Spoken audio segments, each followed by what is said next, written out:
I'm sure by now many of you have at least heard of the EDP445 situation. That sounds like some kind of fucking Call of Duty Zombies Easter egg, but for those that don't know, EDP445 stands for Eat That Pussy. He was a big YouTuber. He had a huge online presence, and this week he was accused, and with a lot of evidence backing it, of being a pedophile.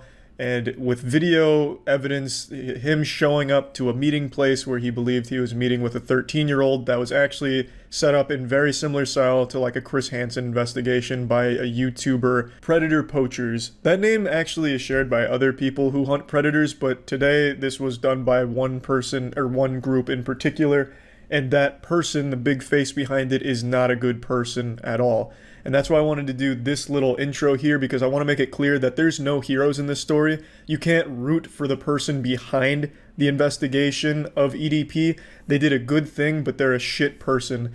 The main guy behind Predator Poacher has had a lot come out about him recently, showing his prank calls to a BLM hotline where he just says the N-word. He said the N-word, hard R, multiple times. Believes he's like an edgy troll, but his trolling is just saying the N-word. Epic prank, and he's just not someone that I can really appreciate the work of. But he and his group were the ones that broke this story on EDP, who is a very bad person as well, who, with all of this evidence coming forward, which is pretty damning, have put together this whole case against EDP445. And today I watched it all on Twitch, streamed it with the community, so that way we could all be caught up on the internet lore together. I've heard it's really bad. So yeah, the general gist of it, EDP445, a huge YouTuber, very popular YouTuber. I personally wasn't super familiar with his work. I'd always heard his name though, stands for Eat the Pussy 445. So this came out a day ago, which was to hype this up. I think this is only reading text messages, and this is when he actually showed up.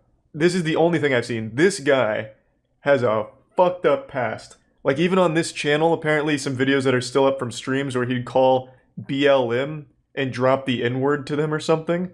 Like, he'd call organizations supporting BLM and just start dropping the N-word or some shit. Like, this guy is not a good guy. So, everybody go subscribe right now. Go subscribe. And if you want to see the full chat messaging... I'm sorry to interrupt again. Another thing, the reason this video took so long for them to put out... is because he wanted to wait for it to get full monetization. So that's why he kept hyping it up, and the reason why he kept pushing it back, because it wouldn't get full ads on it. So this guy's kind of a real piece of shit, if I'm being honest. Like, he does a good thing in the worst possible way. And show interest. Who starts a conversation like that? You're old, so... What? Bit of talk. Dropped a mean ass shit. Man, they say fucking chivalry is dead. This guy is suave. Now that is how you flirt. That's a good line for Tinder, I'd say. If you guys need any help on like your game, take notes from EDP. Dropped a mean ass shit. And then send an audio message. Do I have to go to the other ones in order to... He sent a picture of his shit? No fucking... Alright, hold on. Does this... We're gonna have to keep going back and forth. This is gonna be like an MLA formatted fucking research paper here with citations. For these text messages, if I want to see them uncensored, do I have to go to this stream? For more people to... So do I have to like cross-reference the uncensored versions with the stream here? I can't show a picture of literal shit on Twitch, but I need to confirm whether or not he sent a shit pic. That's very bold. Just ordered some pizza, about to fuck this shit up. Pizza sounds good. Hell yeah, I'm about to annihilate that shit. Okay. Oh, yeah. Oh! He sent a picture of his shit! Dropped a mean ass shit, and it's a full loaf. This man, he's sending shit pics. And that is not a healthy shit. That's very runny. There's no solid foundation of the stool. That is alarming, considering he just annihilated a pepperoni chicken pizza. He also sent his dick. Yeah, but that's not nearly as cool as a shit pic. EDP was breaking new grounds. They were only just starting to talk. It had been 2 days, I think. And then he hits her with drop a mean ass shit and then sends a picture of his toilet bowl with poopy in it. Yeah, I'd show the other video, but I'm worried of how many pictures of shit he might have sent. Like, what the fuck is this? Hi, how are you? Good, how are you? Good, just having lunch. What did you eat? Tacos. That's cool, what are you doing? Just got done beating my shit. Now watching YouTube. Oh yeah, I just had some tacos. Also just beat the fuck out of my cock. What are you doing? Yeah, he sent a picture of his actual unedited shit. He didn't even put like a cute little emoji over it, so I'm a little concerned to show it. I think we're right here. How is this possible? I just went to a random point in here. How is the bathroom trip going? Going great. I'm fucking this bitch up. What the fuck? Are you sure he only sends one shit pic? Like, it seems like that's all they talked about was him shitting. I went a little too far. I skipped ahead in the lore. I was at 14 minutes, not 20. But I accidentally spoiled chapter 2 here, it seems. I like this part. Relax, I'm not a weirdo or anything. When literally 5 days ago he sent a picture of his actual shit in a toilet. No, we're doing both videos. The only reason I'm going back and forth is because these are censored and I want to understand how we got here. Oh, he seems bothered that she's 13, but then for some reason continues to talk. Oh, okay, here we go. So he has like a realization here. Not enough to go to jail over. Okay. So how does he continue to like fall for this then? I was eating a corn dog today and the bitch burned the roof of my mouth. I spit that shit out so fast. Alright. Just a little PSA, don't take pictures like this. These kind of pics just never really work. It's just kind of a weird pic. Make sure you get some good flattering angles. You don't need to put like a ton of thought into it, but just enough to know where it doesn't look like you're crawling under someone's bed. Where are you ticklish? On my back and stomach. If you ever want something from me, and you want it, the easiest way would be to tickle me. Okay. I hope you don't tickle me, that's my weakness. If EDP was a boss battle, tickling would be his weak spot. That'd be your DPS phase. One of these days, I'm gonna surprise you, put my hands over your eyes and be like, guess who? That's like the worst surprise ever. That'd be like the last way I'd want to be introduced to somebody. Ugh, this is so fucking weird. Want your first kiss to be enjoyable. This really does remind me of To Catch a Predator, like the chat logs that they'd show. So he was like super into nibbling on her ear and being tickled and shit. Started talking about sex, and then here he had a realization like, that's fucking illegal and wrong and bad. And now we're caught up. No, we're not. Oh my god, this is still not it. Cute little fingers. Oh, how did this... Okay, what? How did this happen? Literally, like 10 messages ago, he's like, this is bad. Can't do it. We can be friends. Cute fingers, by the way.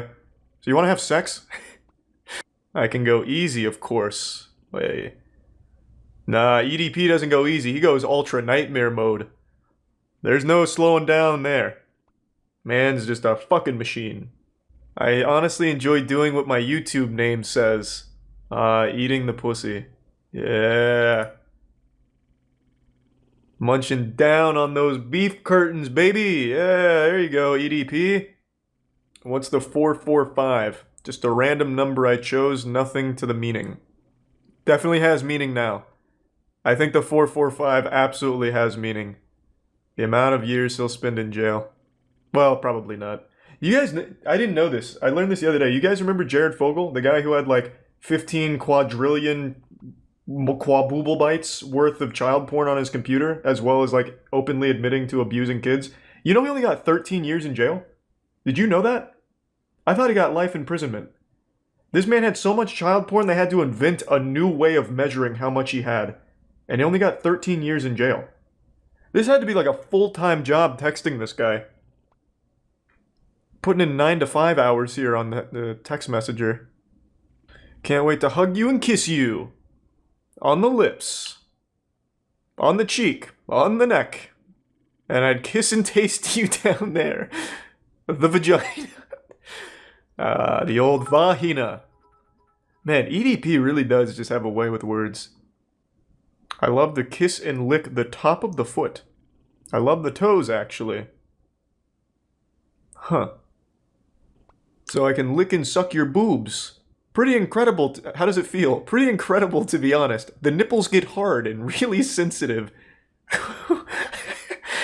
I'm telling you, this is a lie.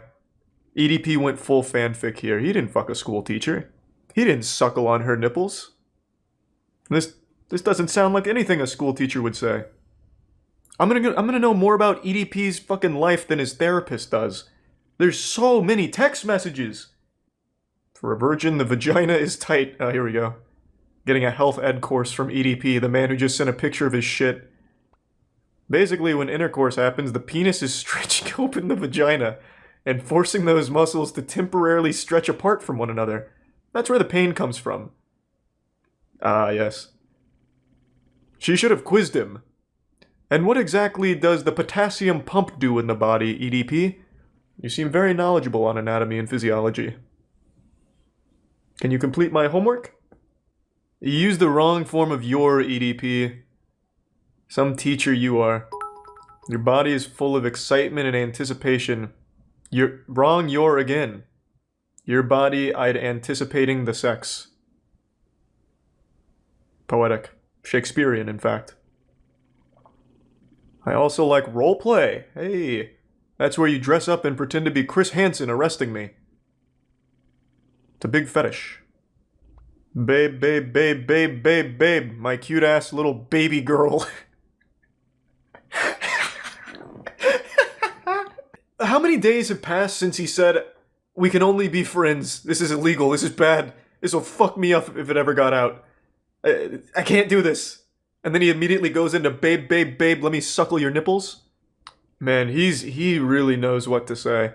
I ran out of toilet paper while taking a shit at the auntie's house.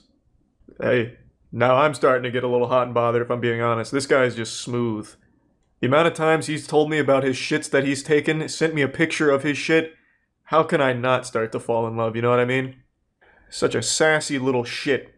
I love it. Come to your house, climb through your window, and kiss your cute ass passionately. That's the only solution. Alright, climbing in like the tooth fairy, but instead of leaving money under the pillow, he leaves a little kiss. A little nibble on the ear. Maybe suckle on the toes a bit. Whoa, what the fuck? Handcuff you, throw you in the back of my car, and bring you back to my dungeon. That got really intense super quick. What's brewing? If I'm being honest, it's that I can't wait to feel how tight your vagina is. Cock is really hard. That's how it gets when guys get horny. Ugh. He's really gone in hard now. He's fucking firing in the turbo boosters here. Before it was like, oh, I can't wait to just put my hands over your eyes and say, hello, surprise. Right into, fucking how tight is that pussy? My rock hard dick is about to burst. Ugh, you even have me jerking off. Damn you. He's shaking his fist in the air while he's jerking off. And God damn you. Fuck. Why have you done this? Oh, okay, hold on. I just read that. Let me just make sure there's nothing there. Hold on. I'm not taking any chances here. Oh, he actually sent his cock. Oh, God. What is happening? He's going wild in the text messages now. Fuck. He's busted nuts twice in a single text string? Lord. I'm gonna come. I'm gonna send it on Instagram. It's not letting me send videos here. What the fuck? That's cum, babe. I hope he, like, came into a glass or something, or like a petri dish and stirs it around like a whole lesson. Ah, madame, this is splooge, also known as semen. Many other names.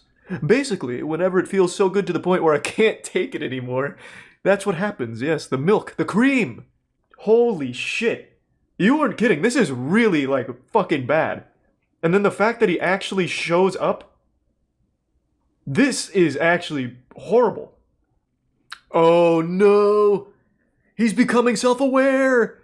He starts to recognize, like, shit, these could actually be screenshotted. Oh, and then from that concern, immediately back into, like, playing the health teacher. I know your body is growing and starting to develop. That's why I agreed to this. I want to be your first, little cute ass. Want to bend you over my table and oh! Just want to throw you on my bed and lick you up. Oh! What the fuck?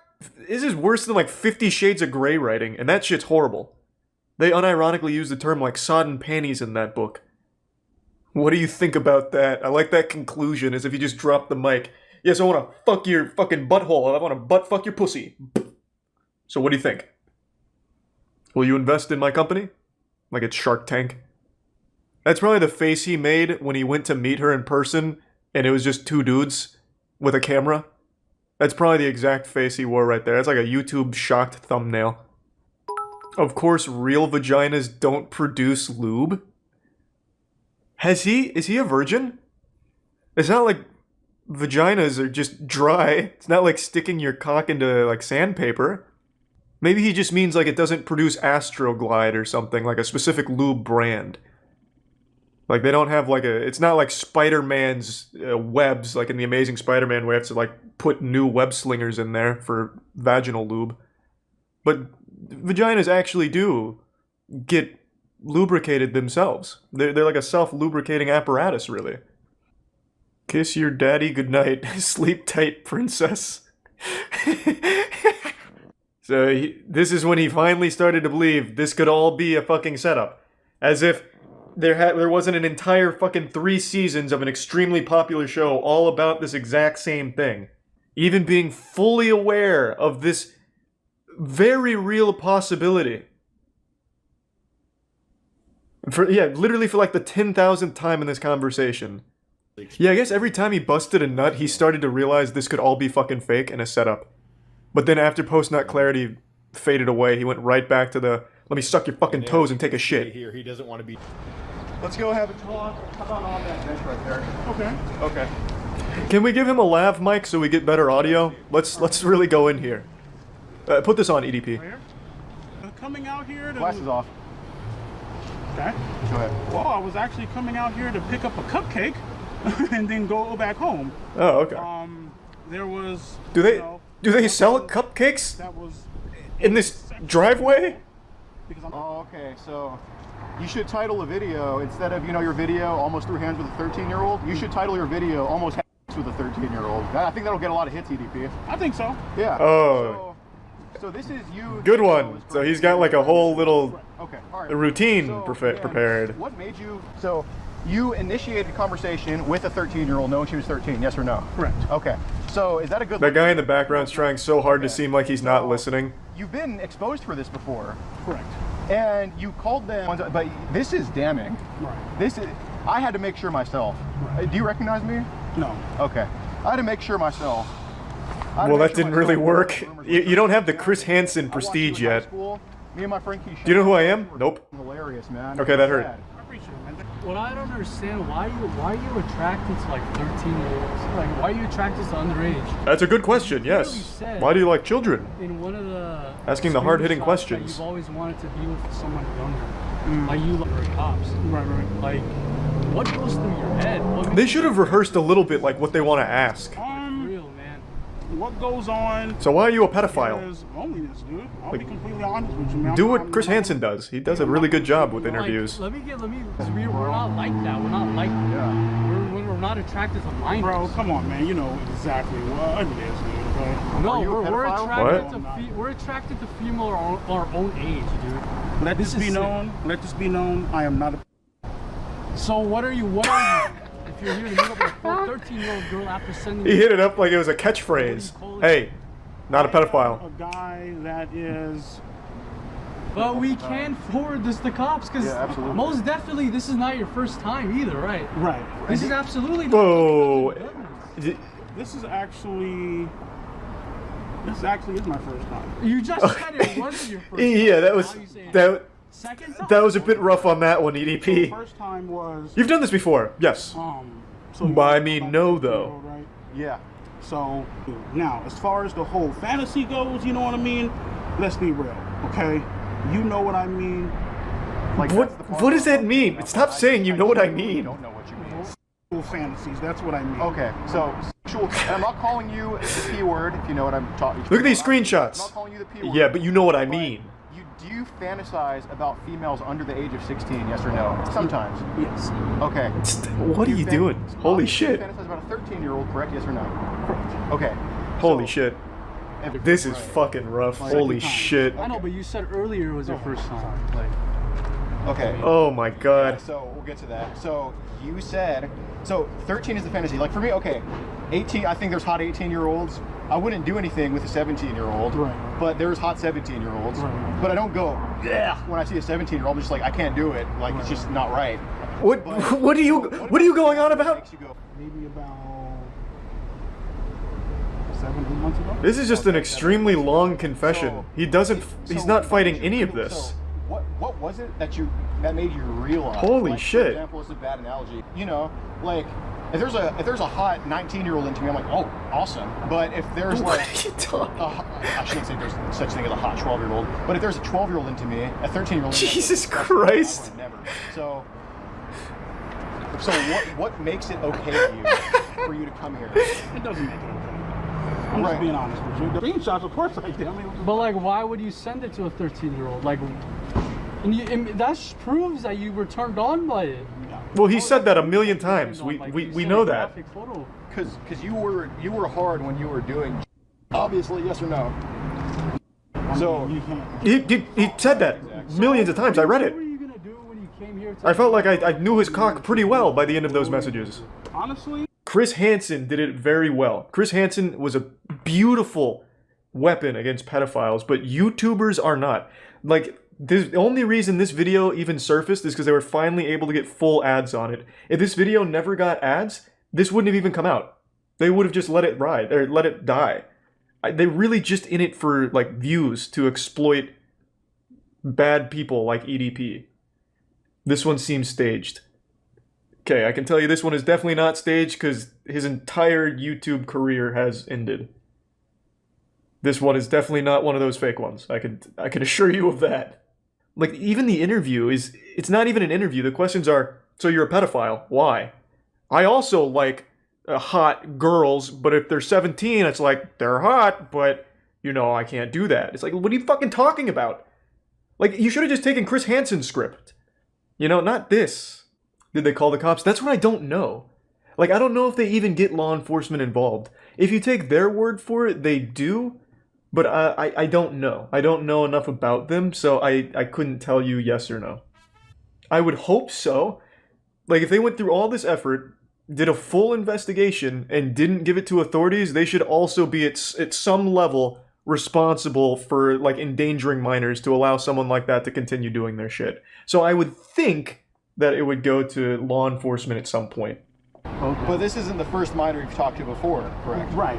And there was more than one minor. Holy because shit. Last summer, I've had all these females reach out to me about you, and you know, at first I was like, okay, attention. Honestly, I was. But then I see more and more and more, and I see you saying, if anybody finds out about this, you're Oh, what a good way of looking at that. Hey, I was manipulated and abused by this guy. Attention whore. Ballpark number of how many minors you've talked to. Like, you know, obviously it's been 5, so after 5, what would you say the number is? 6. 6? Sure. 6 minors. 6. Name them. Sick. let's see. Holy Sophie. shit. There's what was her name? Is he just making this up? Because he's like No. actively making everything worse. I feel like he's just making up names. Like, yo, what the dude? Like, real talk, man. Obviously, you didn't go what the F because you're talking to a 13-year-old. Right. I believe you did know her age before, yes or no? Wrong. How old was the girl? Which one? This is unreal. Talking about right now. What about the cameo? The I camera. believe. Oh, you mean the cameos on one, right? The one where you talked about The boyfriend you hit asked you her up for to the cameo. Send you private. Exit Prime, Matt. Probably 14, maybe 15. I'm not sure. But So that that's was number 2. Seeing this really makes me appreciate Chris Hansen's work even more. You do explain why you find her attractive, but I was just trying to... I guess I never even stopped to consider how hard it must be to do something like this. Girl number 3, girl number 4. This is so long for no reason. They're saying nothing. They're not actually interviewing So you put him. yourself in all these situations where you're in a Okay, I'm bad just gonna skip a position little with bit. these Do you guys mind if I underage skip a little bit? This is really bad. Like I thought it was last time. You're soliciting child photos from this girl. right. That's another charge. You know that, right? No, Do you know how many charges you did here today? 3. More than that. What, you counted them like Pokemon cards? Three charges, collecting them all?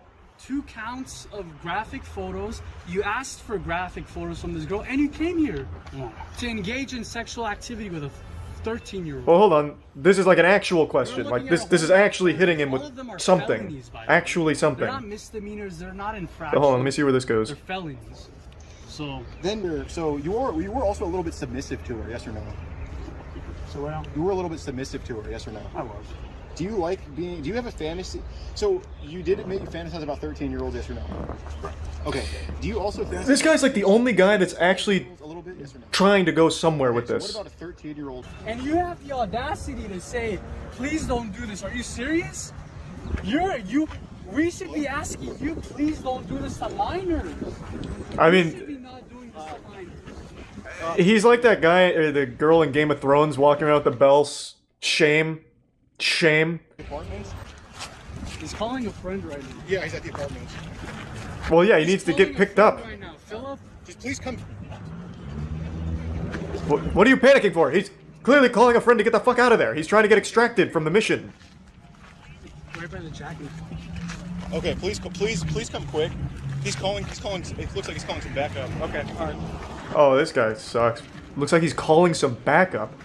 So be sure to subscribe to the channel, turn on your notifications. We have a ton of new viewers. It'll help us a ton. We flew. I knew there all was the way going to be a California from subscriber Houston, call to Texas go get action. EDP. So be sure to subscribe. Yeah, I knew that was coming. Okay. So, that is fucking rough. That was a lot worse than I thought it'd be. EDP got fucking blasted. Yeah. The investigation, I think, was a very good thing done by very bad people. I did also see this one.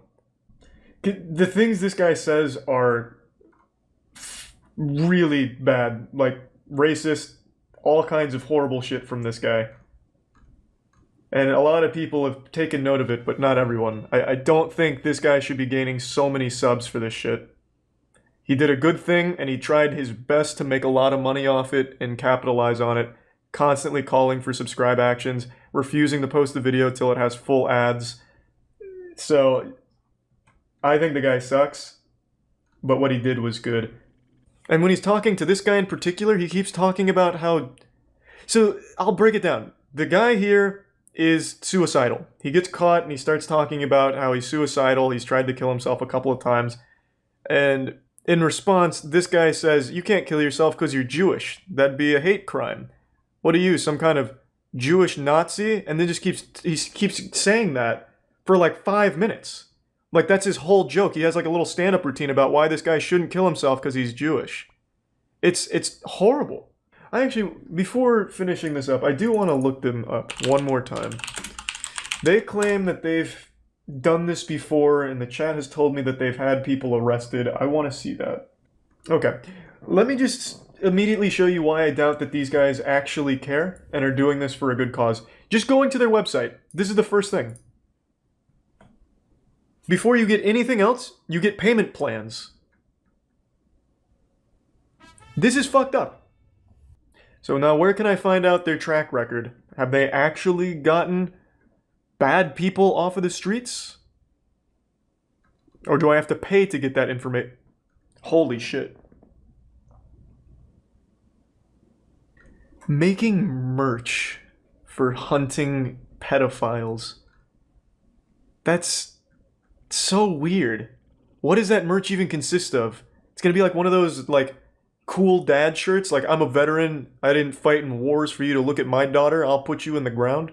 It's gonna be like one of those. I hunt pedophiles for views on YouTube.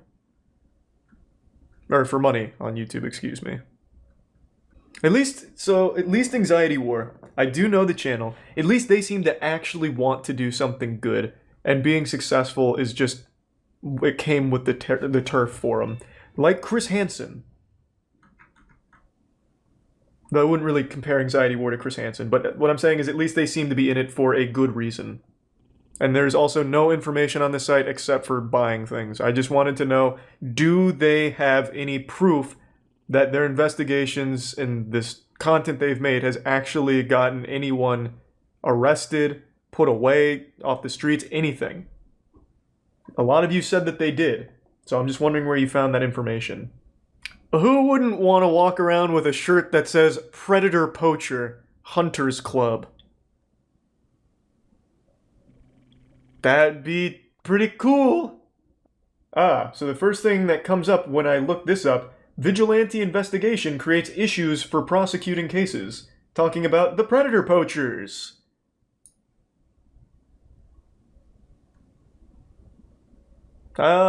Wonderful. There's not a lot that the police can do to sanitize a bad investigation from a legal perspective. So they actively made it difficult to prosecute a pedophile. They're doing the opposite of helping. Yes, here's the main difference. Something I talk about. Things like To Catch a Predator is done in collaboration with the law enforcement. So that way it's done in the right way so that they can actually face legal ramifications. Okay, so here's a positive one. I don't know if this is the same group because the guy behind it asked to be uncredited and unnamed, which does not sound like the predator poacher guy at all. But a vigilante predator hunter got 2 people arrested, and one of the charges stuck. I don't think this is the same group though because the guy explicitly asked to not be named, whereas this guy wants all of the limelight possible for as much money as possible. So I don't even know if that's the same guy. But if it is, something has really changed along the way. That was in March of last year. Yeah, the benefit here is, as opposed to the other ones, EDP was a public figure that was preying on children. So even if he doesn't get any legal charges, which I think the evidence is there that should work, even if he doesn't, he's now lost the platform where he was preying on kids. So that in and of itself is a good thing. I would normally agree with that, No Bud, but the thing is he was using his public platform to prey on people. So he should be publicly shown in this light, so that way people can avoid him. I think that is very much the right way of handling this case in particular, to make it all public. I don't think anyone's sympathizing with the predator.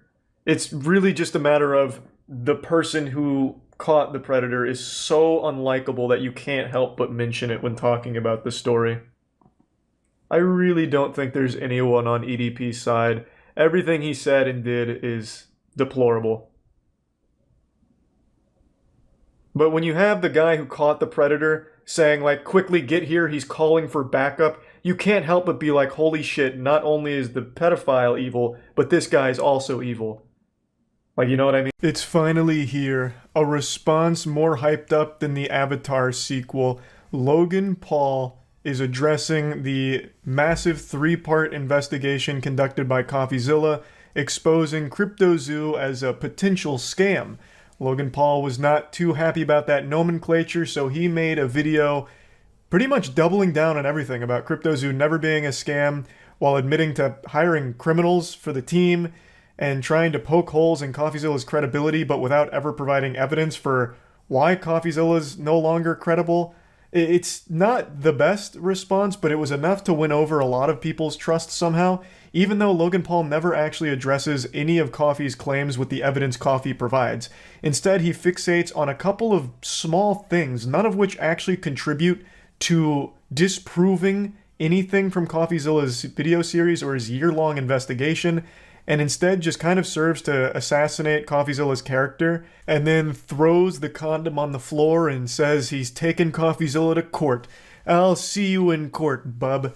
He makes it clear that he will be pursuing legal action against Coffee for this investigation, so Overall, very curious to see how this all plays out from here. I'm going to show you his response video as well as me going over it, because like I said, he never actually addresses any of the evidence-backed claims that CoffeeZilla provides from his investigation. He doesn't do anything to prove his innocence. All he does is talk about CryptoZoo's coming. I'll make sure of it. What's he going to give us? Well, so far it looks like he's given us just barely enough nutrients to survive. Like, I'm still hungry. CoffeeZilla released a 3-part series on an investigation that spanned the course of a year. Logan Paul gave us a 7-minute appetizer that he's trying to serve us as the entree. Like, come on, there's no meat on these bones here. Let's ride. CoffeeZilla. I watched your 3-part series called Investigating Logan Paul's Biggest Scam, and like many on this platform, you have successfully used my name for views and money. While you're I immediately already hate that start. CoffeeZilla's entire brand is all about exposing scams in the space. You yourself commended him for his work ethic and his, like, actual great content. And you have immediately wiped your ass with that phony statement. What an awful start. We are 7 seconds into this and it's already a terrible start. You've already exposed yourself for one lie already. You called yourself a fan and how Steven always gets it right. Until now. And now all of a sudden it's all about views because of your name. Yucky. for views and money. While your work used to be impartial, your addiction to clicks has clouded your judgment and you've made very real errors with very real repercussions. Coffee, you took a shot at my reputation. So in this video today, I'm going to be defending myself with facts, something that you have gotten in the habit of twisting as you continue to morph from an investigator to a gossip channel. You see, interesting, because he gets like the whole story even from the people he's exposing. He directly talked to like Amio Talio for Paradox Metaverse and stuff. I am curious which ones he's referring to. That's a bold statement. Do you have anything to back that up, Logan? Is that in here somewhere? Spoiler alert, no. This is just a plot thread with no closure here. He says that he's been making very real errors as he's morphed into more of a gossip channel, yet provides nothing to substantiate that claim. No evidence. He just says, he's getting things wrong now. Source? I made it the fuck up. Trust me, bro. That's the source. Like, that is laughable. You can't state that, you can't make that claim and have nothing to back it up. Besides this situation, which you're claiming is wrong, what else? You're saying that now, as he's gotten more popular, he's no longer impartial, he's more of a gossip channel that's completely fine with getting facts wrong. Can you show me something that proves that statement from you? You didn't. Do you have anything, or are you just pulling it out of your asshole?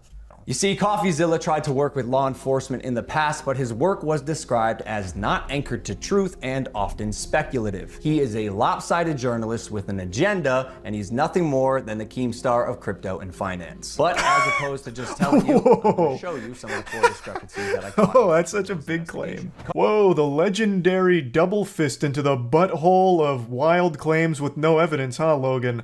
A bold maneuver. Now he says that he tried to work with law enforcement but was often deemed not anchored in truth or the work was speculative. Do you have anything to back that up anywhere? You making that statement piqued my interest, and I feel like I did more investigative work on me just being curious than you did for your whole response video, because I reached out to CoffeeZilla and talked about some of the claims here. And CoffeeZilla was as confused as everyone else when you talked about this one, about wanting to work with law enforcement. According to CoffeeZilla, he's never wanted to work with law enforcement, never has tried to, and in fact the only time he's ever had any communication with law enforcement is when they approached him to hand over some of his evidence on a case. So I don't know where the fuck this is coming from. Code fled to Switzerland and held it hostage for $1 million. Well, his name is Zach Kelling. Surely, as the internet detective that you proclaim to be, you would know that he spent time in prison for multiple felonies, one for aggravated robbery, armed robbery at a liquor store, and the other for sounds like a good member of the CryptoZoo obstructing team. the legal process. I can see why you kept him anonymous. Who will be calling Z here. I guess among many things, had not only an agenda, but a fondness for orange jumpsuits. Why is he on your team? In fact, him omitting that detail makes you look a little more competent. Now that I know you hired a fucking criminal to work on the project, I have even less faith in you to make good choices. This doesn't discredit anything. At all, actually. This just makes you look worse. Or did you just hear what you wanted to hear and moved on? Because even if you're lying to yourself, Steven, you still have to believe it. And I know what you're thinking. What type of idiot would work with an unsavory individual? That like is what I was Zach thinking. Kelling? I guess that's what I get for trusting the team that I relied on to vet and manage Eddie's hiring process, who has turned out to be a professional con man that I have since learned fooled billionaires, the Mormon Church, the owner of the New York Yankees, and— Hey, who'd you learn that from, Logan? Which source did you learn that information from? Surely it wasn't Steven, since you're talking about how untruthful and how often speculative and wrong it is, so surely you didn't learn that information from Steven, right, Logan? invest in a cryptocurrency, was allegedly responsible for 2 rug pulls before you interviewed him. So either you missed that or you knew it and failed to let the public know. Why? Because it was a clear sign that he was also untrustworthy. You seemed 1 second of research would prove that to be false, as you can definitely hatch eggs and even breed your animals. Click on that. Oh, we got a duck. And as you pointed out in your fine print, cross-hatching was available on ETH at one point, but you perpetuated the opposite as truth with your chest out. Basically, nothing worked. And by the way, Guy, almost all NFTs are just pictures. No, it's just a picture. And surely it... So the project sucks. So it's nothing new like you proposed. It is just, again, JPEG on JPEG, and that's it. It's not a game. You're right, NFTs are all worthless pictures, but you were proposing a game. In fact, your friend was like, oh, you're not even talking about this like a project. This is like a game. And your exact words was, it's a game. It's a really, really fun game. But now you're just here saying it's just pictures, which is the point everyone was making. It's not a game. It's more just NFT JPEGs that are just stock images. You're contradicting your own sales pitch. So I don't know about this guy. This guy could very well be super untrustworthy. I'll take Logan's word for it here. These were interviews with alleged victims of the rug pull. Now, even if this guy, and I'm going to give the benefit of the doubt here, even if this guy is a very shady character, he could have still been scammed. It's not mutually exclusive, because he's not the only one. So among the thousands upon thousands of people you scammed, one of them happens to be a douchebag scammer as well. That doesn't discredit the whole point, though. There was like 12 other people he interviewed as well, but even the non-interviewed people, there were tons of victims. Coffee used him as a spokesperson. No, he had like 12 other people there, and he just had his testimonial as part of it. Right? So why have you allowed the illegal recording of Jeff's phone call without his permission? And then, more like an internet criminal, post it online. And it was interesting, it was like, Crypto King Jake stole $6 million. True or not, we had already removed him from the team when we realized Conman Eddie, lead developer, stole $1.7 million. True or not, when we learned he was a bad actor as well, while myself and Jeff sold nothing and made nothing as verified through investigation and the blockchain. Jeff, Logan's manager, to my knowledge, never sold. Neither did Logan Paul. I repeat, and illegal. I suggest you use the money you got from pumping your Patreon to hire a good lawyer. You're gonna need it. And maybe we could have... Oh, he's throwing it down! I guess to piggyback off that, why didn't you update the community on the project? Why didn't you talk to the community that brought all of this to light, who felt scammed for the last year and has lost tons and tons and tons of money on it? Why have you only ever sent 3 Discord messages, one of them right before posting this video? This is very easy to continue going back and forth with the finger pointing. If it's not a scam and you really are working on it, why the complete radio silence with your community? And even if he was, you can still say, hey, we're going through legal trouble, but we're still working on the game. We're not a scam. We're working on it. And what about the handmade asset, or the handmade art, which was proven to be stock photos? Is he going to address that? This is just too short to address all of the actual evidence that CoffeeZilla submitted. Talked about this. If you had reached out to me personally, not my manager Jeff, who is not me, Steven, but the first time you did was on Christmas Eve after you released your series, so you could rely on false statements and unreliable people used recklessly. That's fine. You've denied my invitation multiple times. You're still invited. It can be a one-on-one. If not, we're going to handle this ourselves while we continue to build CryptoZoo, and I'll see you in court. Amen. Damn, that was big. 7 minutes of fury, but not a whole lot of evidence on specific claims, just more broader things. So you hired 2 criminals because you didn't do any amount of background research. Why is there faith in CryptoZoo? Why should there be going forward? How about here? It's coming. How? Have you replaced the 2 criminals? But yeah, he did just he posted in the Discord for the first time in a year right before releasing that. So he has 3 messages in the Discord. One of them was yo, and then the other one was I'm drunk or I'm sober right now. So he hasn't really been keeping the community up to date with what's going on, which is why for a year now everyone's felt like they've been scammed. 0 apologies, 0 direct addressing victims, and 0 accountability. Logan accuses me of not reaching out to him directly until December 24th, but doesn't mention I reached out over a year ago prior on Instagram. Not the optimal platform to get a response, but I also don't know how you're supposed to get in touch with someone like Logan Paul either if it's not through his manager. There's no direct means of communication that I know of. It was only after a year of not getting a response that he began calling his manager for answers about Crypto0 and got comically stupid responses. So now you're admitting like you just didn't see it. Which, I mean, it's through Instagram. It's not optimal, but like, it's not hard to believe that he wouldn't know how to get in contact directly with you if it's not through your manager. That's the whole point of a manager. He could have used Twitter. He's blocked on Twitter. Logan blocked him. Plus, Logan Paul's DMs are closed. I can't DM Logan Paul. No, I don't expect you to see every DM, which is why I reached out to your manager and explicitly said I was trying to reach you because I hadn't gotten a response. I mean, them's the receipts. I mean, yeah, Jeff read it, so, oof. What kind of people is Logan Paul hiring? Literal criminals. He admits to it. He hired a fucking criminal. Well, 2 of them, actually. Well, 3 if you count Crypto King. 3 criminals. He had Eddie, the professional con man, who was just a blatant con man. I don't know how anyone on Logan Paul's team could hear this guy's story and think for a second he's real. He claimed to have won the fucking 2018 Super Bowl at the Philadelphia Eagles and claimed to be like a hacker responsible for AOL hacking. And also a CIA operative. And also works closely with billionaires and shit. Like, it takes minutes to deduce that this guy's probably not the real deal. And then, I don't know why he ever teamed up with Jake the Crypto King. That guy is just an actual serial scammer.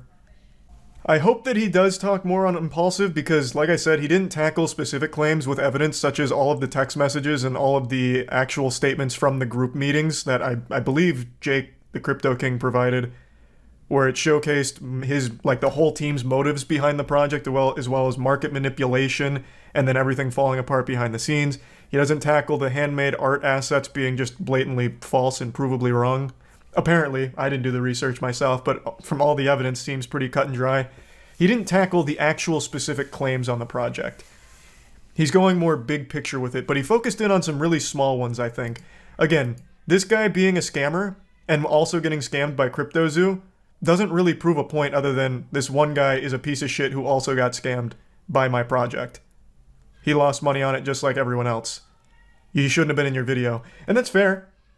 Definitely not a good spokesperson giving testimonials if he's also not a good person. But it also doesn't discredit all of the true victims that are there. But he doesn't prove his innocence here either. This is still a project that should have no backers. He hired 3 fucking criminals to run it with him. There's no amount of background checking. There's no communication. Everyone did lose money on it. There is no reason that this should continue to exist. What he should do is apologize to everyone that lost money and just fucking refund their investments. Just eat shit on it and move on. If you want to continue to try and have a good reputation. Even if it wasn't designed to be a scam, which, again, all of those group chat messages as well as everything provided from Jake, I believe, seems like from the beginning it was designed to just be a money-making exploit. But even if that wasn't the point, everyone did lose money on it. It is still in a non-functional state overall for the majority of your users. Do you think there is anything Logan can actually take legal action on? I don't think so. I don't see how he could, if I'm being honest. I don't really think there was anything necessarily defamatory about CoffeeZilla's video, and I don't think that's what he's going to go for. He's going to go for the unethical record, like, I think it is, like, actually illegal to record a private phone call conversation. He's going to go for that angle, talking about an illegally recorded phone call with his manager. So if he is going for something legal, I think that's the angle he'll take, because he does have a leg there. But as for defamatory, I don't think so, since it was part of just like an actual open investigation that was publicized. Plus, I don't really think you're going to win as a crypto company that actually did have tons and tons and tons of victims that lost money on it. Not in Texas. It's not illegal in Texas. Is that right? I didn't know that. And CoffeeZilla's in Texas. Well, yeah, that's why that would be relevant to this. No, it's probably not about winning. It's probably just about strong-arming, because Logan has significantly more money to hire a legal team and bully for a long, long time. You're definitely biased, though? I would have been super open to Logan Paul somehow figuring out, like, how to prove all of that wrong. It's just the evidence was, like, pretty tight. It wasn't just, like, circumstantial nonsense. It was, like, very thorough investigation, man. That's not bias. That's looking at evidence and seeing, this is, you know, not a lot of wiggle room, but I'm open to hearing. And I heard a couple of decent points. Granted, I don't think they're that strong overall, like, CoffeeZilla omitted that one of my core developers is actually a criminal. Like, okay, he didn't say that. You are right. CoffeeZilla probably knew this guy was a criminal and didn't bother mentioning it. Though I don't think mentioning it makes you look better. In fact, I think it really makes you look worse. You hired him. You did no amount of information gathering or background checking. But you're right. CoffeeZilla didn't mention that. That was omitted. Or CoffeeZilla not doing his research enough on this guy being a scammer. Fair enough. That is correct. He is not someone that should have been in the testimonials as one of the victims, though, even though he probably did lose money on it. It's a scammer who got scammed. It doesn't discount the rest of the people who gave testimonials that did lose money, but you focused on one who is a bad person, apparently. That's fair enough. Yeah, CoffeeZilla probably shouldn't have had him in the testimonials. And then the egg hatching thing. I believe there was evidence about the egg hatching not being functional fully when the game launched. And I think in CoffeeZilla's video, he did say, like, they did eventually try and get that working, but it's still not in a fully functional state. But those are, like, the only points. And then this call being illegally recorded, which apparently is not illegal in Texas. And then he confirms what CoffeeZilla confirmed about Jake stealing, Eddie stealing, and Jeff and Logan never selling. He confirmed that. So CoffeeZilla was right. I think that was it, right? There wasn't anything else. Yeah.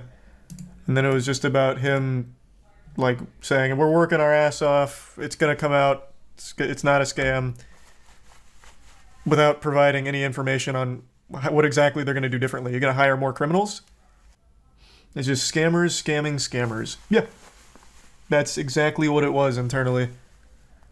Again, another thing he didn't address was all of the group chats that are now public. He didn't deny them either, he just legitimately didn't even bother talking about it. Or any of their internal memos about market manipulation.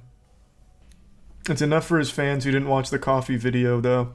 Yeah, it is going to be enough for the fans, and it's going to be enough for the CryptoZoo backers who are still holding on to that, like, false hope, but... Here, just going through Twitter takes real quick.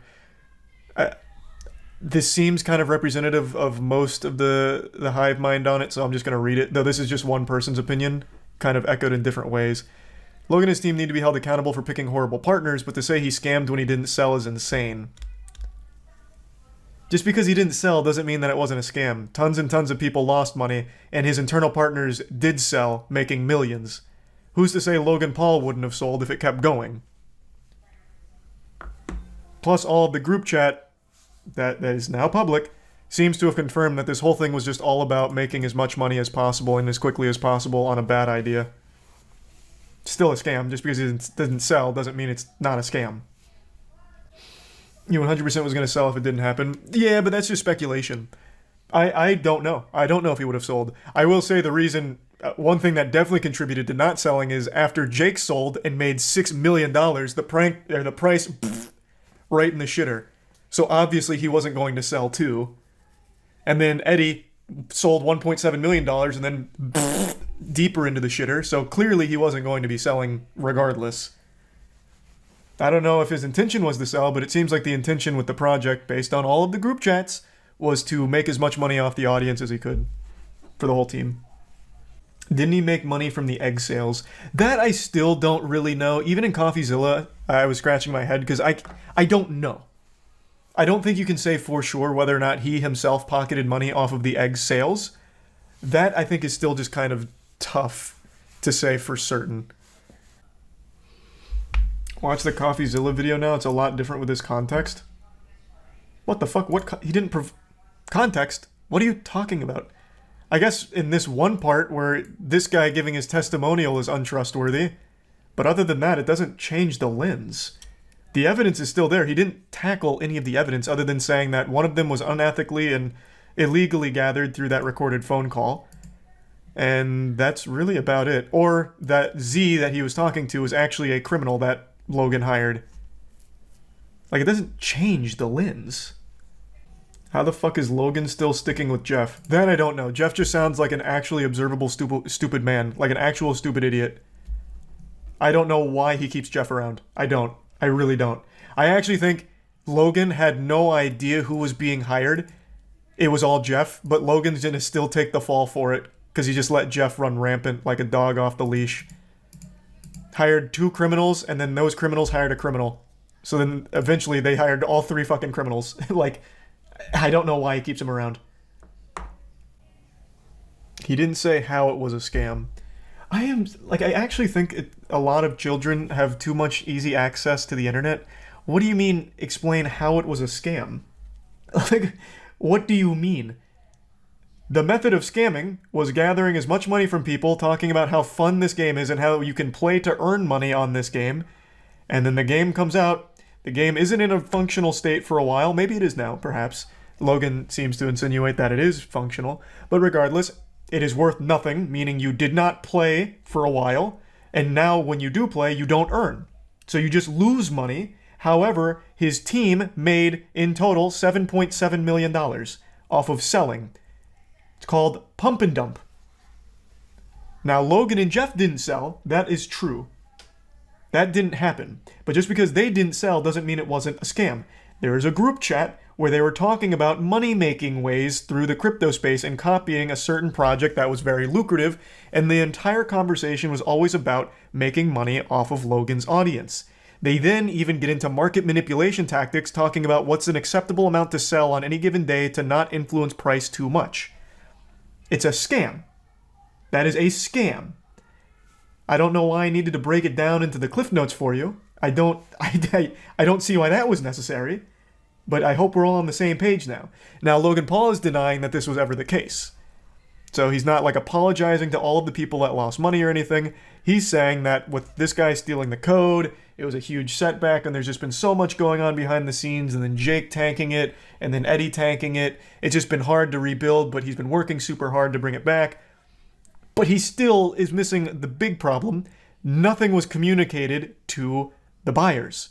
They have been left in the dark for over a year. Logan Paul has made 2 Discord messages in a year. One of them was, yo, and the other was, I'm sober, shake my head. He made a 3rd Discord message 2 days ago, right before posting this video. There's nothing being conveyed to all of those people that lost a ton of money. So even if it's not, even if Logan Paul never thought it was a scam, there were very real victims that lost very real money on this project, all because of him. Do you think Logan will actually follow through with his court thing? Yes. I think 100% Logan Paul will follow through with the court thing. He has significantly more money than CoffeeZilla. He doesn't even need to win in court. He just needs to bully him. And I think that's exactly what he's going to do. 100%. Why do you think Coffee declined Logan's invite to the podcast? Because you got invited right before Christmas. And then again, right before New Year's. Who's going to want to fucking fly to LA for that on his podcast? Of course he's not doing that. CoffeeZilla also reached out saying, hey, let's just do it over a video call. Why did Logan decline a video call, which is significantly easier and more convenient? So he could try and intimidate him. There's plenty of reasons not to go on Logan's podcast to talk about it. I think the obvious one, Logan completely controls what actually makes it into the final cut. Like, there's nothing to be gained there. Why not just do it over a video call on a stream? Literally anything. CoffeeZilla offered just a full video voice call so they can talk about it, which is very convenient for both parties. Logan Paul didn't even mention Dink Doink. Like, yes, I know. We all know Logan Paul has had some very shady shit. But this was focused on Crypto0, and he didn't address the evidence-backed, all of the evidence-backed claims from CoffeeZilla. He focused on just a couple of nitpicks, really. And then the broader picture of, I didn't sell, and CryptoZoo's not supposed to be a scam, and I'm committed to making it real and work and fixing it. He just posted to CryptoZoo's Twitter for the first time in a year. Yeah, the timing is really weird. That is so odd that now all of a sudden he's all in on CryptoZoo despite radio silence for a year. Just a coincidence, I'm sure. You seem pretty biased. I'm so tired of that word losing all meaning. One side had evidence, the other side didn't. It's just that simple. I was very open to hearing how Logan Paul would attack the evidence, like maybe there was holes in it, maybe things are misconstrued or misrepresented, but he didn't. He didn't even address the things with actual substantial evidence. That's the whole thing. The word bias has lost all meaning right now. He discredited a witness, and that doesn't discredit him from being a victim of the scam, by the way. How many times do I have to say it? This guy, Emilio, can be a scammer himself, have a shady past, and still have been one of the many victims of CryptoZoo. It's not mutually exclusive. But yes, I agree. He should not have been in the testimonials for the victims. In fact, if he wasn't, Logan Paul would only have a single point in this video. Which is, you recorded my manager being a fucking idiot without his permission, and it's illegal somewhere. There would be absolutely no grounds at all for defamation. Plus, as he even mentions, he never made any money off CryptoZoo, allegedly. And he even says he never plans to make any money off CryptoZoo. When it comes to a defamation case, you have to prove damages. What was damaged? A reputational damage, I guess? Kind of a stretch, though, because the reputational damage is from the project failing, not so much CoffeeZilla's video. You would easily be able to argue that the actual reputational hit came from delivering or never delivering a product. I just feel like that's going to be tough. I like how he calls CoffeeZilla's videos an oversimplification when it's 3 parts of a year-long investigation and you release 7 minutes and don't debunk any of his claims. Yeah, he was the one that oversimplified the situation. Before being done with the topic, there's one more thing I'd like to say, and it's right here. I can help understand. For years of personal reform, going through trials and tribulations, and busting my ass to evolve into a person that I can say I'm actually proud of, you led the charge to drive and monetize a narrative telling millions of people that I'm a fraud or I tried to scam my audience. So, even before CoffeeZilla made this video, every single one of the investors of CryptoZoo felt like they had been scammed by a fraud named Logan Paul. CoffeeZilla told their story. They are real victims, lost real money on your project, and CoffeeZilla told their story and tried to give an explanation for what happened. This was not CoffeeZilla that started this. Even if one of those victims is shady himself, that doesn't discredit all of the other very real, normal audience members that lost money on your shit. Jake did nothing wrong, he was screwed over. There is no such thing as a Crypto King meat writer. There's no way I just read that. That has got to be a bot, no shot. That man is a serial scammer. Do I feel bad for Logan Paul and his team getting used by Jake? No, it's scammers scamming scammers. But Jake, the Crypto King, is legitimately one of the slimiest men the internet's ever had. He bounces from Pokemon scams right into NFT scams, CryptoZoo, like, the guy sucks. But at least in this case, he scammed scammers for the most part, but that also did have the impact on normal, real people who also lost money. So fuck him. He's not some Robin Hood who stole from the rich. January 3rd is a date that had more importance to me than my own birthday, because that was the day Logan Paul said he was going to respond to CoffeeZilla's investigative series on his CryptoZoo project. Throughout a year-long investigation conducted by CoffeeZilla, he produced 3 videos that highlighted that CryptoZoo was a scam, and told the story of tons of victims who lost money and went over how it got to that point and what went on behind the scenes. Logan Paul stated that he would be responding to all the allegations on January 3rd. And he did, in a remarkably baffling way.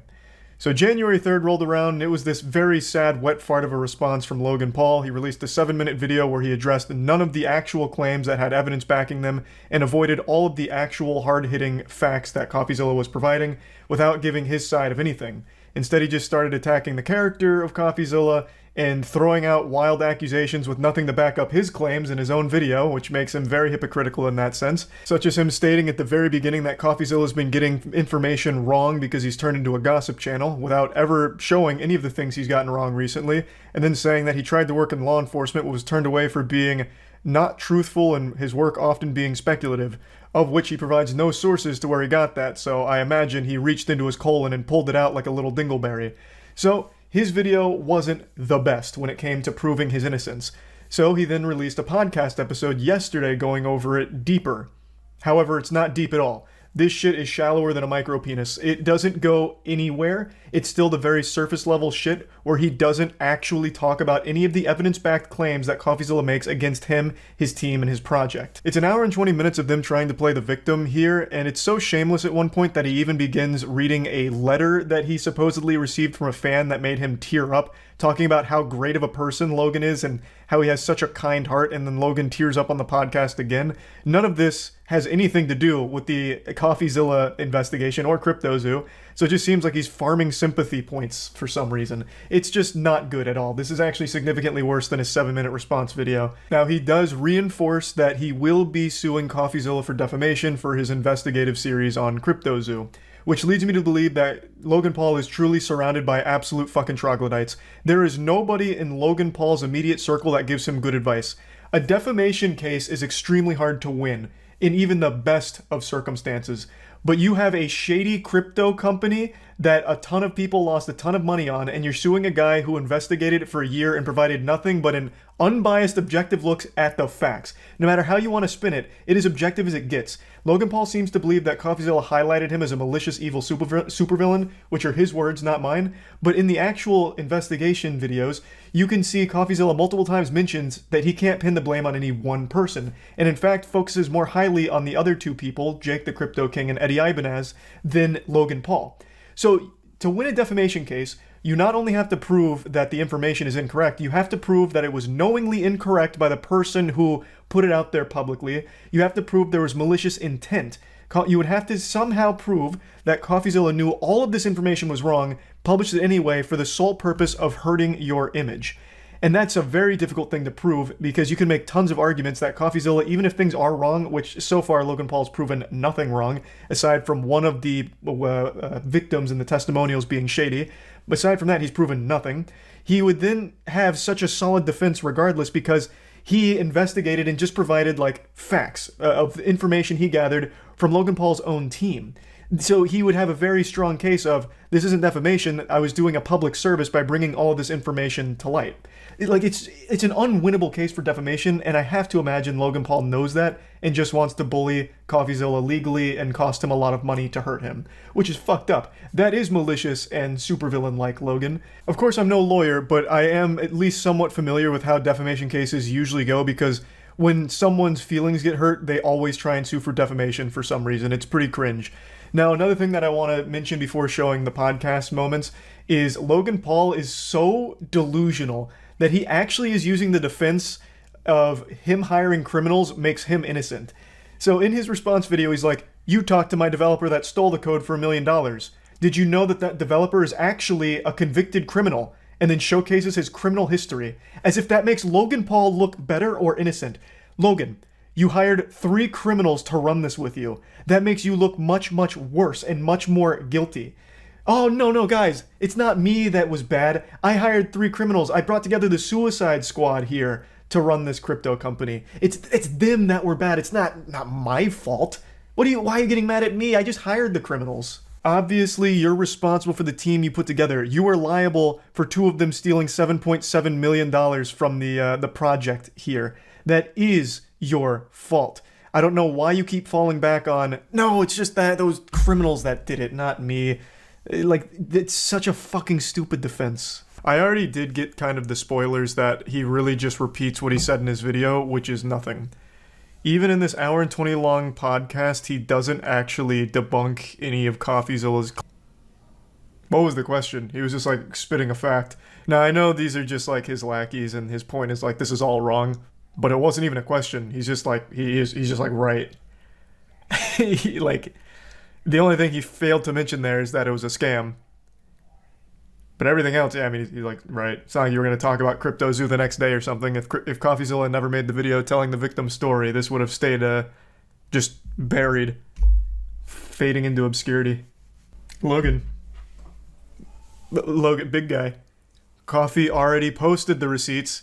He reached out to you directly on Instagram, which was your only means of communication, by the way, since you blocked him, over a year ago. When that was a dead end, he reached out to your manager multiple times asking to talk directly to you. Jeff left him on red.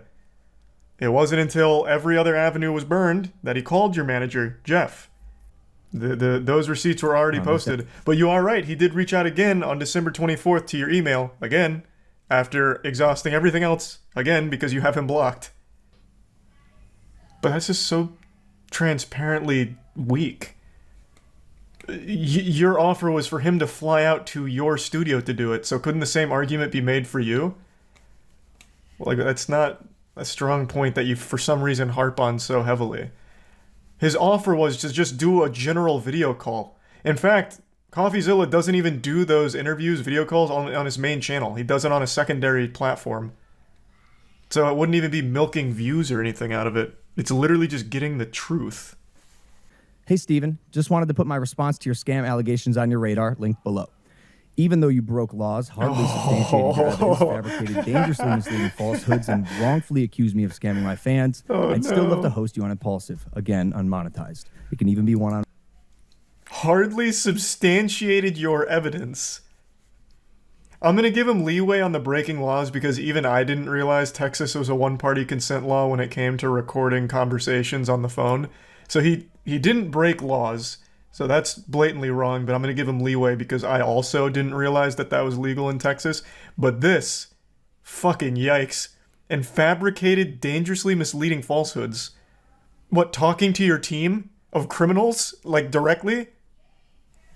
What do you mean? Oh, no. Oh, this is so much worse than I would have expected. Just because Logan didn't make the money doesn't mean it wasn't a scam. You know who did make money and 7.7 million's worth? 2 of the other criminals he hired to run it with him, Mike. Yes, it is a scam, even though Logan didn't make the money off of it. Holy shit. I am going to assume this had to have been recorded a week ago, or longer. There's no way he recorded this and released it today, after his response video and the reception and all of the points made about it. I refuse to believe he is that blissfully ignorant of what's going on. This has to be old. This is bad. This is just...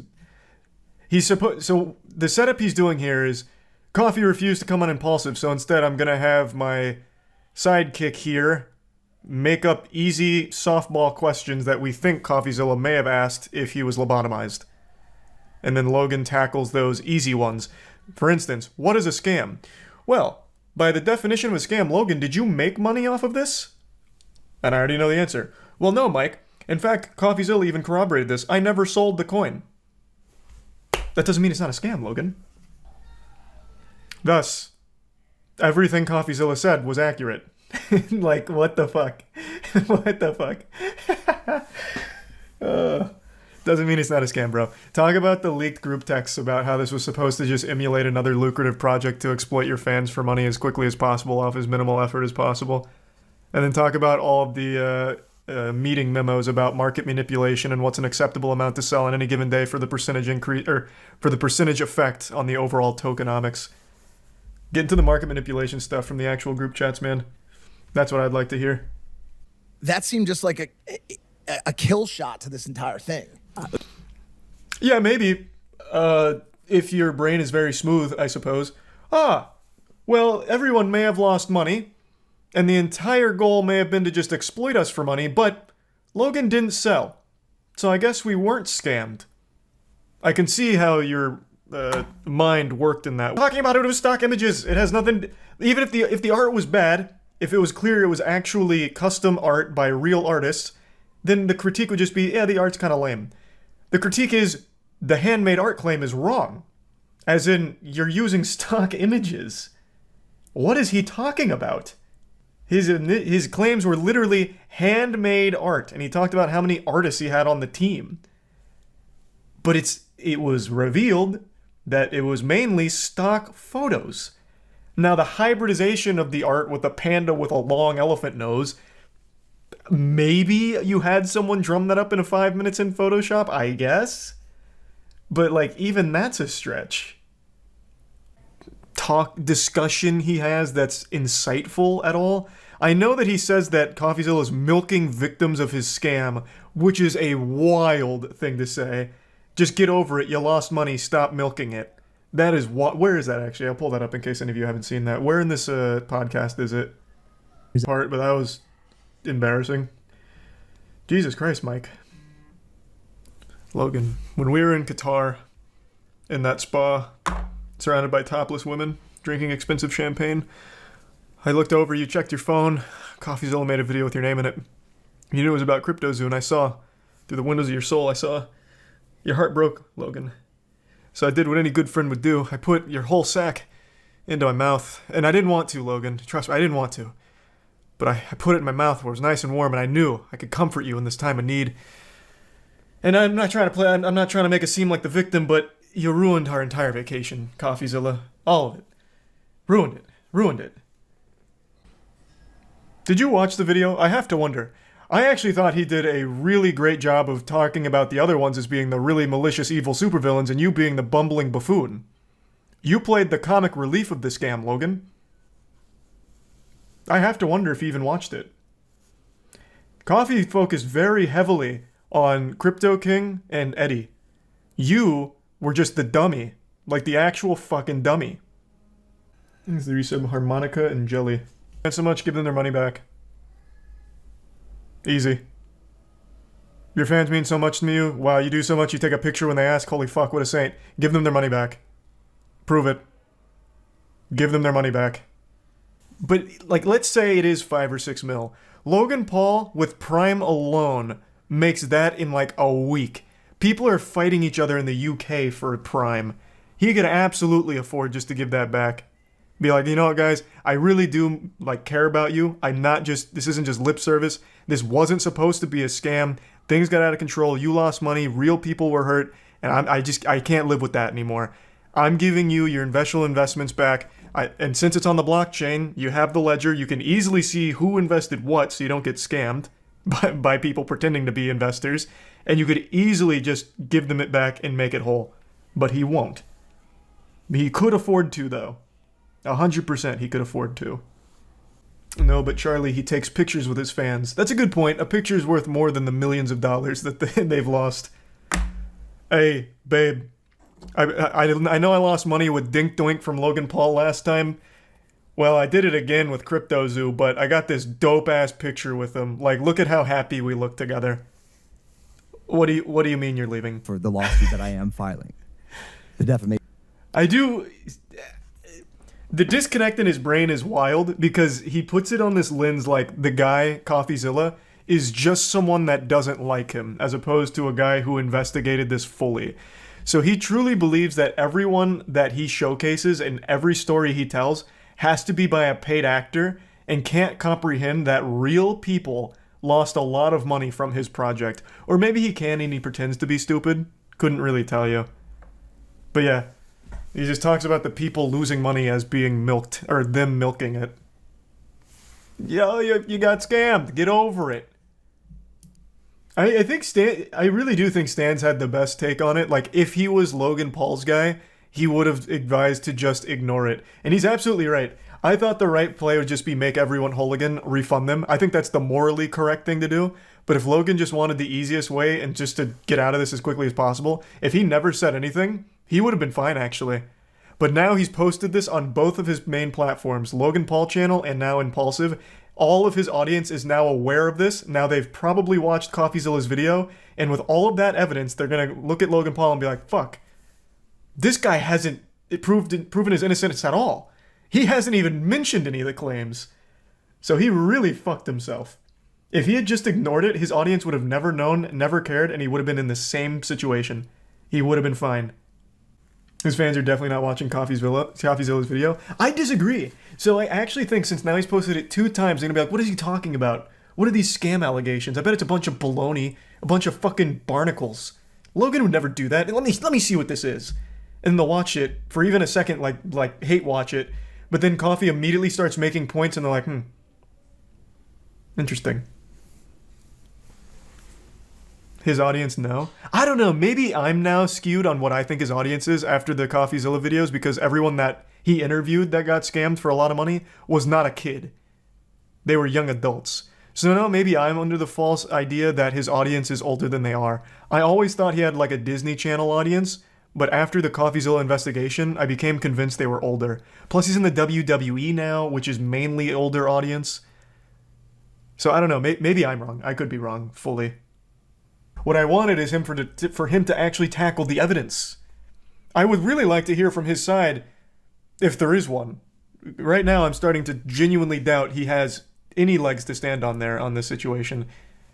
But, who knows? You didn't see him push Prime at the end.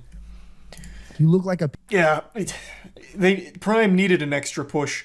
It's only on his goddamn phone case on the table, them drinking it constantly, them fiddling. What? You looking at the purple stains on my shirt, huh, tough guy? You think I need some kind of bib from now on because I'm a messy eater that can't be trusted to not spill food on himself? Well, okay, Haas Delgado. Sometimes accidents happen, and I could have easily changed my shirt before recording this video, and you would have been none the wiser. You'd have no idea. But a real man's not afraid to own up to his mistakes. I'm not hiding away from it. So the stained shirt stays on. If you can't handle me at my dirtiest, you don't deserve me at my cleanest. But anyway, what we're here to talk about today is something everyone knew was coming because it's that time of the year. EDP getting caught again talking to minors and trying to be sexual with children. Who could have seen this coming, besides every single human being in the world with a pulse? The only 2 certainties in this world are death and EDP looking for cupcakes. Yesterday, it was revealed that he had once again been talking sexually with a minor. Now, I do need to say that this is all currently still just alleged claims here, though there is substantial evidence to suggest that it could be legitimate.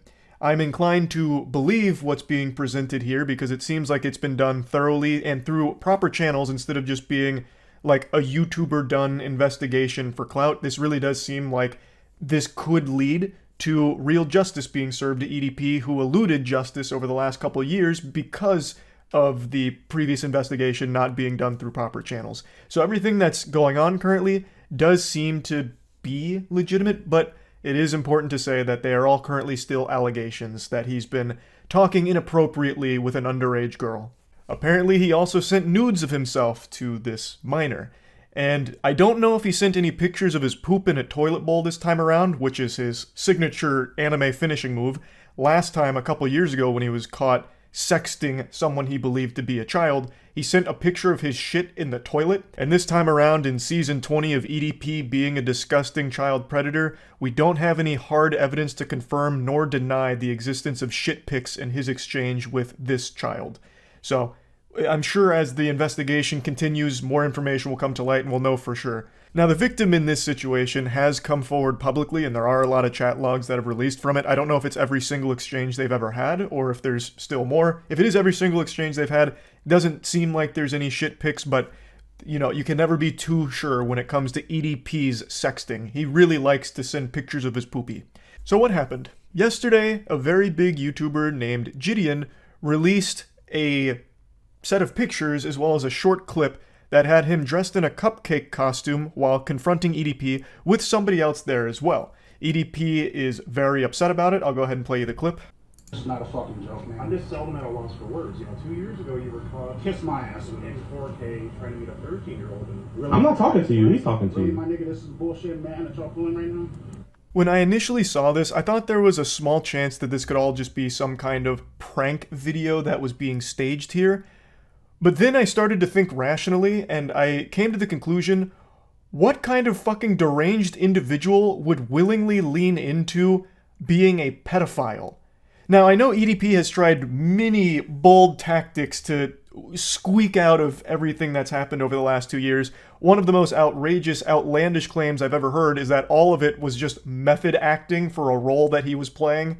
And I did think for a second this could be another example of that, but you'd have to be unhinged to like the highest level, like literally Arkham Asylum insane, to do something like this as a joke. Not only on EDP's part, but on Gideon's part, as well as the other YouTuber there. His name is Skeeter Gene. This would be diabolical to fake something like this. Skeeter is a self-proclaimed Chris Hansen impersonator who is a vigilante predator hunter. Now, I'm sure most of you are a little concerned hearing that because in the past you may know that vigilante predator hunters usually stand in the way of getting justice for the predators they catch. Authorities can't often use the information or investigation that the vigilante predator hunters accumulated. It just gets thrown out, which leads to the pedophiles facing no consequence. They don't get arrested. It's why EDP isn't in jail right now, because the last time he was caught, it was all conducted by YouTubers and authorities wiped their ass with the entire case.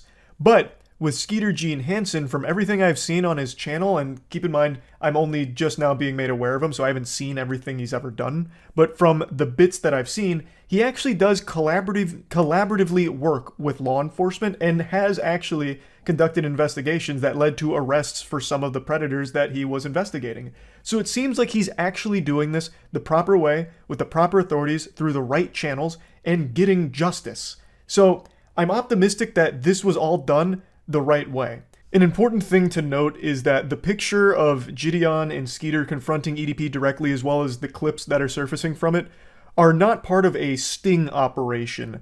They didn't lead some kind of, false narrative or anything, or try and bait EDP to meet them somewhere under the guise of meeting up with a child or anything like last time. They didn't try and catch him in Operation Cupcake Crusader 2.0. They just knew where he was going and wanted to confront him directly for the way he was conducting himself with another child, with the sexual messages they were allegedly exchanging. So Gideon went there dressed as a cupcake, obviously making fun of him. Skeeter went there with chat logs and bringing those to him directly, and they weren't like entrapping him or anything. That piece, that clip and the pictures was just a piece of making fun of him to his face and confronting him. So they apparently are actually building up a real case with law enforcement against him. So everything in person that they did is totally separate from that, I believe. Gideon actually came on my stream last night when I was going over this situation to further explain it. So I'm going to let him lay down exactly what happened. With this case, he actually talked to a 15-year-old girl. Like a real one, not like a decoy? No, like a real legit, like 15-year-old girl. Yeah, that's not super shocking. A lot of people don't remember this, but he had a history of communicating inappropriately with minors way before that sting operation. So if that's true, that doesn't surprise me in the slightest. When we did this, we actually did this like a month ago. So I've been sitting on this for like a month and a half.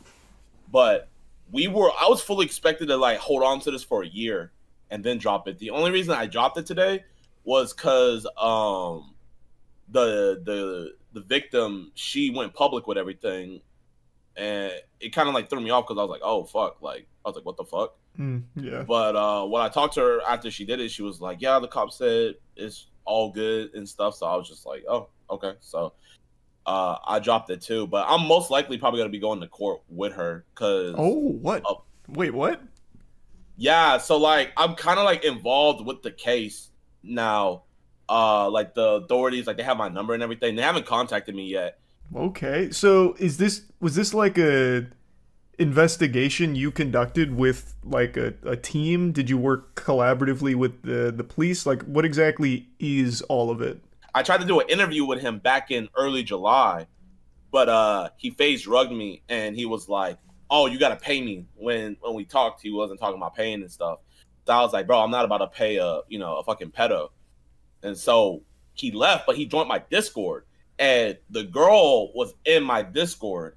And that's how he found her. And he messaged her because she had all of her social media in her Discord stuff. This all sounds... Did you ever, like, contact authorities about it? Like, Yeah. Okay. Well, So the thing about it is, like, I can't do it. Like, she did it. So, like, so what she did was she contacted my mods, and my mods told me. And then I hopped on a call with her. And the first thing I did was I was like, let me talk to your mom. So I talked to her mom. Her mom was aware of everything. And so once I got situated, she sent me everything. And then I gave it over to Skeet because, you know, he's a professional with this. Mm-hmm. The girl he was talking to, was she doing this to try and catch him, or was she? So he hit her up. So he hit her first. So that's the thing. Like, if she would have hit him up first, I don't know the legality of it. Either way, like, he said dick pics her, so he's fucked in that case. I'm not gonna lie, we caught him lacking at the dialysis center. You know, don't ask me how. I knew he was gonna be there, but you know, we caught him lacking. So that clip that you showed, that's not him going somewhere to try and meet that girl? No. Okay. No. I would just hope that justice would finally be served, because he's skirted away from that for a while. And that's the thing that I wanted to do with this. Like, that's why I was so willing to wait like a year, because I was afraid that it would have messed up the investigation. Yeah, I think the most important thing is actually getting justice as opposed to, like, the content of it. So hopefully this leads to a legitimate case against him, because he is not safe to be around children in any way, shape, or form. So that's pretty much all that's known about what is going on at the moment. It sounds like this wasn't a planned sting operation. This was EDP doing what he does best, talking inappropriately with children, and the victim alerted Gideon, who alerted Skeeter Gene Hansen, who alerted authorities, and are now all collaboratively... Jesus, I am really struggling with that word today. That shit is really making it difficult for me. I'm fumbling it. Collaboratively with law enforcement to build a case against him and hopefully pursue real justice for someone that is, for too long now, been allowed to continue preying on children. So after hearing kind of the general outline of everything, I'm optimistic that A, it's all done properly, B, it's all real, that this isn't some big ruse, some kind of giant joke.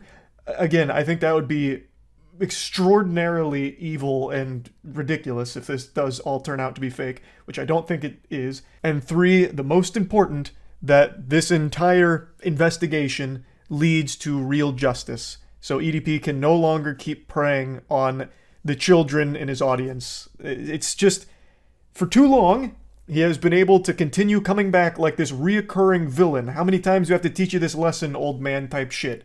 I compared him to the box ghost. Just this fucking cartoonish villain that keeps coming back, keeps getting defeated, but no real consequences. So just comes back again later on, making another cameo. It's been happening for 2 years. So hopefully this will finally be the case where EDP no longer gets to do these kind of awful things. So yeah, just wanted to talk about this, and I'm gonna keep... April 2000. I remember Quebblecop from a very long time ago. This guy used to be like one of the biggest when it comes to like gameplay videos and shit. And I hadn't thought of him in years. And I saw Sonny post this and just kept forgetting to watch it. And then as I was peeing, I saw it come up again. So I really want to see what happened. I checked his channel. Like, he still gets April like views. He has an audience, but I would wager a guess he's lost like 90% or 95% of his total viewer base. Because he used to average like 1 mil per video. He used to upload pretty much the exact same videos, and I guess something must have happened along the way. Because god damn. 5 million views. In the space of only 12 months, Quebblecop's viewership has fallen by roughly 90%. And we're going to outline every... That's what I speculated. I'm pretty good at eyeballing that kind of shit. I'm a YouTuber. I want to know more YouTubers. I want to get to know all the YouTubers. I want my friends to be YouTubers or people that are doing similar stuff. God, that sounds miserable. I don't know why people would only want to be surrounded by like-minded people. I can't stand that perspective. I think it's becoming more and more prevalent where people only want to be friends with everyone that shares the exact same opinions of them, and they can't be friends with people that think differently. Like, why would you want to be around people that are just like in the same career path, the same fucking thoughts as you, basically just like a goddamn clone of yourself? That sounds miserable. just to always be locked in your own little echo chamber of sycophantic yes men. Like, it's just, ugh. I think that'd just be miserable. I really do. Evident after forming a YouTube trio known as Robust, which included Kwebbelkop alongside 2 other familiar faces, Jelly and Slogo Man. Count of Kwebbelkop, Jelly, and Slogo being the best piece of evidence for the success they'd find as a trio. In addition to— How are the other 2 doing? Before we go on, I don't know the other 2. I haven't heard of Jelly or Slogo. Let's take a peek. April 2000. Let's see if it's just Kwebbelkop. Oh, it's all of them. Holy shit. 23 million, he gets about the same views as Kwebbelkop, who's on a 90% decline. Actually, less than Kwebbelkop. So it really just must be a thing of, like, the games aren't as popular anymore, unless they really did something that ruined them. So far out of the 3 of them, it seems like Slogo's doing the best. People grow up. True. That's a big problem with making kids content. Your audience grows up, like, pretty quickly. I feel like things you watch when you're 14, you stop watching by the time you're, like, 16, maybe. But there's always going to be new kids coming into the mix. So you would always expect it to constantly, like, refresh itself, but I guess sometimes it just doesn't. Or, again, maybe something happened with this whole group. Not far enough, I was just curious. Kind of skipping ahead here in the manga. Only, ensuring that the one daily video was always of the highest quality. Every day I worked on it. Every day I studied it. I watched tutorials. I read articles. I spoke to people. I practiced, and every day I mean, did you really need to? Like, what articles are you reading and what tutorials? Like, did you sign up for Jake Paul's seminar on how to be a YouTuber? Because this is all, like, really standard stuff. Unbeatable GTA 5, you lap, you lose. Fortnite versus real life challenge. Saddest Fortnite, try not to cry. I mean, like, you didn't need to really invest into the education side of YouTubing. You kind of just went with whatever was on the Explore tab.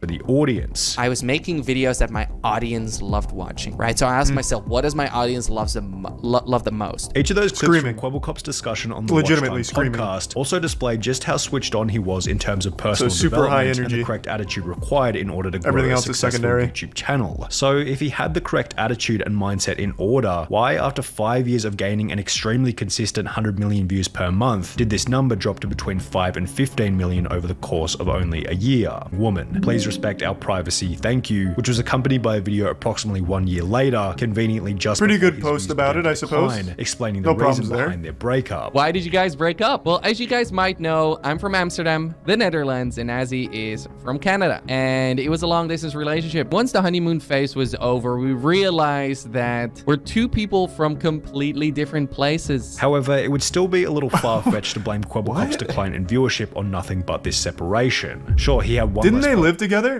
Weird spot to pause this. Didn't they live together? I thought I vaguely recalled them living together. Like, long distance for 3.5 years. I mean, that's got to be a world record. Honestly, they should be very proud of that.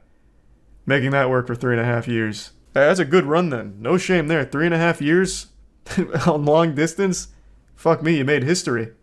After 5 years of filming together, the robust trio being Kwebbelkop, Jelly, and Slogo would also slowly disintegrate. Oh no! Instead of playing with Geordie, who was busy making various Why I Left Jelly and Slogo, explaining that— That's the exact same thumbnail from the Azzy breakup.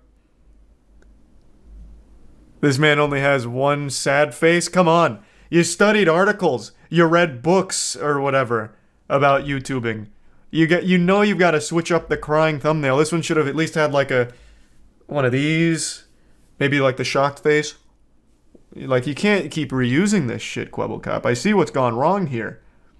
Unbelievable. That as a result of making video after video with the group, each of which following a similar narrative, Kwebbelkop felt as though he wasn't growing due to a lack of creativity. I saw that my creativity was running out. I was just doing things with the group. I was going into that direction. I realized that I stopped growing as a person.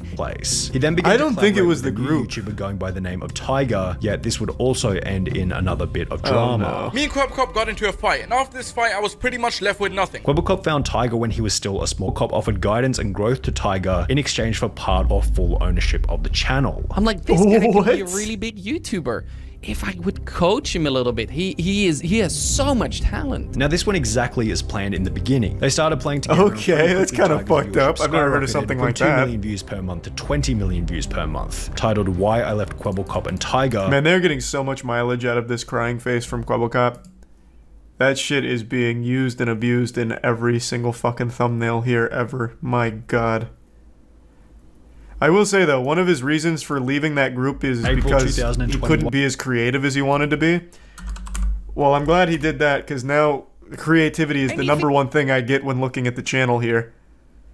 Look at all these. Content he's never made before. He was really able to unlock his magnum opus of creation here. They really held him back. Now he's spread his wings like a beautiful butterfly. I can't. But he was no longer friends. Why? Do it. Everyone is asking the same thing. Why are you not uploading to Tiger, and what happened between you and Quebblecop? Well guys, it essentially boils down to one thing, and that is that me and Quebblecop are actually no longer friends. I feel hurt. I feel disappointed. That somehow Quebblecop had claimed ownership over Tiger's channel, as he would upload a video where he had cloned Tiger's voice and attached it to an AI, which would provoke another response from Tiger, who was once again insulted by Geordie's actions. He made this cartoon character, loaned my voice, and put it on the Tiger channel. Listen, Geordie, this cartoon version of you might be your best friend, but I'm not your best friend, okay? I'm not even your friend. And after Tiger... That's wild. Hold on, I want to see that. So he did a VTuber for this now? Oh, Liger. In today's... Oh wait, no, this is his new channel. Oh, he must have deleted the other one. Man made a VTuber and an AI speech pattern for him? Bro, that's evil genius right there. That's Galaxy Brain. What, is the channel down? Does anyone know for sure? Okay, you're right. It just didn't come up from typing in Tiger. I wonder why. Today will be...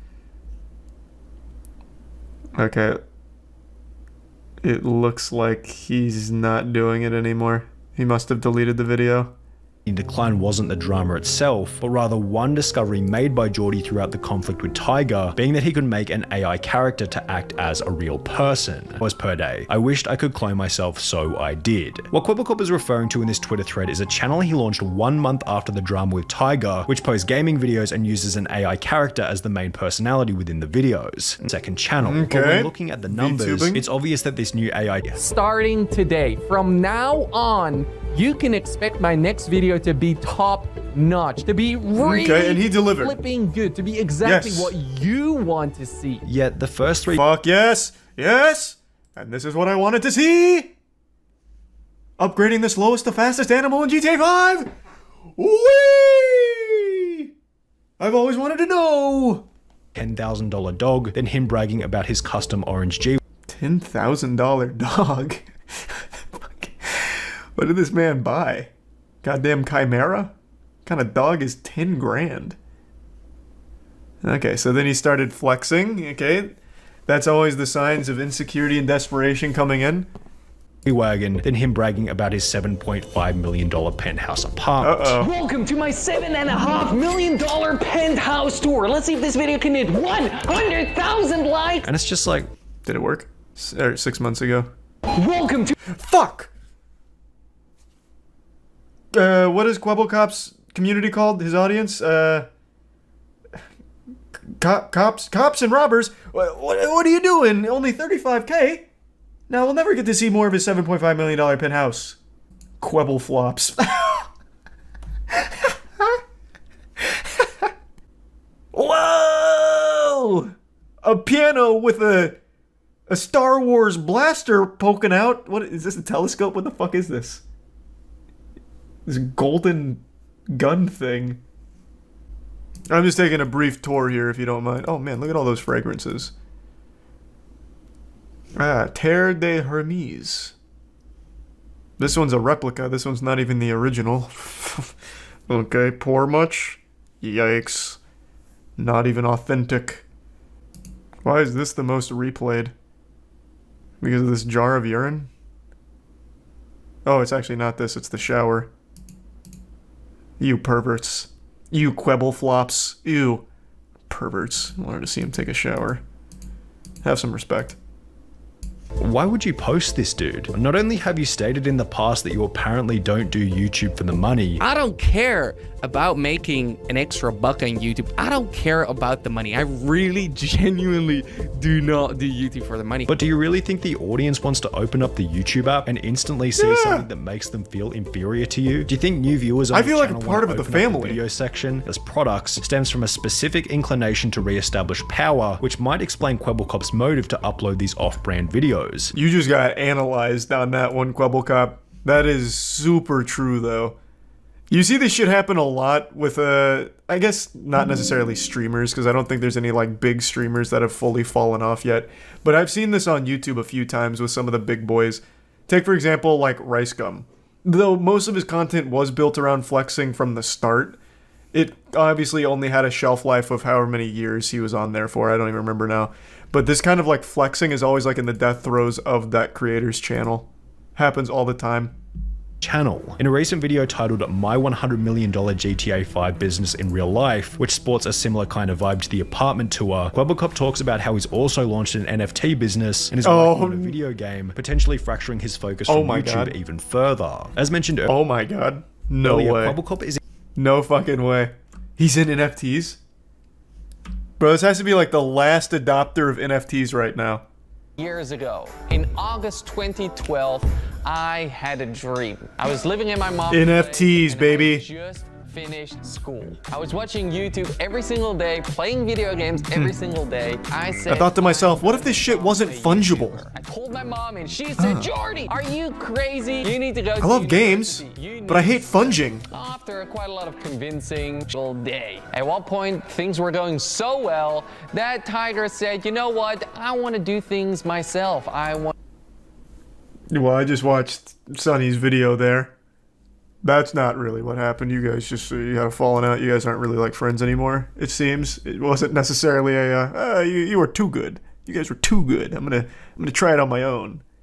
I still had the channel, which was dead at this point in time. So I said, well, if I want to continue the dream, if I want to build tons and tons and tons of channels that will flourish and shine forever, we need to remove the human element. Yes, it sounds crazy, but we need robots, we need computers. That's spoken like a man who really cares about the content. If I'm to own 5 million channels, I realize the weakest link is the goddamn human. Organic is cringe. Machines are the way I do it. So I hired this entire team to build VTubers with AI scripts. To pump out as much shit as I possibly can across 1,000 channels. We need VTubers. And that's when Blue was born. And this is the Blue team. A few of the Blue you'll never find out. We have a team which makes videos as a virtual influencer. If we want to start more channels, we can. We just start a brand new team who goes and makes videos as this influencer, as this virtual influencer. And you can start as many channels as you want because they all function under the same brand. It's like Spider-Man, okay? There's so many different Spider-Mans. Why do you view that as a good thing? Why do you view this situation as a good thing? I mean, for you, I get it because it's a lot of money, owning all those channels and all the ad revenue. But as someone who keeps presenting himself as a guy who doesn't care about the money and does it for good content, how can you possibly sit here and try and convince your audience of Kwebbelflops that this is a good thing? Just 1 million channels of completely soulless, generated scripts. This is so shameless. Holy shit. Huge risk if you invest a lot of money, and if one person leaves, the entire business collapses. Like he's convincing his audience that people are the problem. It's about me. I'm running a business with I don't know how many employees. Anywhere from 50 to 100 employees work here. I'm providing jobs. I'm building cool products. I'm making people's days better. And this all started what a weird spin on it. Having a dream. Now That's such a weird spin. Where's the NFT portion? I must have skipped it somewhere. I thought it was going to be like the focal point, but it's not. It's actually much worse than that. The focal point is I'm going to make 1,000 AI YouTube channels in order to really fucking pump out content and ad revenue, which is actually worse than NFTs. So where was it in the video? All right. Dear Launch My NFT supporters, over 6 months ago we launched a platform that helped thousands of people create and launch their own NFT collections. With over 1 million unique wallet addresses who use the platform, it's an understatement to call it a success. How hype. What a saint. What an absolute saint. Man, this one's doing numbers, Quebblecop. 37 likes, 12 likes, 10, 9. Woo-wee! To call that a success would be an understatement. Oh, he's stepping away. Oh, hold on, let me finish reading this. What happened? What started as a hobby project very quickly turned into a daily job. Working on the project was extremely challenging and new. Meeting so many enthusiastic Web3 supporters was my favorite thing about it. I'm also very happy that I was able to inspire so many individuals and help thousands of people to creating their own Web3 project. During these past months, I realized how much more the Web3 and metaverse space needs to grow before we can actually live in it. A lot needs to be built. This future we all dream about needs to be realized, else it'll stay a dream forever. This is why I'm stepping away from Launch My NFT. I have a lot of faith in my team, and I'm certain that the future for the project is bright, in all honesty. They don't need me anymore. Thank you to everyone who I've worked alongside. It was fantastic. Thank you for everything. Let's turn this metaverse into a reality. Let's take a peek. How's Launch My NFT doing? The largest NFT launchpad. It's so weird. Every single NFT adjacent site claims that they are the largest. 11K followers on Twitter. They might very well be the largest. God damn. Oh, that's a pretty wholesome comment. Oh, you can't. Oh, no, you can read it. I thought my webcam was blocking it for a sec. Hey, he took it on the chin like a champ. He wrote that comment from his spa. Yeah, let's not kid ourselves. I don't think that was actually him that wrote that. That was absolutely Blue or one of the other AI-generated content creators. A couple months ago, one of the best journalists on the planet, who also happens to be a YouTuber, got his house firebombed due to his investigations into a large network of corruption in Australia. I really do mean those words earnestly. Journalism is in such a poor spot right now. Modern journalism has about as much respect as the bronies did during the early 2010s. You remember that community of adults that used to jerk off to My Little Pony? In fact, I would argue that people have more respect for them than a lot of journalists these days, and rightfully so. It's an industry that thrives off of just feeding shit into the mouths of everyone that happens to come across their headlines. They're either writing meaningless articles, not focusing on anything important, writing blatant lies about shit, or just generating their own controversies to farm rage bait clicks from people just to drive traffic to their site. I'm sure you're tired of me whining about this one example I'm about to use because I've used it like 20 fucking times now, but I just think it's perfect to encapsulate what I'm talking about. There is an article Kotaku published proudly where it was all about the author mishearing a lyric in a Super Smash Bros. Song and thinking they heard a slur, so they wrote a whole article attacking Nintendo for it and demanding an apology and a response. Like, that is just the perfect example for what I'm talking about. I'm already getting lost in the sauce talking about this again and ranting. The reason I'm even mentioning it is because Friendly Jordies does real, meaningful journalism. One of the very few in the field that does. He's a political commentator, a YouTuber, and a comedian, and he combines all of these into extremely hard-hitting investigations into corruption in the government, and he presents all of the information factually, with sources, with evidence, and delivers it in extremely entertaining ways. So it's palatable to anyone. Even if you're not in Australia, it gets you educated and it entertains you. It is just the perfect blend of everything you could ever want from a journalist, really. And for all of his hard work, his life gets threatened. He is doing all of this at great personal risk to his own safety. His fucking house got firebombed, and the list of suspects that it could be is super long. He came back recently after a 2-month break on YouTube to update everyone on what's going on with that whole situation, and he laid out the entire timeline of events for all of the enemies he's made that could have been responsible for this firebomb attack on his house. This attempt on his life could have been made by a lot of very powerful people that Jordies has exposed and dropped very important information on over the years, and I highly, highly recommend watching his entire video going over all of it. Of course, the link is going to be in the description below. I'd like to briefly give you a summation of some of the possible suspects here in this little murder mystery whodunit. He compared this whole situation to Knives Out, and he's absolutely right. This is a wild web of fucking supervillains that are after him, potentially. He's got like the entire fucking Naruto Akatsuki hunting him down. And by far the biggest clown, but also the biggest, most powerful person in that group is John Barilaro, the former Deputy Premier of New South Wales, whom has come after Geordie's many times and even cites Geordie's as the reason he stepped down from his position, the most powerful position in New South Wales, because of their YouTube beef and Geordie's content insulting him and exposing him. John Barilaro has some very scary connections that could have been used here that led to this whole situation, and Friendly Geordie's does highlight all of these possibilities. But of course, he's far from the only one. Geordie's has exposed corruption at every level, so the list of enemies is longer than the terms of service to signing up to iTunes. But I would like to highlight two others. One of them is an extremely powerful gambling company that Geordie's has talked about and dropped very important information regarding. And another one is an organized crime ring. I'm not going to go too in-depth on those two yet. I highly recommend you watch Geordie's video talking about why these are very possible suspects in this firebombing on his residence. But I would like to show you a few clips from the video, mainly ones that are poking fun at John Barilaro, going over the history between the two, and just kind of pointing and laughing at this absolute goober. But it is a very serious situation, and somehow Geordie's has unbreakable, indomitable spirit and will. Because even though his life has been threatened, and keep in mind, that firebombing, it was twice. At first, they firebombed his neighbor thinking it was his house, but when they realized it wasn't his house, they came back and fucking firebombed him again. So, his life, very real danger, and he still is making the decision to stay and fight against corruption. There is nothing more admirable or brave. Like, he is exactly what journalists should aspire to be.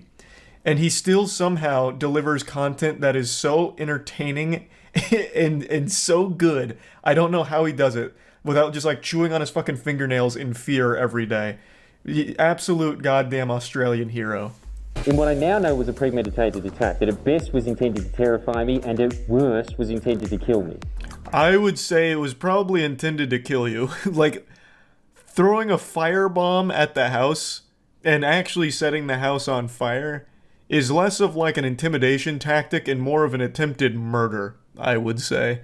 But I feel like in his position, he's got to be very careful with the words he chooses because he's constantly in the crosshairs of every single authority in Australia because he exposes so much corruption. But yeah, this is very much a step above an intimidation tactic. An intimidation tactic is if you had like someone come to your house dressed as a construction worker, but then it was actually a lawyer serving you like a fucking lawsuit. That's an intimidation tactic. This is some like hitman shit. The night that happened, I was supposed to be sleeping here. I didn't even have smoke alarms. So there's a very good chance that if I was, I could have ended up like the content you're watching right now. Fire. But I wasn't here because that week I was performing my live show in Melbourne and I forgot my keys while I was down there. So there, criminals outwitted. It reminds me of that quote. He's 2 steps ahead. Then the enemy certainly can't anticipate our future actions. So I was sleeping somewhere else that night. That's such a beautiful line too. That's always the cliche on how they beat like an overpowered villain in an anime or some shit who can see into the future. We'll have no plan and we'll wing it. Unpredictability is our best friend. Here, and it is too big of a jump to go from beating a cameraman in public to firebombing a house. That is a big jump, but you're also giving him a lot of credit here with beating a cameraman. This cameraman is fending off this overgrown baby with ease. Like, this is pretty sad for John Barilaro here. He is, it's like that, like an older brother putting their hand on the head of the younger brother as he's throwing punches that are missing. And he's holding like a 30-pound camera on his shoulder. John Barilaro had this palatial multi-million-dollar estate that he Airbnb'd as a side hustle to his other gig, being the leader of a state. This is the dumbest thing you could do, right? Like, especially since the other half of the time, it's not Airbnb, that's where he lives. So we thought, wouldn't it be good if we film a video on the history of all the shitty things he's done, but film it at that Airbnb? Because as you've probably gathered, or haven't because you're that dumb, I'm filming at your estate. And I want you to be the first to know that I f***ed in both your guest houses. Oh, Stooge, we tracked the video. It's coming from inside the I don't know if house. that's true or not, but that's such a fucking flex. This guy actually sounds unbelievably stupid. Like, legitimately, observably stupid. I am believing 100% that his feelings got hurt because Friendly Jordies made fun of him, and he probably cried. Like, he actually probably did cry and then resign. That's crazy. They came on his pillows. Yeah, maybe. I mean, again, I wasn't there to watch him have sex and pound cheeks at John Barilaro's Airbnb or anything. I'm just going to take his word for it. And even if he didn't, he planted the seed of doubt in his head forever now. The guy that makes fun of him also fucked in his beds. So either way, that's a W. John was demanding the police conduct a bug sweep of the property. Something that would cost the taxpayers $10 And a blacklight, despite please. the fact we We need to paid know if he almost actually that fucked much here. to stay at the property. Just imagine how stupid and entitled it is to be deputy premier and lease one of your primary residences out to anyone. I never considered doing this before, but say a property developer wants a favor, they could very easily get material to blackmail you. Hey, I want to pop in here real quick once again to drive home the absolute insanity of this situation.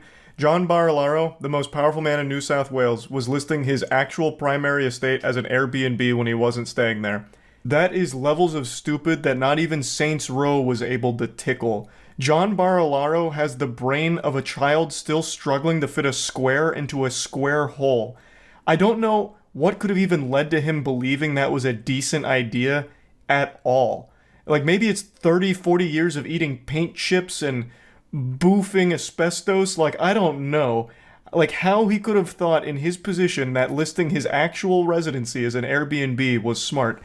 As Jordy's does list, there was a lot worse shit that could have come from this.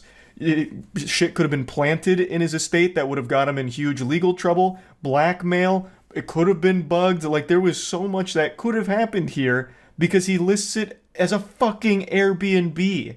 Honestly, John's lucky Jordy's was the one to do this because it could have been so much worse. He got off easy by the only thing scandalous happening in his estate was Jordy's slamming ham in his bed. Like, he could have found himself in much, much, much bigger trouble. In another video, I called Barilaro up and attempted to ask him about allegations surrounding him and extramarital affairs. Turns out, John's intimate relationships would eventually come under scrutiny in a hearing concerning his boss's intimate relationships, but that's a story for another day.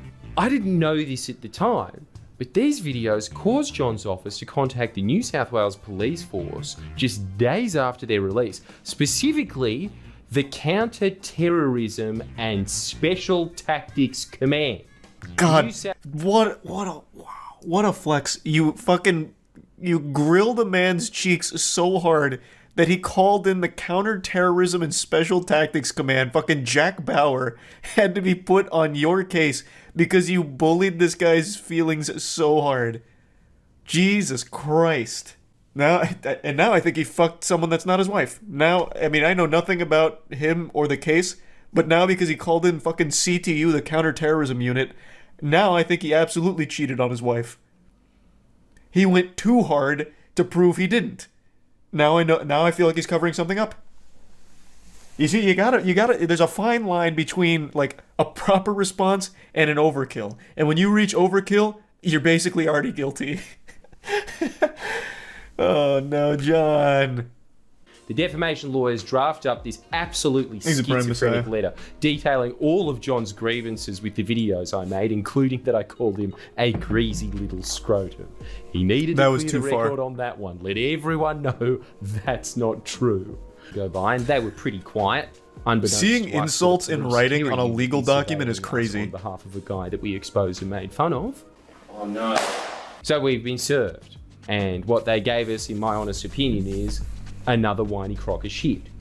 That was. Does he actually have to? So he's been sued a million fucking times. Does he actually ever have to even defend himself, or does it get thrown out pretty quickly? Because this man has collected more lawsuits than I have Pokemon cards at this point, from the feelings he's hurt. Yeah, he's had to defend a few times.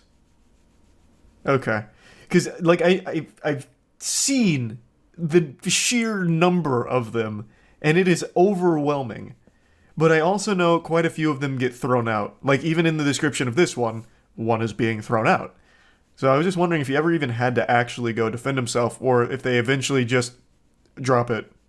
Then on the 4th of June 2021, my producer Christo is walking back from uni. Oh, I know this one. Meeting our lawyer Mark that day, so he had the document.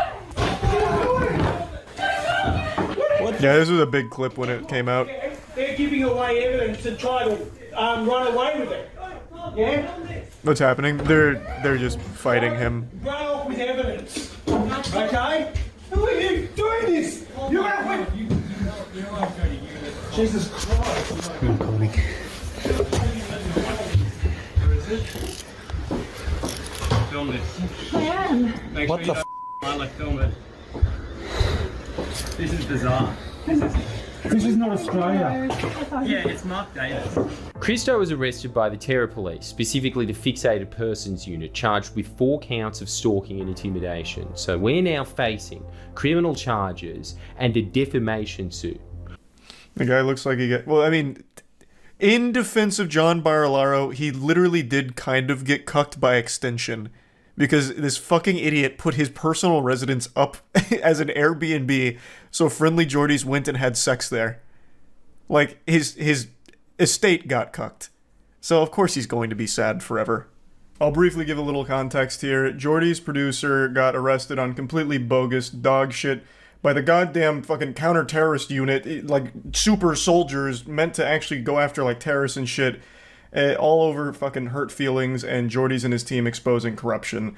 It's an absolute affront to God. It is just downright wrong and fucked up what happened to Jordy's, his team, and everyone involved here. And that clip you saw is only a brief section of that whole arrest, which was brutal. Like, they roughed him up for no reason. Like, all of it is just foul. They end up withdrawing the application and paying both Christo and my legal costs of over $20,000. Hey, but Christo's attaboy. criminal charges still hang over him, and my defo case is still ongoing. During this time, Barilaro also decided to publicly announce his intention to resign from politics, basically saying, I forced him to resign. The defamation case definitely playing a big part of this. God, that's so good. I don't know how many of you can endure what I've endured on online. I feel for young men and women, young boys and girls that get bullied on social media. I feel for them because as a bro, you are literally the most powerful person in the region, and you're crying about YouTubers making fun of you so much that you're quitting your job. That is the weakest, softest shit of all time. Actual 14-year-olds get bullied harder than you do, and you know what they do? Continue on and move forward. You're the fucking most powerful politician in the region, and you curl up into the little fetal position suckling your thumb because a YouTuber called you a greasy scrotum. That is wild. That is fucking wild. Holy shit. You know what? I actually don't even think it's the mean words that Jordy says against him. I really think when Jordy's fucked at his house because this stupid idiot put his Airbnb or his actual home up for the Airbnb, I think that's what broke him. I think that, like, actually broke his whole soul. I think that was just, like, this big eureka moment where it's like, wow, I'm a fucking idiot. And he couldn't handle the realization. Like, the self-reflection was too much. Overwhelming. So my legal team launches an application to strike out that claim, opposed again by Barilaro, who fights tooth and nail to keep that claim in and keep his special protections that prevent his own words from being examined in court. And guess what? We lose. The judge rules that it would be more unfair to deprive Barilaro of the right to vindicate his reputation. What?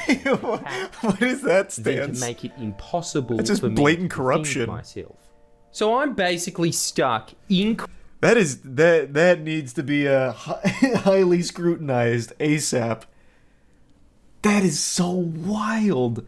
Holy shit. Imagine still being bound by a 1700s ruling to protect a politician from saying something stupid in Parliament.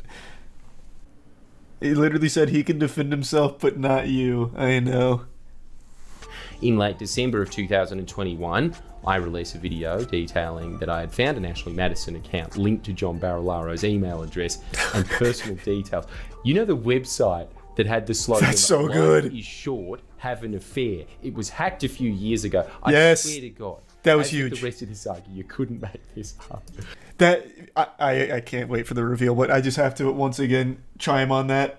With that Ashley Madison hack, I don't know how many of you remember that. That caused like actual hysteria for maybe like a week. Like on Facebook, like the old gentlemen, they were breaking down like, how could this have happened? The internet is a secure place.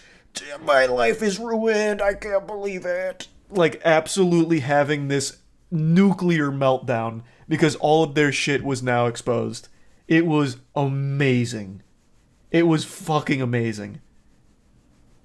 Ashley Madison was a place where married men went for cheating on their wife or something. That was the whole shtick. That was the whole basis of the site. Him because when cameramen went to film him one night regarding this scandal, this happened. I wonder if that was the woman he met on Ashley Madison or if it was his wife. There's really no telling. Oh, this is the cameraman.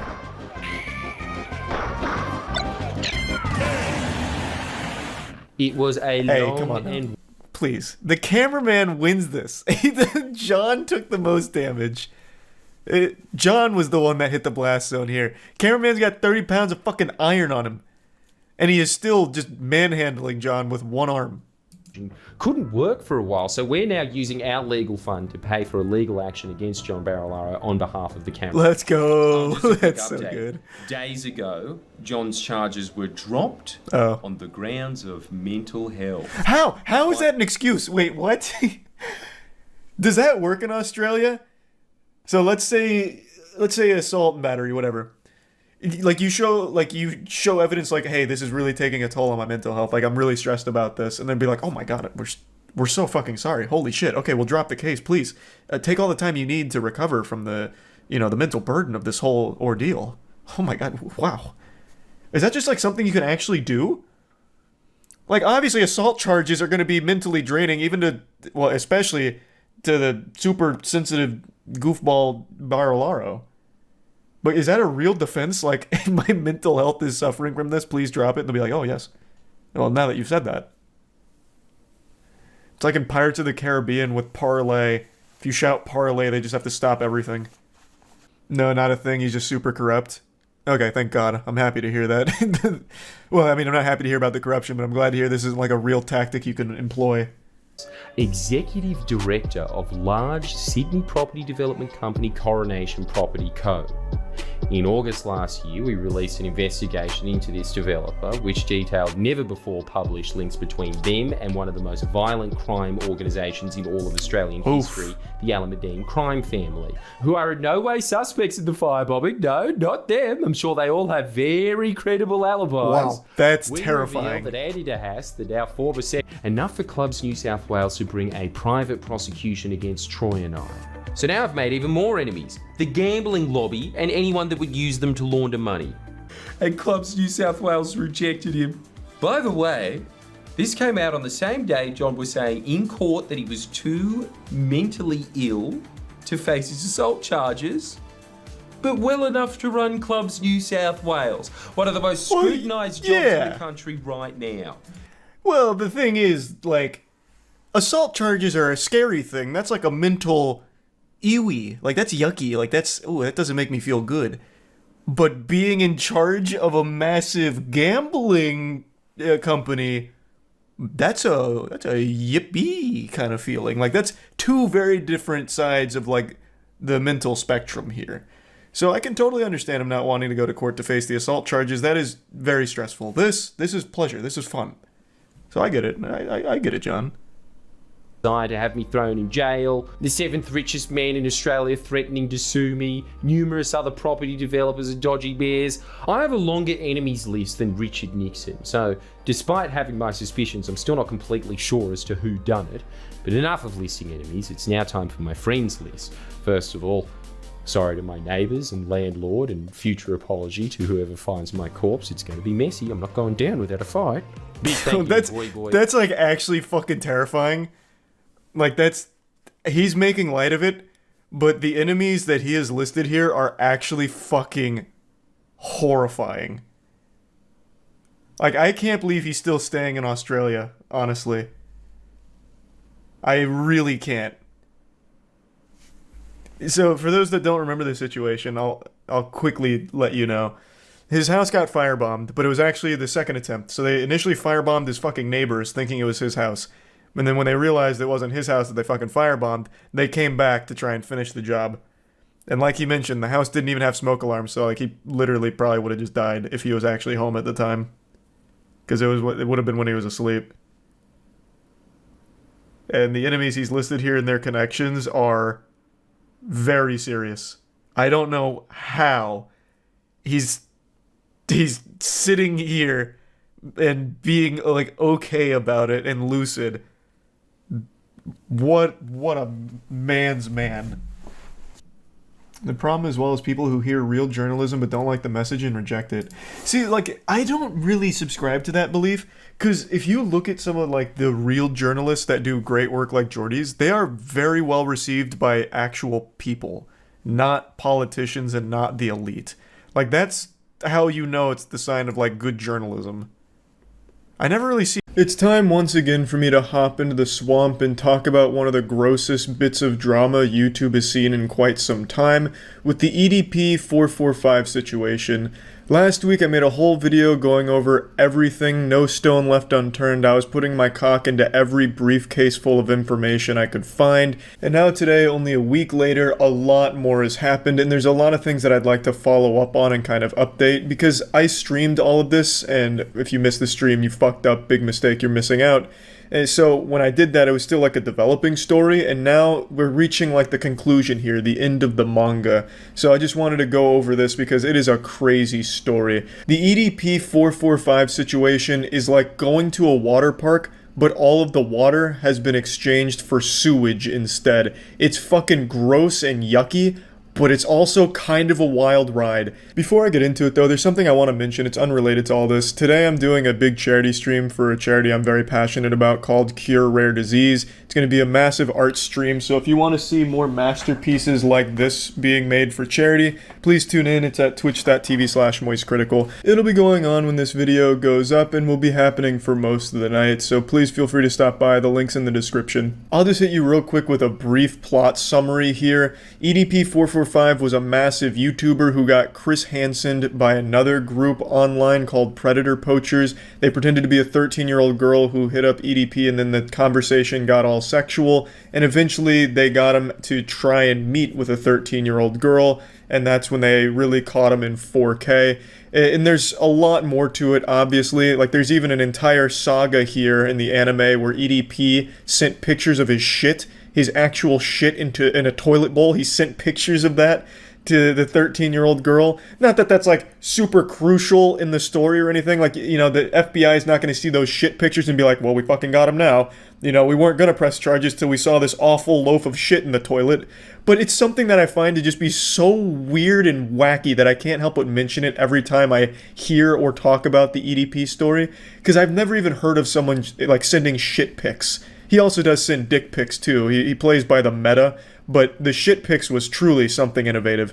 But anyway, that's basically just the story.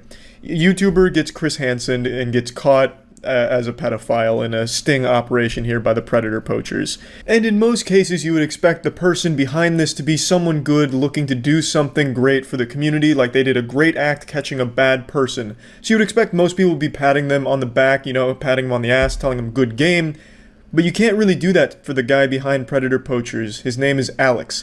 And since this big bust, a lot has come out about Alex. It's a lot of awful fucking shit. Half of it I can't even begin to show on YouTube because it is really deplorable stuff. Basically what happened is the Spider-Man meme where both Spider-Men are pointing at each other, but in real life. It was like a cliche scene from an action movie right before the villain dies. He's like, I'm taking you with me. That's what happened. So they bust EDP, But then Alex gets busted as well. Tons of clips surfaced from Alex where he was being extremely racist, dropping the N-word, hard R, homophobia. He was being really creepy to a decoy, asking them to do stuff for him, claiming it was a predator asking.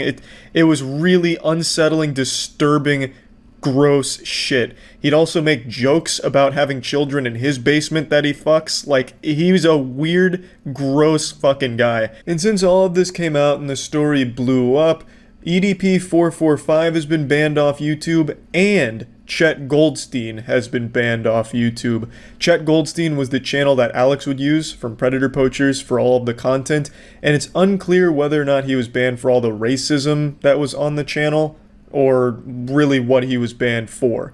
If I had to spitball a guess, it would probably be all of the fucking racist shit that came out, and a lot of it was on the Chet Goldstein channel. That would be my guess. But I know when I mentioned this during the initial video, a lot of people were mad at me for saying just because the guy behind it's a bad guy doesn't discredit the investigation or the work.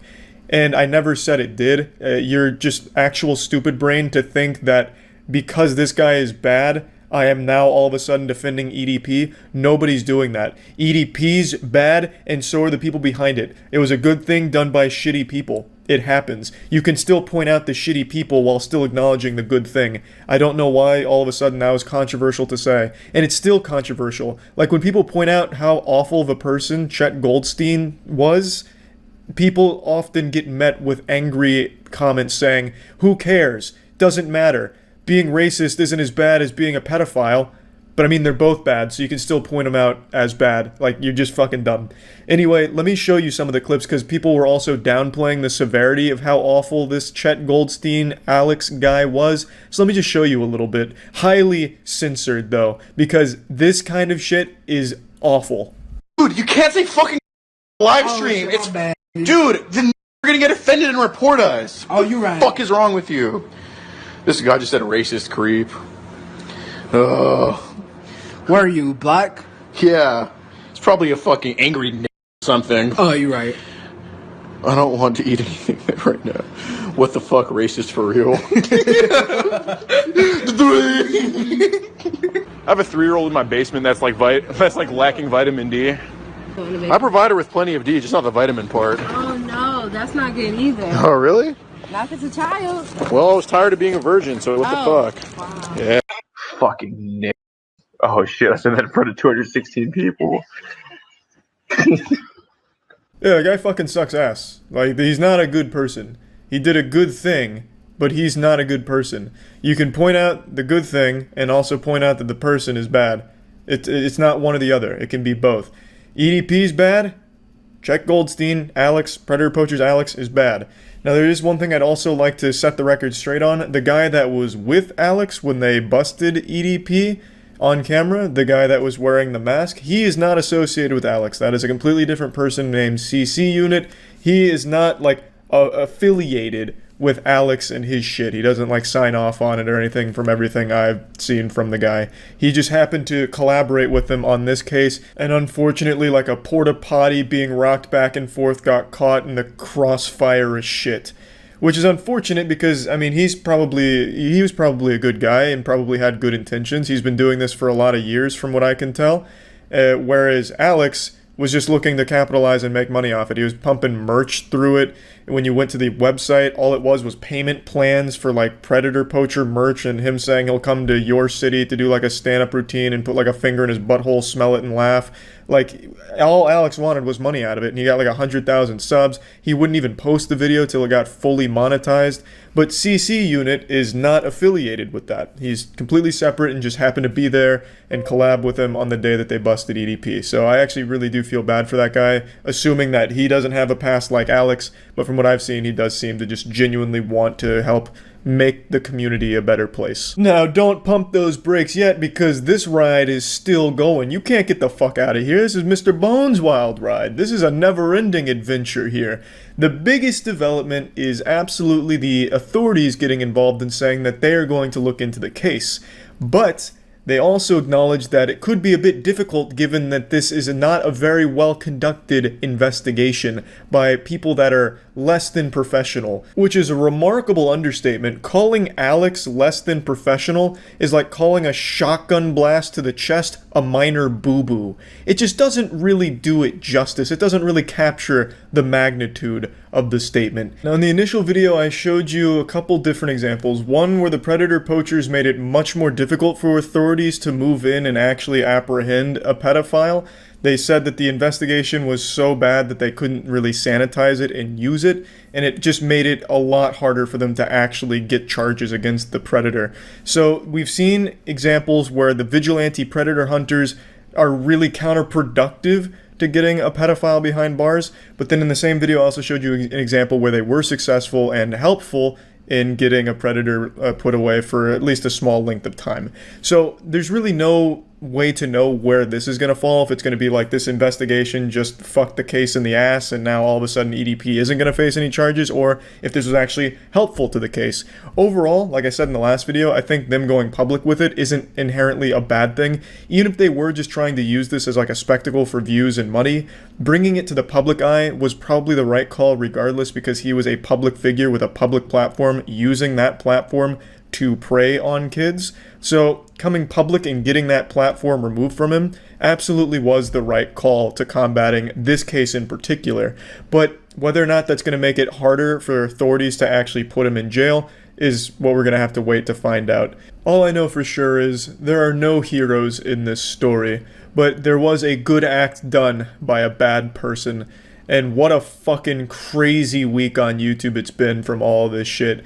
Actually, probably one of the like wildest things I've seen on the platform. And yeah, I just wanted to do a little follow-up to it. I don't know if we'll hear any more about EDP and all this, because I imagine from this point forward it's going to be between him and the authorities. So it probably won't be any more like public drama stuff on EDP, but I'm sure you've at least heard by now that Logan Paul was caught with his pants down, exposed for one of the largest scams ever run by an influencer. This was all brought to light by the finest detective YouTube has ever had, a channel known as CoffeeZilla. I've talked about CoffeeZilla more than Amy Schumer's talked about her vagina. I can't get enough of his content, and I can't recommend his channel highly enough. It is beautiful stuff. He's like a real-world L from Death Note, but instead of solving murder mysteries, he's solving scams. He's become a boogeyman to any fraudster online, where if he knocks on your door, they run to the basement and hide, like Batman striking fear into the hearts of criminals. And recently, he set his sights on Logan Paul. This is actually an investigation that's been going on for an extremely long time. CoffeeZilla has spent at least a year going through every single detail of this case and getting all sides, talking to the people that helped develop it, as well as people affected by it, and even core members of the team that were in the know on what was going on from the beginning of this project, from the goddamn birth of it. From the very beginning, CoffeeZilla has talked to one of the people that helped bring this project to life, like at the genesis of Crypto0.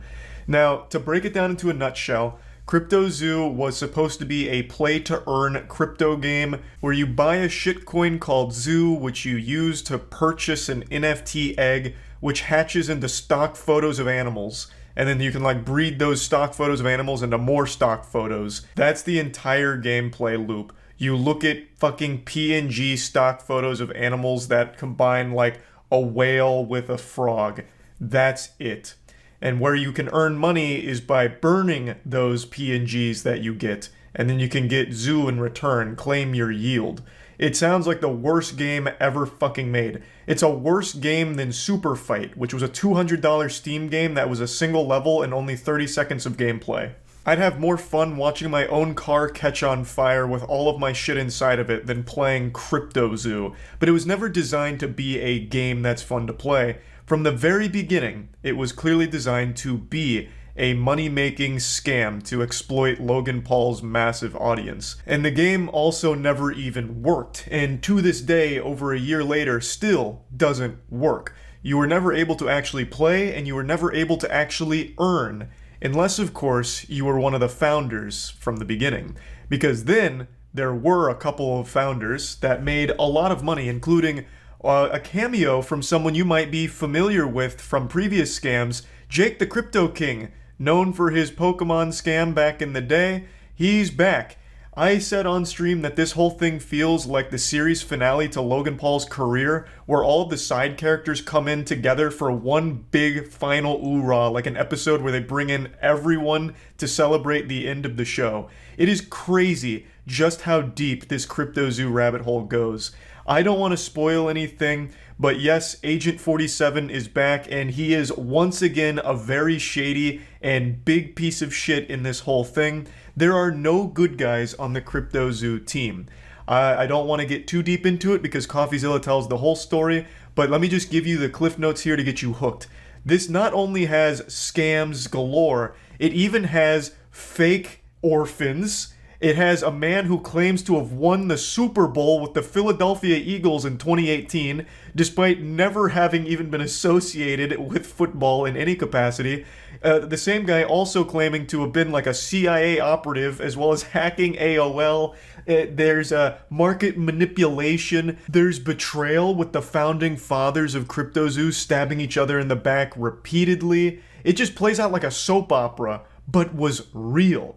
Like, even the scammers were scamming each other. So not only were normal people getting fucked in the mouth and losing money on this completely fraudulent product, but even the scammers were scamming each other. Like, it was just pure pandemonium and chaos. There was even a point where the code got stolen and taken to Switzerland, held hostage for $1 million ransom. Like, the web here is so wild and wacky. It is an unreal journey, and I don't want to spoil it all here. I highly recommend you watch the entire 3-part series from CoffeeZilla. I'm only going to be showing you the first part here that I watched and went over to get the bare bones breakdown of the situation, as well as setting the stage, the foundation for the whole investigation going forward. It is just such an incredible ride. CoffeeZilla has truly outdone himself with this investigation, and I'm extremely excited to see how Logan Paul defends it, because the evidence that CoffeeZilla showcases seems pretty bulletproof. It seems like there's not a whole lot of wiggle room for excuses or any kind of justification for anything in regards to Crypto0. But, of course, on January 3rd, Logan Paul has hyped up that his response is coming on his podcast, which to me just feels like an advertisement more than anything, but I will, of course, withhold full judgment until I hear his side, since he hasn't been very open to sharing his side for the last year. This has been like my most anticipated show of the entire year. CoffeeZilla's 3-part deep dive into Logan Paul's crypto scam, Crypto0. So I'm extremely excited, and I'm super happy to see CoffeeZilla go so hard on this. He's gained like almost 400,000 subs since posting these videos, something like that, and he deserves it. I know he spent quite a few months investigating this. I know he's also reached out to Logan Paul numerous times to try and get his side of the story, but has been dodged and ducked every single time until he finally posted this video. I saw Logan Paul's tweet saying, actually I'll just pull it up instead of paraphrasing. He did the standard, "I used to love CoffeeZilla, and I always think he gets everything right. Until now. Now he fucked up." Like, this is very cookie cutter. Somehow, every single time CoffeeZilla talks about some kind of big scam like this is always the response. While I generally appreciate Steven's creative genius and exceptional work ethic, I mean that, this one is simply not true. When appropriate, all bad actors will be exposed, explained, and held fully accountable. I'll speak further on Impulsive January 3rd, which to me reads more like an advertisement for his podcast than anything. But I always just love this first line because this is boilerplate at this point. This is what everyone says when CoffeeZilla makes a video about them. A creative genius, one of the best in the business. Ace detective, like Benoit Blanc. But this time he fucked up, trust me. This time he's wrong. I lost $25,000. $120,000. This is absolutely shocking to me. These aren't children. You're telling me these adults watch Logan Paul? Or did they had to have just heard about this from like crypto subreddits, discords, all trying to like hype train the shit out of this? I refuse to believe that this is Logan Paul's audience. No fucking shot. $500,000 Australian, which is $500,000 in Crypto0. Shut up! Jesus Christ. Yeah, 500K. Oh no. Today we're investigating Logan Paul's Yikes. Crypto, a Oh my blockchain God. game that made millions but never worked. And of course, at the center of it, we have Logan Paul himself, who has abandoned this WWE superstar, baby. Orphans in his wake. Wait a second. Thousands of victims in his wake. For the last 6 months, I've been working on my own NFT project. We have a massive team behind it. And real quick, you might be asking yourself, well, what experience does Logan Paul have with NFTs? And that's a great question to be asking, and I have the answer. He was actually a pioneer in NFTs, and in fact still has some of the best NFTs of all time, such as are these still up on OpenSea? Well, here's his NFT Pokemon cards.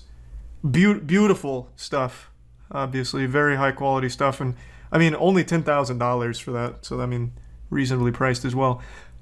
Where are his... He used to sell clips. So you could pay thousands of dollars to get an NFT clip of him boxing. Which was a fucking bargain. Honestly, just giving it away at that price. You get like 15-second Twitter clips of his boxing matches. Where are they? September 1st, cryptozoo.co. We don't scam. That's I've fine. never scammed anyone before. Logan cares extremely deeply about his audience, loves his audience, loves his brand, doesn't have to scam to make money. True, but you make a lot of money doing it, I imagine, so... Welcome to part The cookie one, jar the was too million-dollar appealing. mystery that began this whole story. for the last 6 months, I've been working on my own NFT project. I think there needs a fresh take, and this project that I have is that fresh take. Now look, at first, Yep, I was let's just as go. surprised at this pitch as anyone else because I just got finished roasting Logan for a different coin called Dink Doink, which is fans Dink Doink. lose money on. I'm a Dink Doink fan. And it wasn't even a project at all. It was a game that could earn you money. I'm excited to launch. Called Pay to You Earn. keep using a, and you Or, just did it Jesus, again, you keep play to using a earn. word there. Game. You're not using like a project. It's a game. It's a game. It's a really fun game that makes you money. You started by buying this crypto token called Zoo, which is their in-game currency, and you use Zoo coins to then buy egg NFTs, which you can then hatch to become animals. You then can breed those two animals to become hybrid animals. For example, if you breed a gorilla, What a fun and a sounding kitten, game. you get a gore kitty. And the more rare the NFT, the I get to higher breed the daily animals? yield Sign of me Zoo up. tokens that animal earns you every day. Theoretically, it works like almost like passive income. You can then burn your animal NFTs to release the zoo they earned back to you, and from there you can invest it into eggs or just cash out. Now, some of you of the Egyptian persuasion might notice some triangular qualities. No, that's a to this game coincidence. description. We handmade art for the past 6 months, bro. Approval, very specific notes, 10 different artists making art for our project. That doesn't Now, sound I'll like a admit, lot of artists. This all for sounds that. very enticing. Handmade art, a Not fun really. game that can earn you Doesn't money. sound and enticing. one of the biggest influencers in the world backing it. It was Logan Paul at the end of the day. An internet personality that I actually trusted. That I actually Why? kind of What did... believed in. Obviously, Well, when I feel terrible that that happened to you, but what?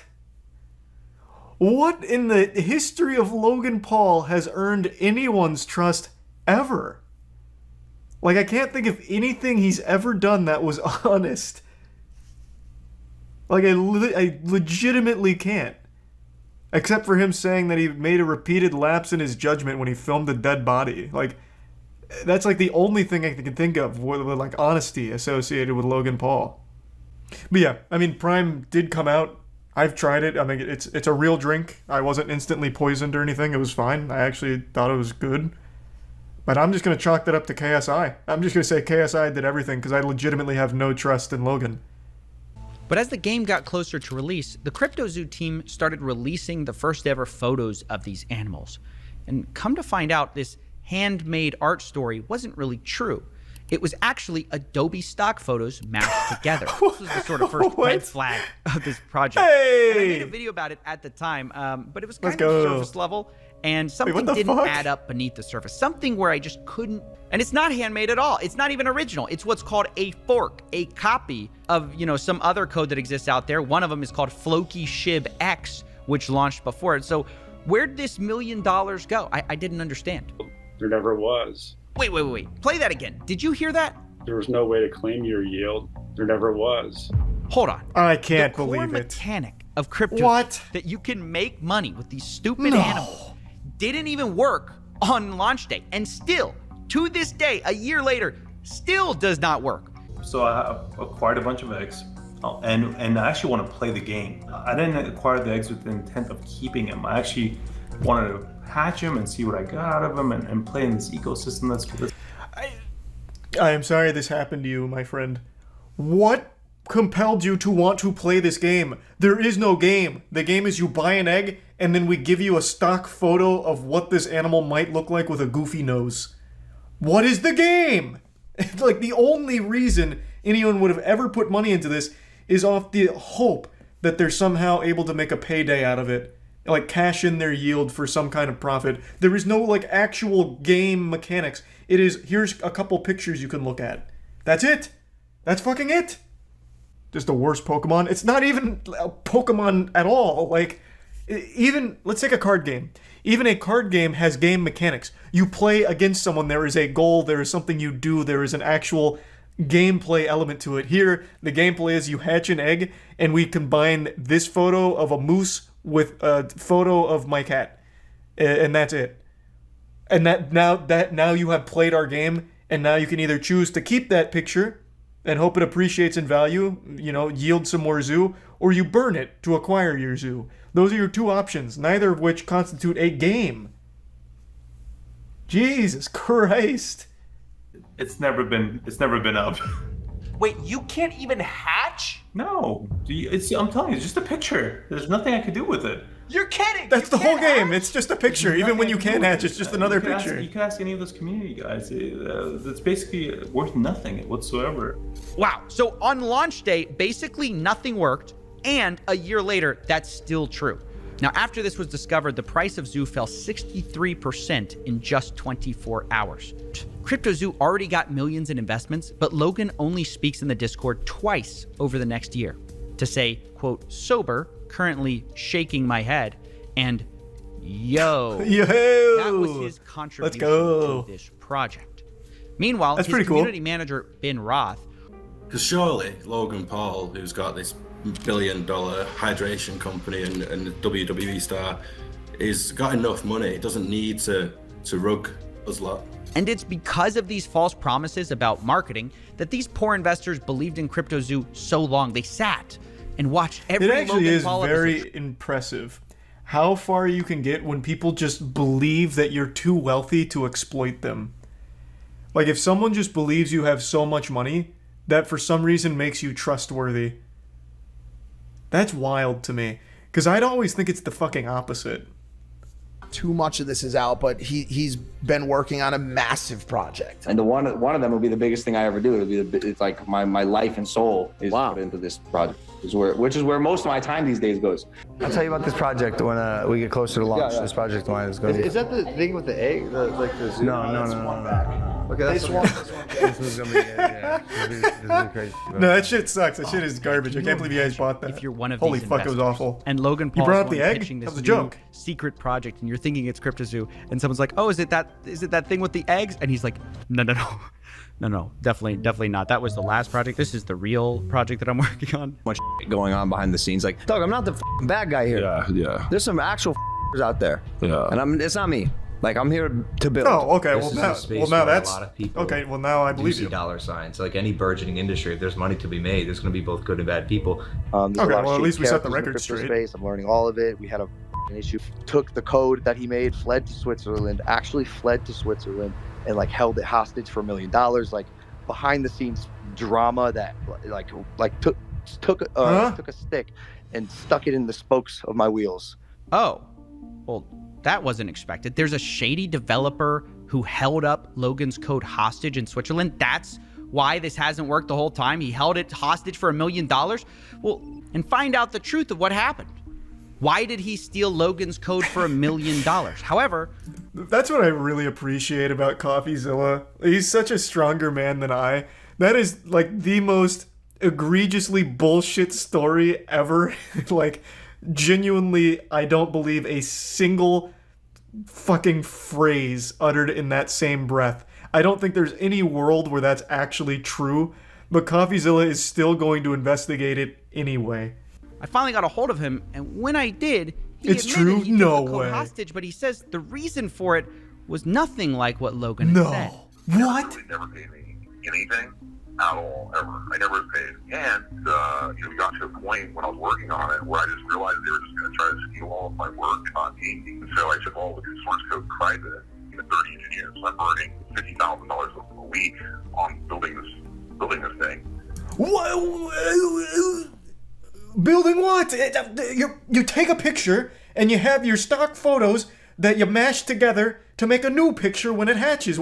Where is $50,000 a week going? Where? How? Holy shit, this is outrageous. But I am beyond shocked that this is at least a half-truth. So the guy did flee to Switzerland after holding the code hostage, but it was because Logan didn't pay him, or the team. So he was telling a half-truth on the situation. I can't believe any part of it was true. That is already quite the twist for me. According to him, they negotiated a $1 million payday for this whole project. And from the second I heard that, I thought, oh, that's interesting, because Logan claims he spent $1 million on this whole thing. And this developer saying he's owed $1 million on this. We've been paid nothing. I would have loved to have Zoo, but I don't have any. So that's multiple sources working on the CryptoZoo team project who were not paid. Now, obviously, these are big accusations, which is why I wanted to confront Logan Paul on them. But unfortunately, we're not exactly on speaking terms. So I wonder, how could I speak to Logan without speaking to Logan? Logan Paul's manager, a guy named Jeff Levin. Oh, Jeff. He might be Fuck. just what we need Jeff, to no, settle this whole thing. So I gave him a call. Hello? Hey, Jeff. Hey, sorry to bother you. This is Steven with CoffeeZilla. I'm calling because I've heard reports that CryptoZoo hasn't paid their development team, and I'm just reaching out for comment before I do this story. I just want to follow up on that. I have no comment for it. Okay, Oh, well, fair enough. Are you guys Okay. denying it, or are you saying it's not true? Just no comment. I don't think that the information is true. You guys have a whole side to I know, your but story here. Your job as someone that is reporting news is to actually verify correct news. Well, Right, that's why I'm calling you. I know, and that's legal grounds for that stuff. So I'm just telling you, legally, you have to report correct news with verifiable information. Right, that's why I'm calling you. As we've been advised always, is if anybody reports fake news, that's where we won't. Then set the record straight. call was- What? Is everyone around Logan just a fucking idiot? Like an actual bumbling buffoon? Huh? That is why he called you. You could have absolutely just, if it's not true, shut it down. Or tell him, yeah, it's not true. I wasn't aware of this. We can go ahead and get some material together to prove that it's all fake. Bang. Right then and there. You don't have to immediately tell CoffeeZilla all the evidence or anything. Just say like, hey, it's not true. If you can give us some time, we can get together all the material and send it your way to prove that they're being dishonest about the information. Simple. Jesus Christ, Logan, hire me as your manager. Jesus. Could have saved you a massive fucking headache if this is all fake. How can you be so dumb? A mess. Jeff, Logan's manager, seems to be implying that I'm not allowed to repeat allegations his own development team made, even though Logan can go on podcasts and publicly accuse those developers of stealing his code. Not only that, he's the one who refuses to provide any evidence, but seems to sort of be implying that maybe we'll sue you if you tell this to anyone, which he then denies doing when I ask him if that's what he's doing. Told you I have no comment to it. Telling you once again, from a legal standpoint, you have to report truth. If you do not Is this an verify NPC? truth, Why does he keep saying this? Then you're just allegations, and those then will be handled the way that we want to handle it. Okay.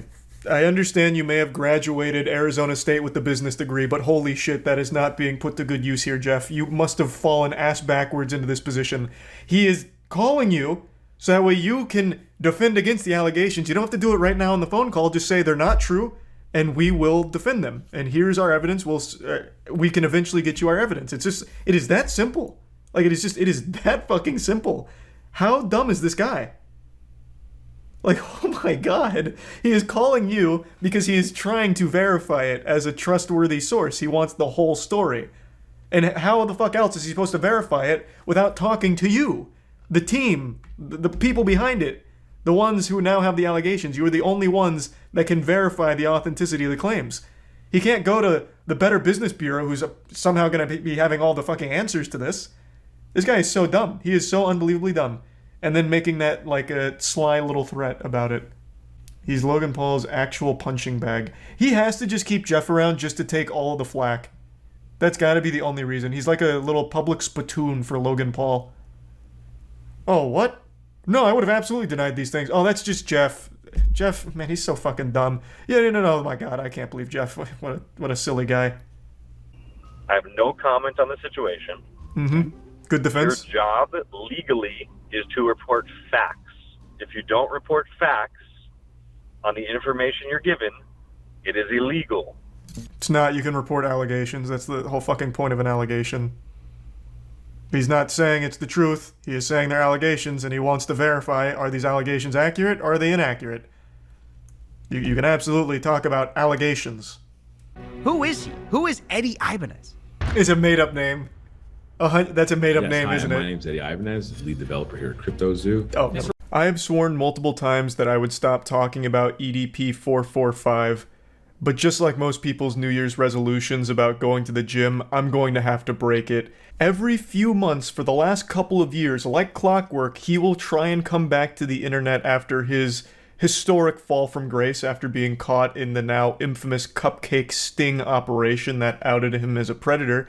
He'll come back with an almost cartoonish development. He has been on this non-stop wild and wacky roller coaster of crazy, goofy shit that he tries. He's this gift that just keeps on giving with the amount of unbelievable shit he tries. Like an everlasting gobstopper of goofs. I've compared him to the box ghost from Danny Phantom, and I think that is just the most apt comparison. He's just this silly villain that keeps popping up every now and then just for people to laugh him off the face of the internet, but he'll always come back as a cameo in later episodes.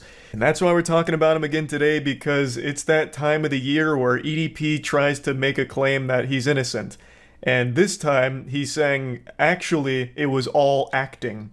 He was only pretending to be a pedophile. He was method acting as a child molester, as part of a movie production. I know that sounds unbelievable. That sounds like I just made that shit up in a game of Mad Libs, but I'm being serious. That is the angle he's trying. He posted an entire breakdown of his defense that this was all a setup, that it was supposed to just be improv acting, but they published it as a real thing and it cost him his whole career. Now, before diving into the fanfic that EDP tries to craft here like he's working on a fucking Tumblr blog, I do want to make it clear that even though the Cupcake Doomsday sting operation was the apocalypse that brought down the world of EDP, it's far from the only instance of him talking inappropriately and sexually with minors. This was just the only one where they actually caught him in video. You know, this was no longer just blurry photos of Sasquatch or rumors. They finally had him on video, flirting with, and then even going to a physical location to meet someone he believed to be a child. This followed sexually charged conversations as well as inappropriate pictures, including a picture of his poopy in a toilet, an actual shit pic. I make sure to mention that anytime EDP's name comes up because god damn it, that shit is crazy. And following all that, he went to the physical location to meet someone he believed to be a kid, and said the reason he was there was actually because his belly was empty, his tummy was growling for a cupcake, which is why it became known as the Cupcake Incident.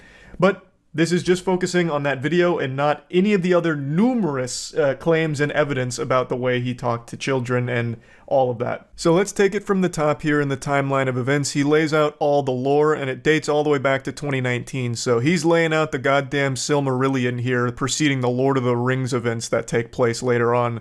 So in 2019, he flew out to Philadelphia for the world premiere of Maybe Next Year, which he was featured in.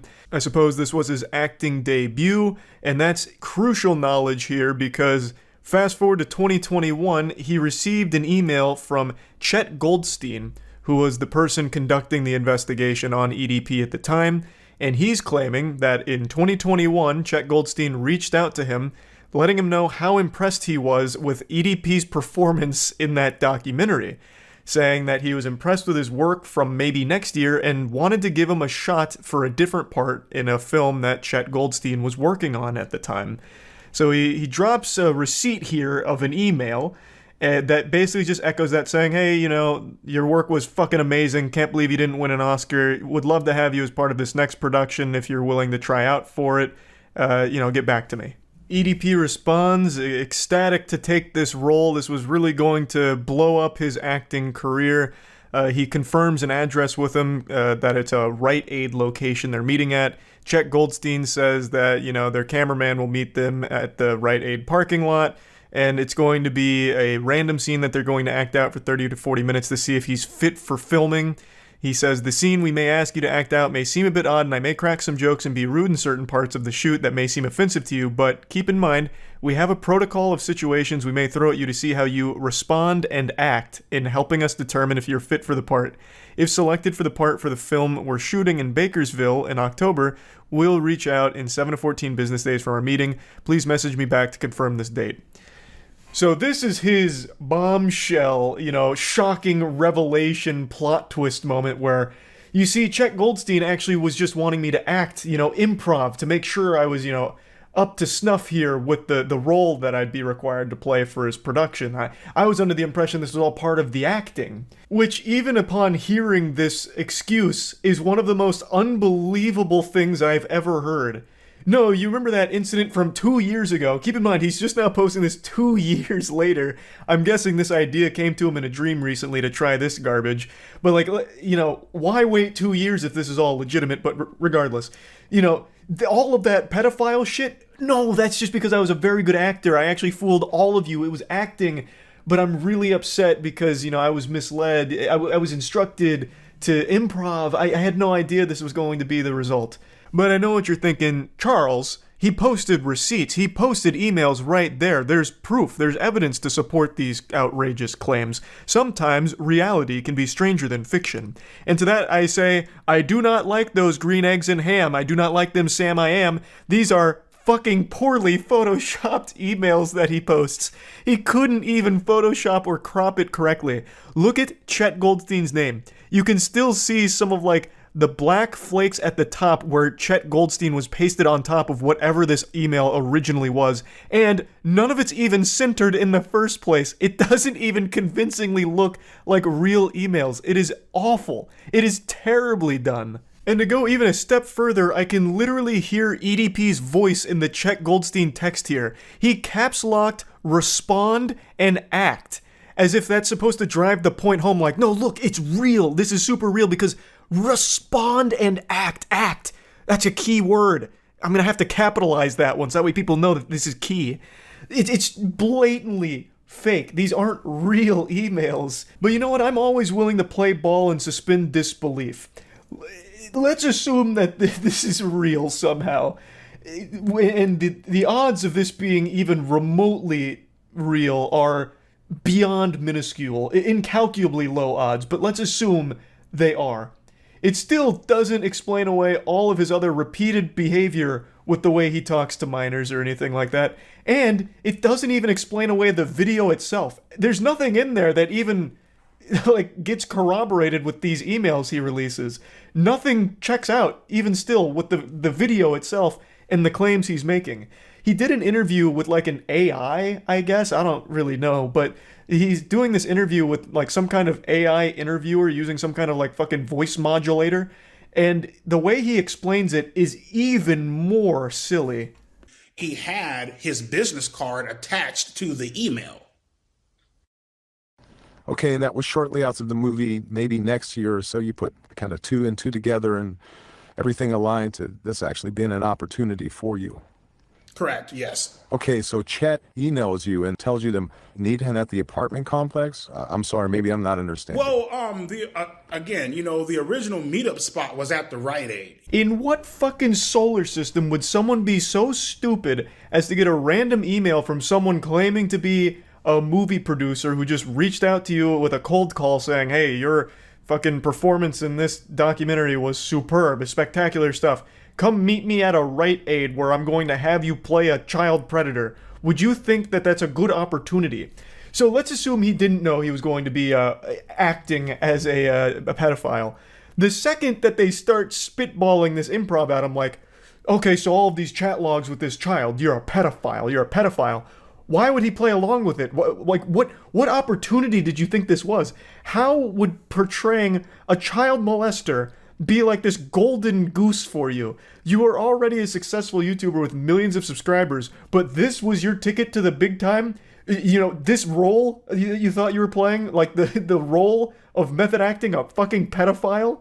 That makes no sense. That is inexplicably ridiculous. You know what I mean? And then the camera guy, Javier, he actually walked me over to the apartment complex. So in the fucking email, it was just, you know, boom, right here at the Rite Aid. And then camera guy is the one who walked me over to the apartment complex. This is the first time I ever seen this fucking apartment complex. You know what I mean? This does absolutely nothing to help proclaim his innocence here. If it was at the Rite Aid or the apartment complex, it doesn't fucking change anything.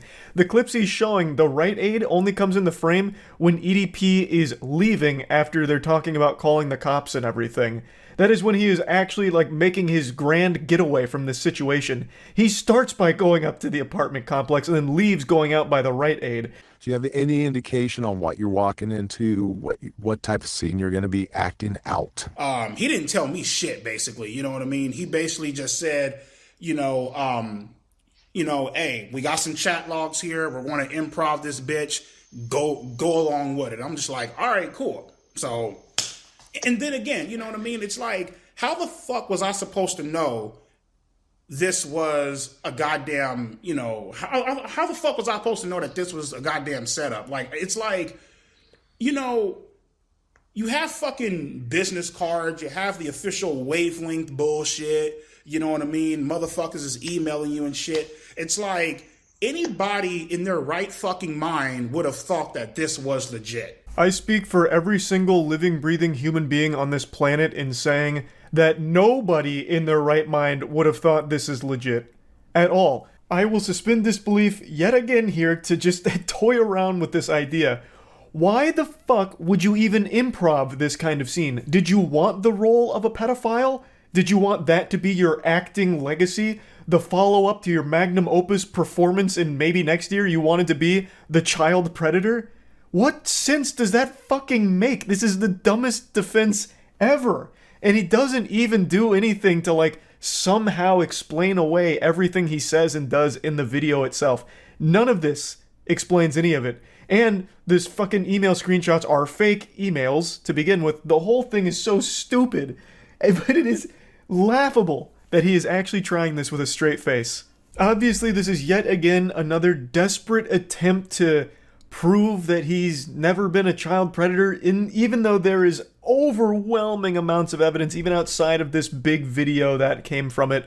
There is still so much evidence against him, and really the only reason he never faced jail time is because the investigation was done by YouTubers and not done in collaboration with law enforcement, so he was able to squeak away based on that, which is something that has happened a lot, unfortunately. So it's crazy he's not even in jail, honestly. And he still keeps trying to come back to the internet. Even after all of this time and all of this shit, he still keeps doing ridiculously goofy shit like what you just saw there, with trying to say he's not a pedophile, he was only acting. What better way to kick off the new year like looking backwards to the magical year of 2021?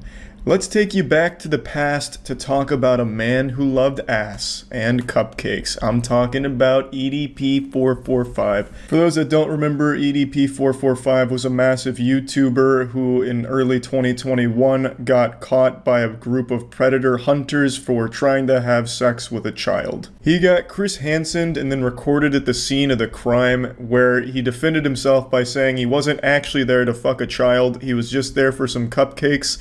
And that kind of became his entire legacy. He's like the cupcake demon. Kind of like how the boogeyman was invented to scare kids into eating their vegetables. EDP is that cryptid, but for cupcakes. Like, hey, you better finish that cupcake. Your grandmother worked hard on it. If you don't, EDP's gonna climb through your window tonight and talk to you about the Eagles or some shit. So his whole thing now is he's been disgraced and banned everywhere on the internet.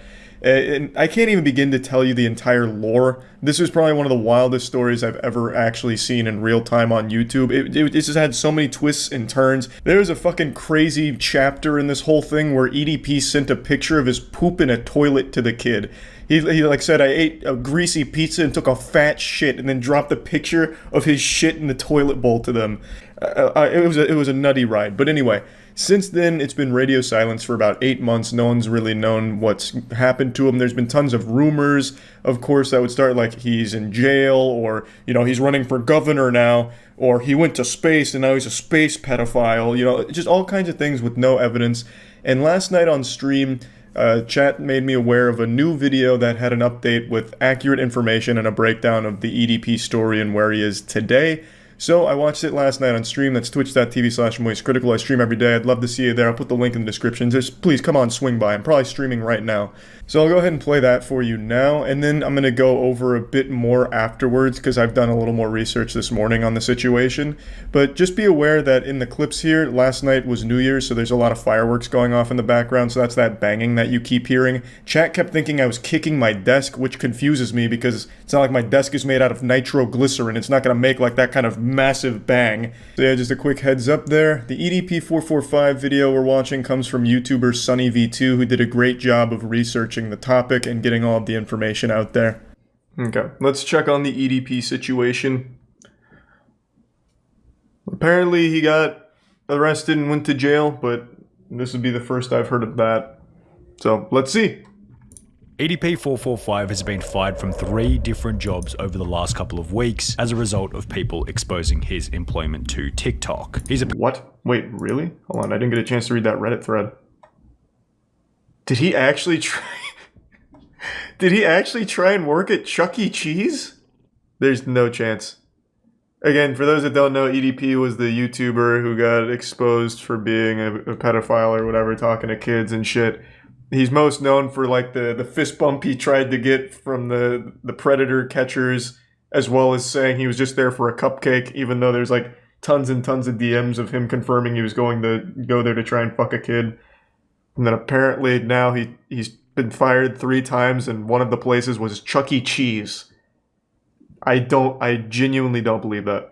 From a few different properties, and he's now living out of a suitcase in a couple of unconventional crappy locations. He had like 3 million subs. How is he out of money? Update in the EDP445 tragedy is that... Did he give it all to a 13-year-old or something? One of his former YouTube 445 was caught in 4K on his way to pick up a cupcake. The topic was covered by almost everyone in the commentary community. I'm sure by now many of you... Hey, let's go! The EDP445 situation. Creators who supported him in the past, such as Some Ordinary Gamers, would Let's upload a go! We did that on stream. Needs to be arrested immediately. That was a wild Why stream. has EDP been dropping hard? Because EDP is an individual that actually got Chris Hansen. And after it was revealed of his banning, EDP was exactly 30 years old. I like how it's being called the cupcake event. When he was 19 years old. So the 179 million views deleted in the process meant that his entire portfolio of work completed in his 20s, 10 plus years worth of labor, was wiped out quite literally overnight. One mistake was all it took for YouTube to decide that EDP445... It wasn't one mistake though, right? As he mentioned, there was a history of mistakes, but this was the biggest. Charlie from 24 Hours in the Future. I decided to look into the other cases because, as mentioned in the video, there was a lot of previous allegations, even before this one, of EDP engaging with minors in inappropriate manner. So I looked into all of those, and for about a full year, a lot of evidence was surfacing that EDP kept flirting with and trying to hook up with underage fans. But somehow, for all of 2020, it all kind of flew under the radar and wasn't made a big deal. And it's not because he did a good job of defending himself, like his defense wasn't bulletproof or anything. He's no Saul Goodman. When it was brought to light a few times during live streams, all he said was, a bunch of no-life, no-pussy-getting motherfuckers kept pretending to be girls, and my dumb ass fell for it. And that's it. Like, that's how he brushed it off. He basically just confirmed, like, yep, I've been talking to people I believed were underage girls. And then that was it. That's where it stopped. So I'm surprised it wasn't a bigger deal before this investigation, but this was definitely the most thorough with the most evidence and actually going there in person and catching him in 4K. But I'm just shocked that it took this long with all of these allegations out there. So, as mentioned in the video, it was not just this one mistake. He had an entire history of doing this kind of shit. Account was deleted, another income stream had gone up in smoke. EDP445 then attempted to switch to Facebook. However, after gaining 6,000 followers, so that was real. That was really his page. The same story over on Instagram. Someone told us, well, not someone, a bunch of people told us he made a Facebook page after the cupcake event, and I didn't believe it because when you went to the Facebook page, like one of the only things there was like, what was it again? It was, oh, God damn it. We watched the video. It was some like really goofy video. I think it was even just talking about football or something, and then he casually mentioned he wasn't a pedophile while talking about football. He's like, "Yeah, the Eagles are going to go all the way this year. Not a pedophile. Yeah, I just really have a whole lot of faith in the Eagles. Where they're going to fly." I thought for sure that was like a joke Facebook page, but I guess it's real. Yeah, no, that was after Cupcake event. So on the EDP timeline, there's BC, which is before Cupcake, and then AC after Cupcake, and this was AC with the Facebook page. It really seemed fake, but I guess not. He planned on making his own website to which he would continue posting. That was real too? EDP445 announced over on Facebook that he will be making his grand return to the internet with his own website to return to his old video. Man, EDP445.com. It's coming soon. Been about like a week, maybe 2 No weeks fucking way. That was EDP445. Again. So we've been in this lore for a minute, playing in the pig pen with all this exposition here in real time. The website, I also was told, was previous clips from older videos where he mentioned wanting to start a website. This was not after the Cupcake tragedy, but I guess that was inaccurate. So he really, after getting banned everywhere, tried to make the EDP website. I don't know what the fuck would be on there besides, like, I don't know, baking recipes or some shit and then talking about the Eagles. But, man, my God. I guess all of that was real, and I was making fun of people who told me about it, saying, like, you're too gullible. No, I'm the idiot. Oh, yeah, I guess he could post shit pictures on his website, too, which is cool. Kind of like a new modern-day Rate My Poo, if anyone remembers that from the early internet. Rate My Poo was kind of lit. It was just this community project where a bunch of people would take pictures of their shit in the toilet bowl, and then you'd have a star system and give it a 1 out of 10. And then you'd get to the next piece of poop. It was pretty cool. That was big back in the Gears of War day. People would often like disguise the Rate My Poo link as something else and send it to people in the community to get them to rate shit pics. In spite of how much of a scumbag EDP445 truly was, you have to give him credit for sheer determination, because he then began to upload videos on another third-party website called Big TV, where his account would be met with the same fate. It was banned. What is he wrote, for some reason, my channel was deleted. I don't have a clue what's going on. I didn't violate any guideline. Can you please tell me what's going on? EDP. That just sounds like some kind of student server. Like a university project. From each and every Fives Lift profile. Bro went from wanting cupcakes to driving for Lyft. And his position. God damn, man. Why? Like, even after all of this, he is still taking these pictures. This looks like a predator. Why? Just take a normal fucking picture. Driving for Lyft. And his position as a driver would subsequently be removed by the company. The situation would promote Reddit discussion, with one post stating EDP as a Lyft driver, how the mighty have fallen, which received commenting to a very basic unconfirmed source. EDP also apparently applied a Chuck E. Cheese. Okay, so that is definitely a lie. Didn't seem to get the position. EDP445 so that was definitely a fucking lie. Make money online or in. The strange part about this is that when you try and search the court register from the Reddit post by typing in his name, Bryant Moreland, it now states that there are no results found, possibly indicating that EDP445's name change has been successful and he's no longer. Oh my God. Moreland. As you can see, he could be anywhere now. Moreland Bryant. Submit. No results. He could be anyone. The problem with this, as outlined by the EDP445 subreddit, Imagine he is just that he's changed not his name exactly to hard like spot. This idiot Borland Myrant. He will be spotted everywhere no matter constant harassment the property owner has been getting. Since then, EDP has been living out of a suitcase at various hotels. However, even then, his detractors have been going around trying to get him kicked out of wherever he happens. How are they finding him? Everyone in here. What? I will be more than happy to let them know. Thank you very much. It's like when Shia LaBeouf put a flag in the middle of bumblefuck nowhere, and people on 4chan found it using star constellations and airplane routes. They're finding EDP in his suitcase across the country. A global game of Where's Waldo. They're passing out flyers and shit. Oh my god. Less than a month ago, on the 3rd of December 2021, he'd uploaded a video titled Is EDP445 in Jail? In this video, Felipe explained that while out having dinner, he'd get a call from a private number stating that it was EDP445 who was being held at the Henderson, Nevada Detention Center. So the third time I picked up, I was like, hello? And it said, yes, because I was like, I was just curious to see, like, holy shit, like, he got arrested, like, wow, The issue is the only evidence that he's able to provide is 4 no caller ID calls on his iPhone, which isn't exactly rock solid evidence to say the least, and Felipe's character is suspect at best. He only gets views when he talks about EDP445, and without EDP on the internet to defend himself, anyone can say anything. Additionally, if EDP did successfully change where Henderson is, Kern County, which is where Bakersfield is, and Manatee County, which is where Bradenton, Florida is, which said that he was connected to online. No Bryant Moreland is in any of those prisons. In the end, it doesn't really... That was pretty fucking interesting. Jesus. Yeah, I think there's a 0% chance he's in jail for what it's worth. Almost every single time when there's like a vigilante predator hunter that exposes a predator, the law enforcement throws out the case pretty much on the spot. The shit very rarely leads to like incarceration for the people that they catch. It's only in really rare circumstances. Like, even that PlayStation guy that got fired from PlayStation for being outed, he's not arrested or anything. But, I mean, even still, it worked really well here. EDP lost every platform that he could use to prey on children, so overall, net positive. Even if he's not in jail, like the video mentioned at the end, his life is kind of like a perpetual fucking jail, because people are still hunting him, I suppose. Still locating him. So, where does that put us in the Eat the Pussy 445 universe? Where is he now? What's true and what's false? From everything I've been able to gather online, what's true is he has not been able to hold a job because people keep making the companies aware of his past, so they let him go. He has been evicted from the places he's tried to stay.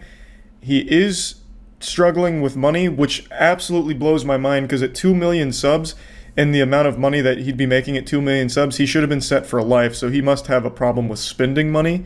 Even though a lot of his content would get demonetized, he'd still have plenty, because demonetized content still makes money, and it's not negligible amounts of money.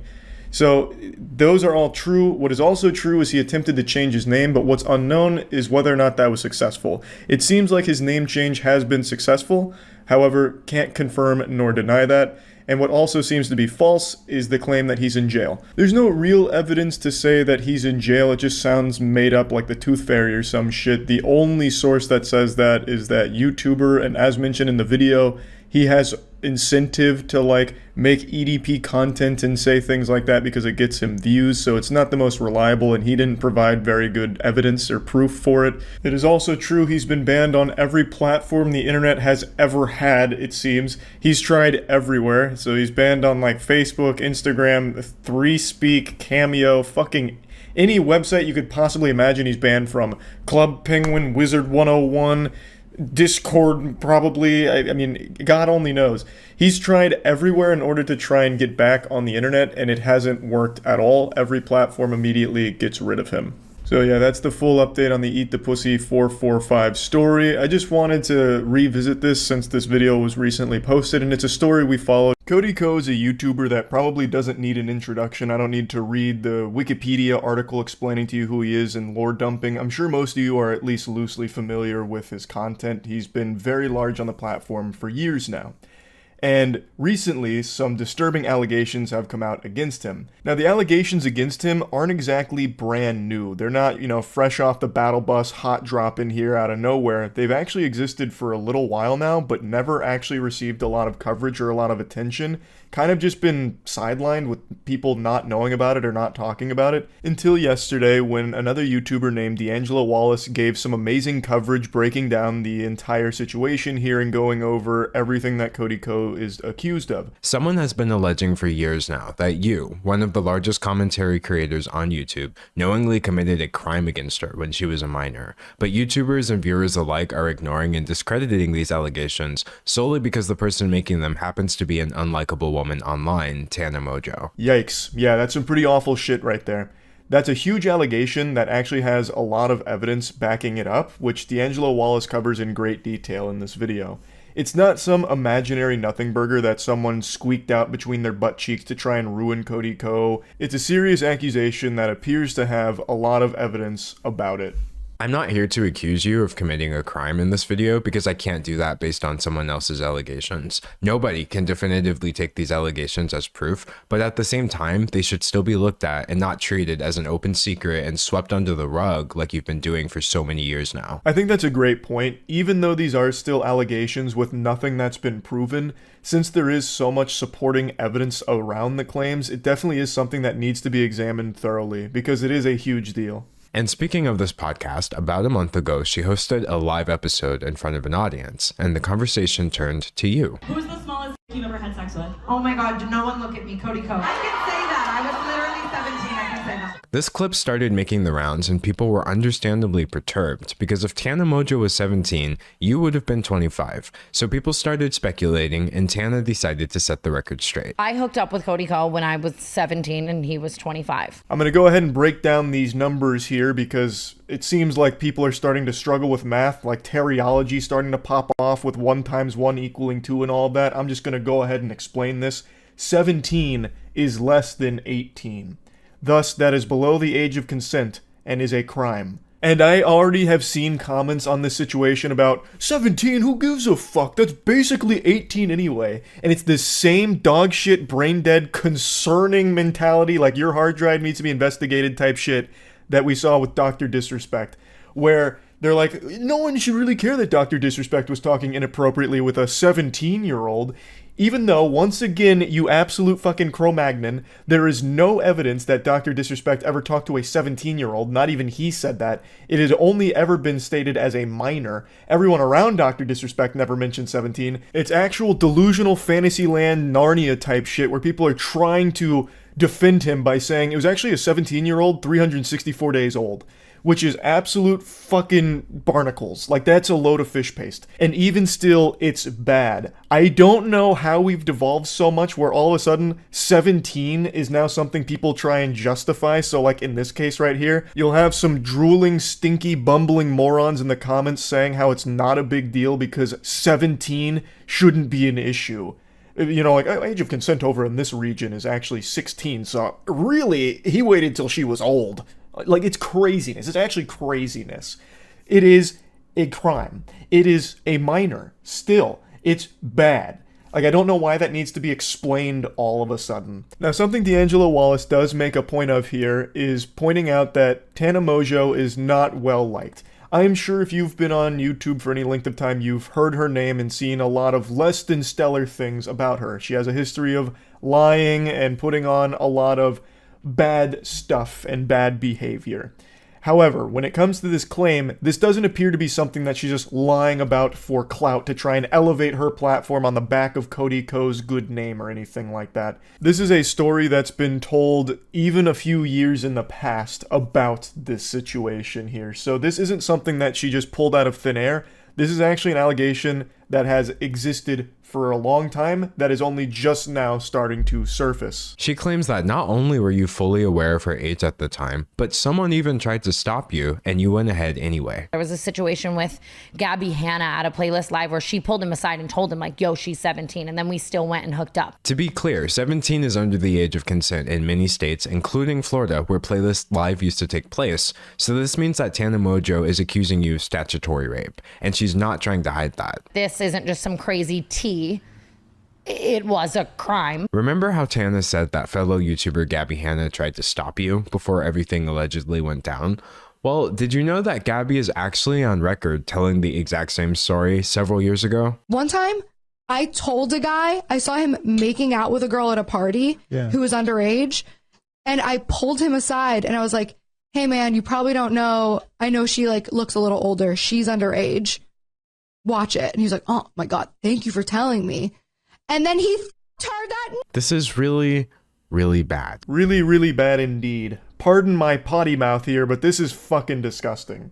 Like, this is by far the most compelling piece of evidence presented, because this is a completely separate third-party individual coming forward now with the same story years ago. Exactly how Tana described it. Finding this clip was huge. I don't even know how it was unearthed. Huge props for finding this ancient artifact, because apparently it had been scrubbed from like everywhere. I don't even know how you would have even gone about finding something like this, but I really think it is an important piece to this story. It's a very strong piece of evidence, and it should hopefully showcase that this isn't just something Tana is making up on the spot for attention or anything like that. This is something that has been talked about for years. There's a lot of comments that get shown in the video with people shitting on Tana for bringing this up, like, oh, this is prehistoric, why would you ever bring this up now? You just want attention, you absolute harpy. Oh, who cares? This is bullshit, it's all a lie anyway, all you do is lie, liar, liar, plants for hire, you harlot, those kind of comments, like unhinged people about this. And I really think that this Gabby Hanna clip that's been provided should shut that garbage down. Of course, it doesn't prove 100%, the authenticity of everything. As D'Angelo Wallace also explains, these are still allegations.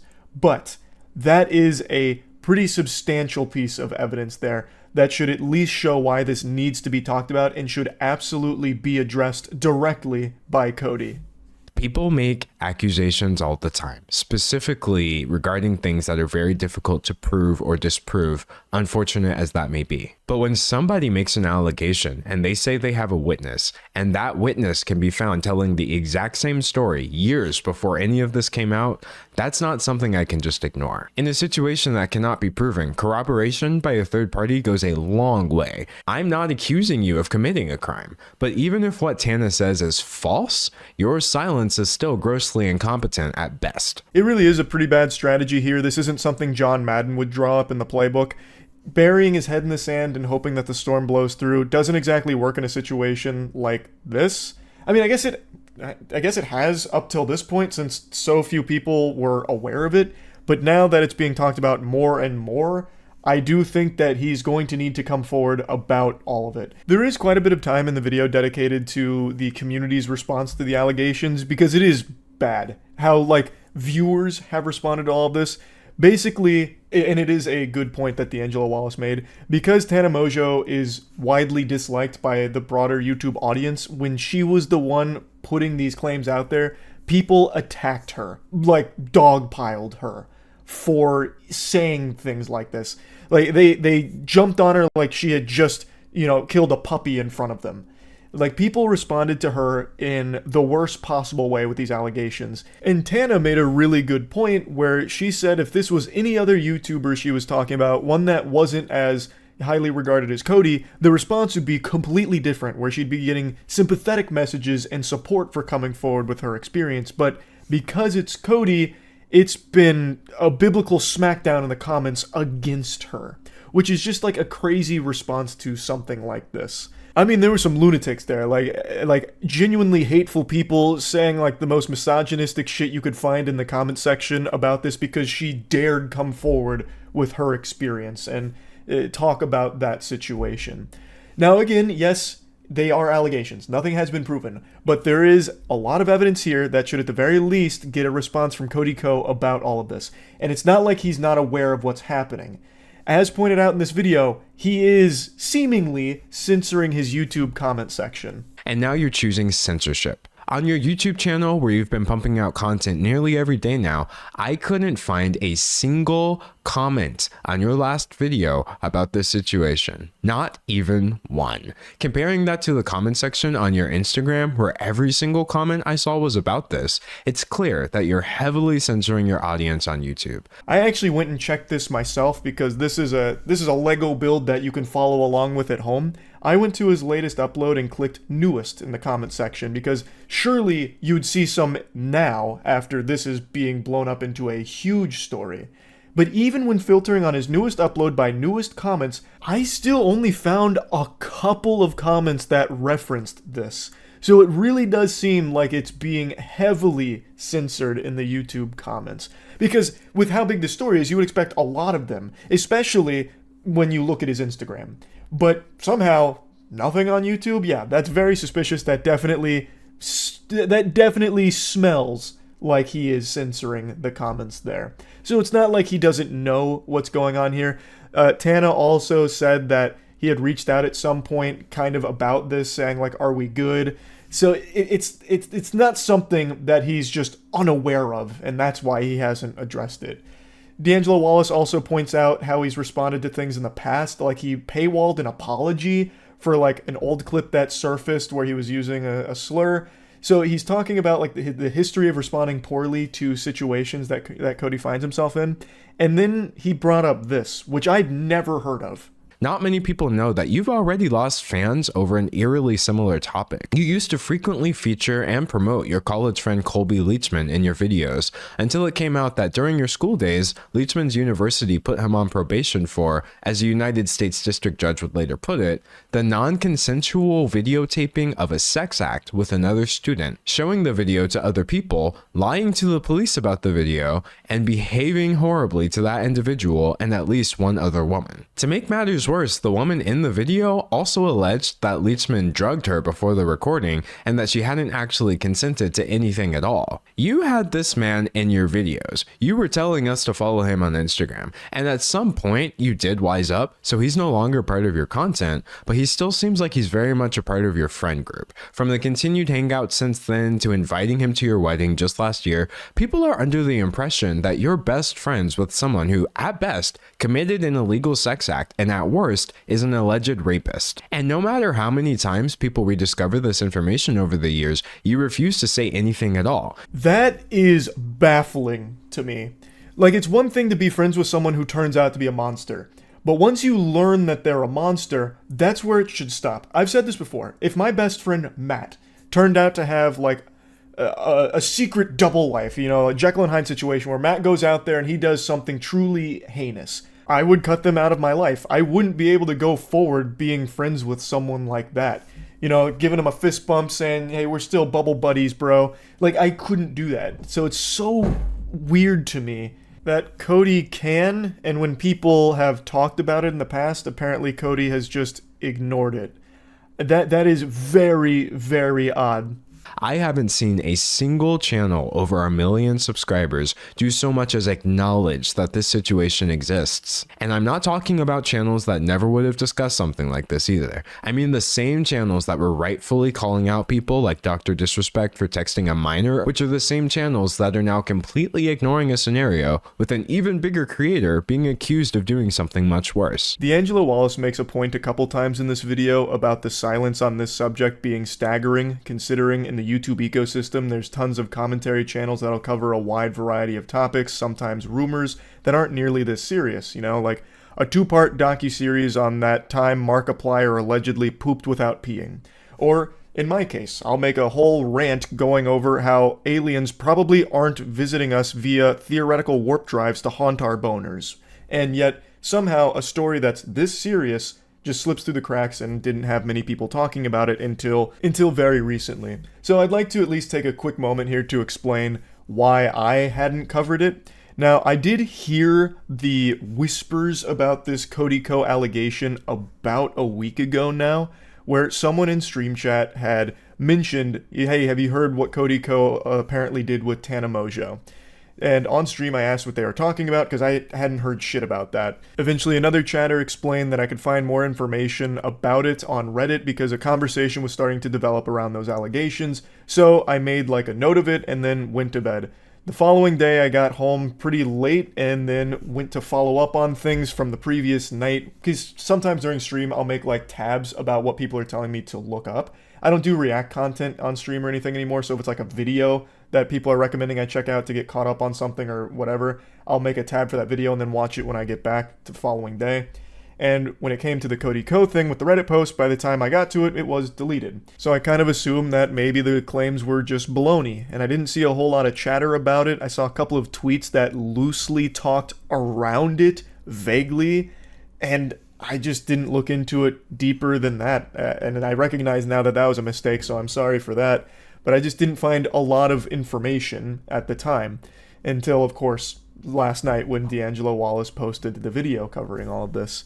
So I know the speculation has been made that the reason people aren't talking about the Cody Co situation is because he's a channel that a lot of people respect and is friends with a lot of the community. So no one wants to speak out against their friend or a channel that they respect so much, thus they're trying to help, bury it or not let it, erupt into the mainstream. For me, that wasn't the case. When I went looking for the info after that stream, I didn't find anything, and I didn't do a big enough dive on it to access it, so I just kind of stopped looking, which, again, was a mistake, clearly. I've talked about Cody Co's content in the past. I've liked his content. I respected him as a content creator, but I'd never say that we were friends or anything. I went on his podcast one time, and I think we only ever talked in Twitter DMs once as well. We weren't exactly like inseparable friends, the best of pals and buddies or anything. Like, I imagine if we walked by each other in a crowded mall, we'd do one of these to each other, and that'd probably be the end of it. This isn't some kind of story that I was avoiding or anything like that. I just truly didn't do enough digging on it because, as D'Angelo Wallace does mention, this story has been pretty successfully buried for the most part, where a lot of people just weren't aware of it, and I didn't do due diligence to become aware of it. But luckily, D'Angelo Wallace did, and created this great video going over all of it. So I wanted to talk about this because obviously it's a very serious situation. Cody Co absolutely should come forward to explain all of it, and if there is another side to this story, tell it. If it's wrong, set the record straight. It's a very upsetting story here that at the very least needs to be addressed by Cody publicly. This can't be another paywalled apology situation or anything like that. This should definitely be something that he comes forward and... The title's not clickbait. EDP445, the world's biggest cupcake enthusiast, is back. I'm sure you don't need a lore update on who this is. I think his story is more well known than the Bible at this point, but I'll just give you a brief Cliff Notes version anyway. Eat Dat Pussy 445 was a massive YouTuber and last year was outed as a predator and was caught red-handed on his way to meet with a child, or what he thought was a child. And just like the Hamburglar, he got busted and was confronted full-blown Chris Hansen style. And when they brought this to him, like, why are you going to meet this child, huh? They knew he was going to meet this child for relations because they had already set it up, just like in To Catch a Predator.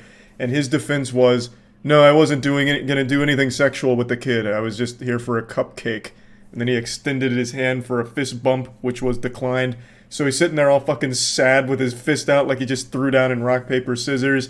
And ever since then, he got banned off pretty much every platform on the internet. He literally got Thanos snapped off of the cyberspace, and his name lives in infamy, being synonymous with Predator. However, EDP did not go quietly into the night. He's like the boogeyman who just keeps trying to find his way back online to reclaim what he once had, before he started sending shit pictures to children, literal pictures of his poop in a toilet to a kid, and then trying to have sexual relations with them.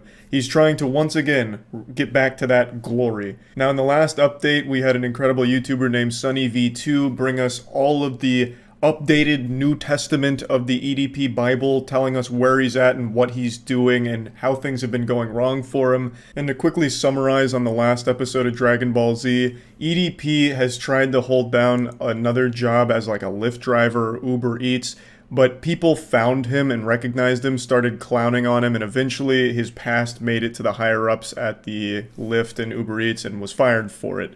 He's also been extremely irresponsible with his money, so he's been living out of a suitcase at various motels, and people have still found him there and have gotten him kicked out of those motels. I don't know how the fuck they keep finding him. They're like the NSA and they're tracking EDP at all times. It's like that NORAD Santa tracker, but they're tracking EDP, who's more closely related to Krampus because Krampus would steal kids. Kind of like EDP was trying to do with cupcakes and then having relations with kids. The point is, somehow people keep finding him every time he's going somewhere in the real world or doing something else. And throughout this entire year, he's been going to every platform on the internet trying to reignite an online career. So he's gone to super obscure sites that have live streaming or like video sharing capabilities.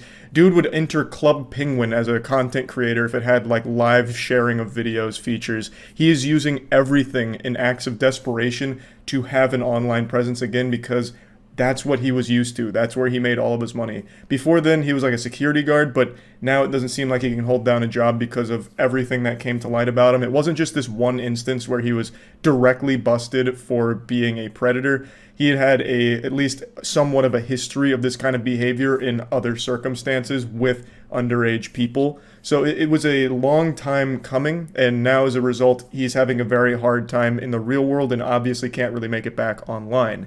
However, over the last couple weeks, he has been able to stay unbanned on Instagram. He's had an account for quite some time now that hasn't been banned, whereas all his other ones did. And he started a video sharing live streaming career on something called Bigo, which I don't know anything about. I've never heard of it before, but like I said, this man will literally use anything that has video sharing live streaming capabilities. I wouldn't be surprised if he gets banned on Bigo, he just goes to like the Xbox 360 arcade to play Uno and use like the Xbox Connect webcam to just do live streaming to people playing Uno around on his table. It's fucking baffling. But he hasn't been banned on there, and he's been doing live streams and trying to make money that way.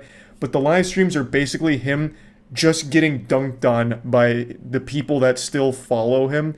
He's like that clown at the carnival where you pay money to throw a ball to dunk him in some water. So that's where he's like making his living, I think. EDP, I'm such a big fan of you. Like, I'm being so serious. Thank you. How's life been? Like, why did you come to Bigo? You said what? Why did you come to Bigo? What the fuck is Bigo? This app. Oh, you mean Bigo? Oh. Yeah. I know what the fuck you're talking about. Yeah. Like, you can find some bad bitches on here too, bro. You can find some bad bitches. Listen, man. I'm cool on that bullshit. So you don't want bitches, but you want kids? Block him. He's gone. Get him out. You fat nasty big ass bitch. Just don't make nasty ass the fuck up. Bitch, you peanut head ass bitch. Bitch, you like touching on little kids. Bitch, you want a cupcake? Bitch, you want a cupcake face nasty big ass bitch. You fat nasty big ass bitch. You finna touch me next? You finna touch me? You finna touch me, you fat nasty big ass bitch? Bitch, you bald head ass bitch. You peanut head ass bitch. Needless to say, the stream was overwhelmingly successful. The man's been to so many obscure apps and services he couldn't even remember which one he was currently on. His whole, from what I understand, his whole streaming career now is he brings people on and they just insult him. Like, it's like he is literally letting people line up to throw tomatoes at him, you know, as a public humiliation thing, but they have to pay for those tomatoes, so he makes a little bit off of that. That's, at least from what I understand, the whole business model now is just being this human punching bag for people to make fun of publicly. It's so fucking weird. He of course ignores everything that involves the entire cupcake incident, and when it's brought up, he just immediately goes for the block and ban approach, even though he has to know it's coming. So the whole, like, pretending it doesn't exist thing is super useless. It doesn't do anything. So I don't know why he keeps trying it. And his Instagram page is super sad. This is sadder than the ending to Marley and Me. It's just like a high school girl's Facebook status. Like, look at his description. Push through and overcome regardless of circumstance. Bro, you're not some victim of circumstance where you were an innocent guy dealt a bad hand or something. You were the criminal. You went out of your way to flirt and have sexual conversations, attempt to have sexual relations with people you believe to be children. You sent poopy pictures to a girl you thought was like 13. An actual photograph of your fucking turd in a toilet. You said you ate like a greasy pizza and took a fat shit and then proved it by sending this kid a picture of the poop. Like, imagine doing that and then still writing a Facebook status like, if you can't handle me at my worst, you don't deserve me at my best. It's so unbelievably goofy.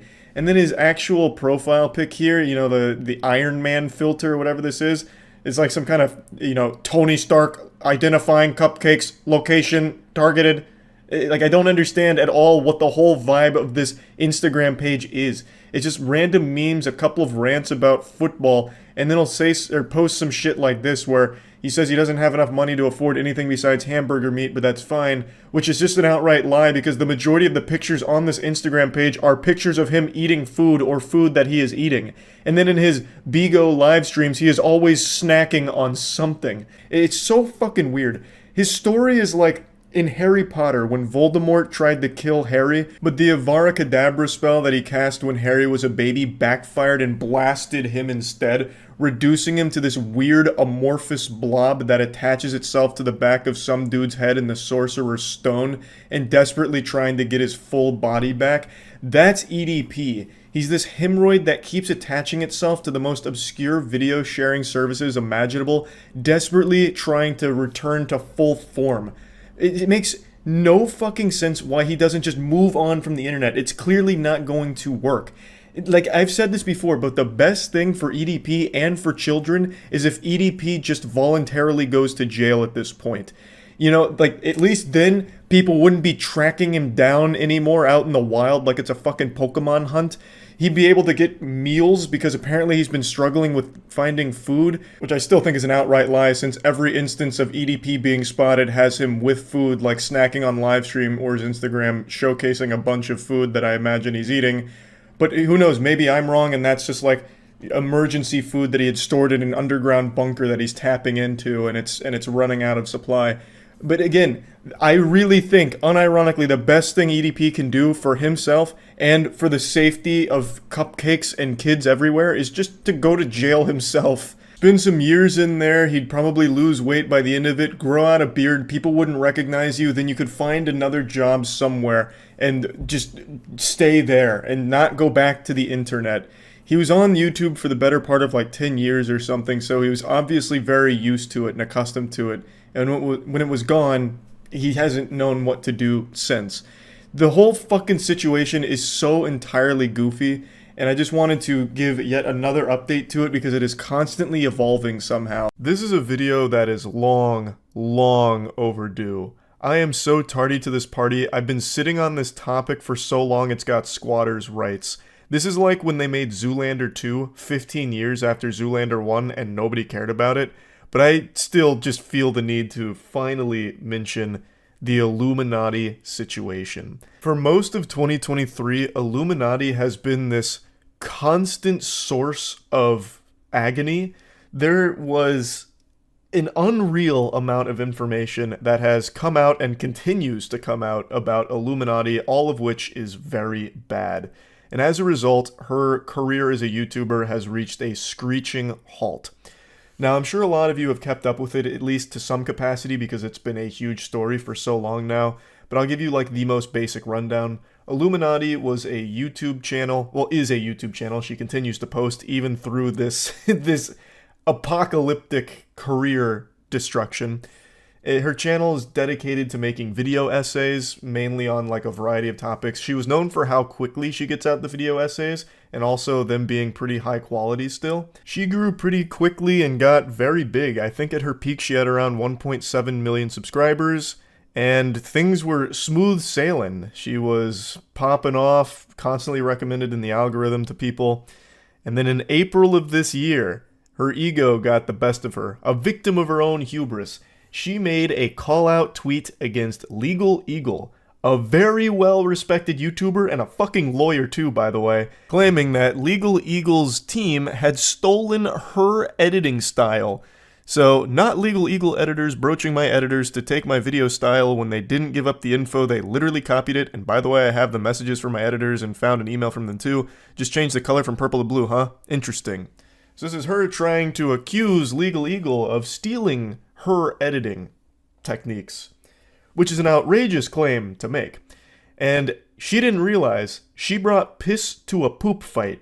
Legal Eagle was easily able to dismiss this shit and dunk on it, which really ruffled her feathers and forced her into a panic. So she tried desperately to backpedal, making an apology statement, claiming she should have reached out to hash it out privately, but it was too late. This set in motion what would be her YouTube career demise, because after this, the holes in the ship started to show, and it began to sink. She was then faced with numerous other allegations ranging from abusive behavior, mistreating employees, just being an absolute menace to work with. Multiple victims of her came forward to showcase what Illuminati was like behind the scenes and some of the things she was doing in real life to make them miserable. Like, so much, I don't even know where to start.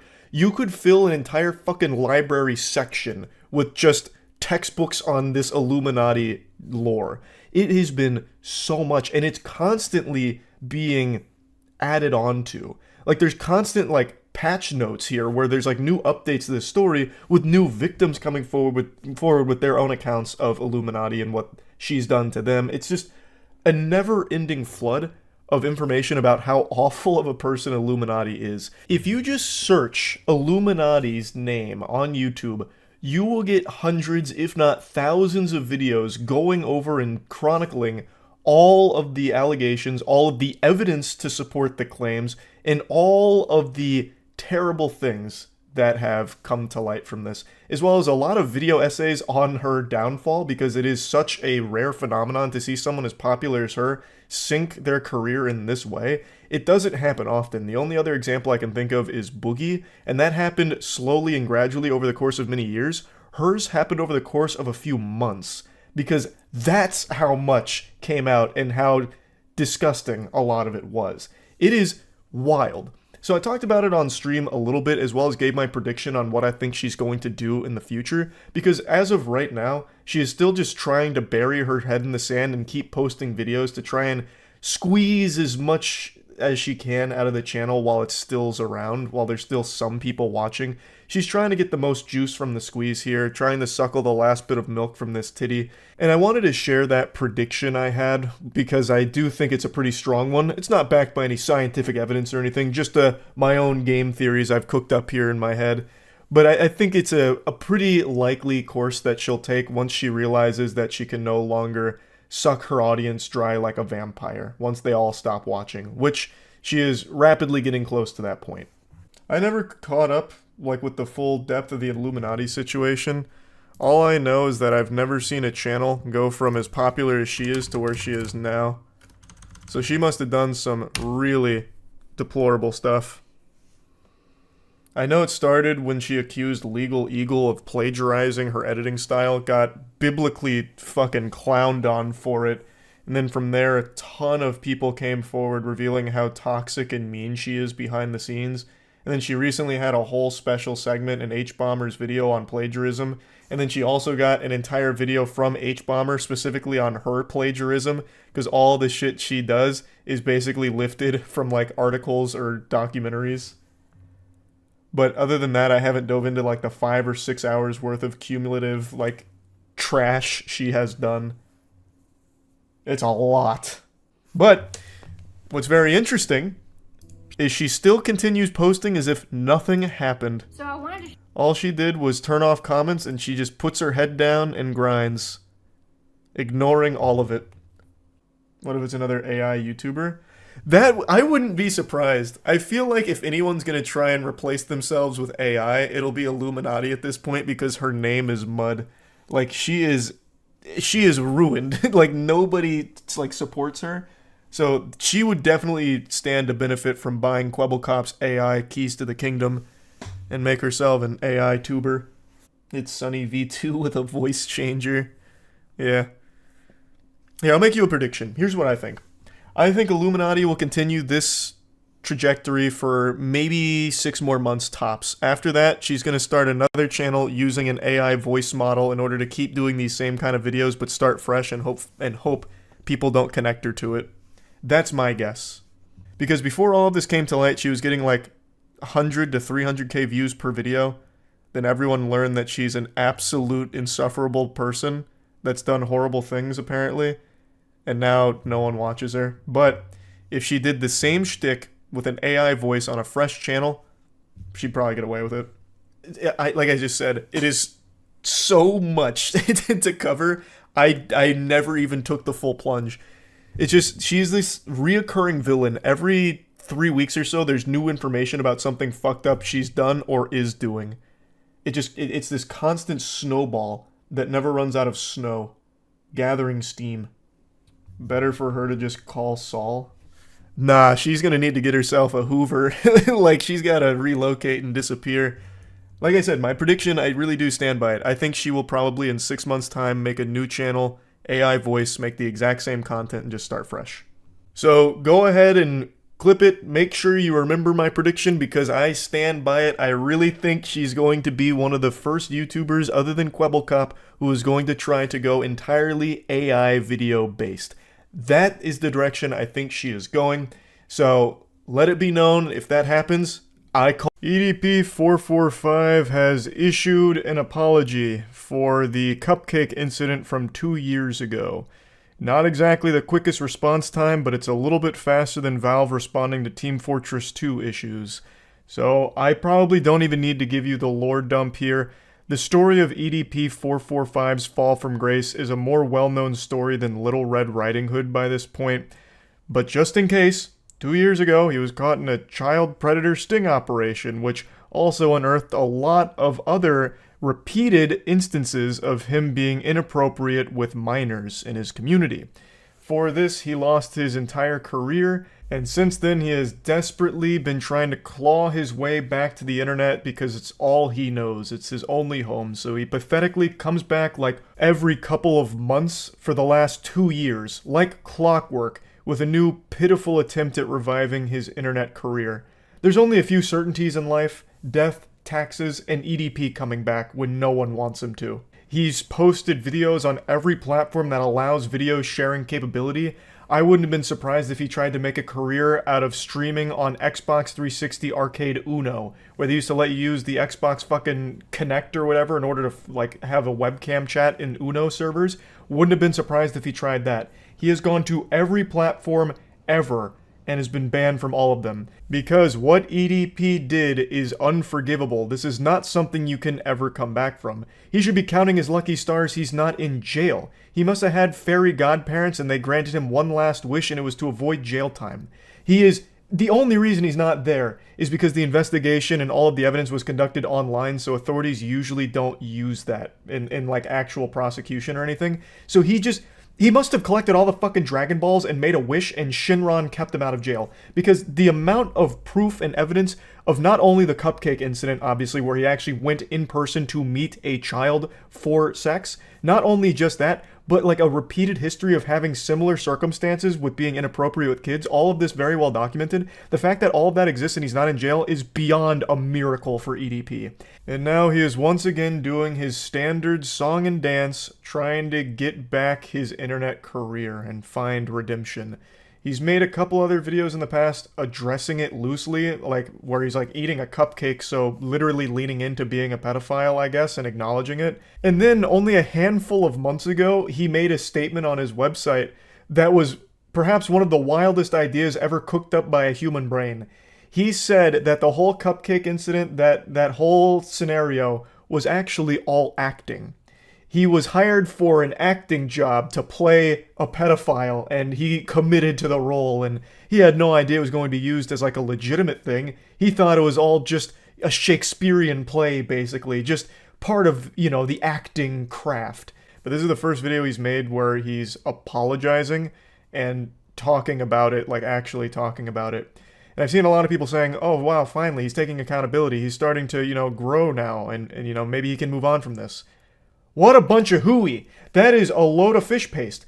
He doesn't, in his entire 8.5-minute apology video, he doesn't once refer to what actually happened. When he's talking about being caught in a child predator sting operation, he calls it that YouTube shit. I want to take full responsibility for my actions that happened on April 21st, 2021.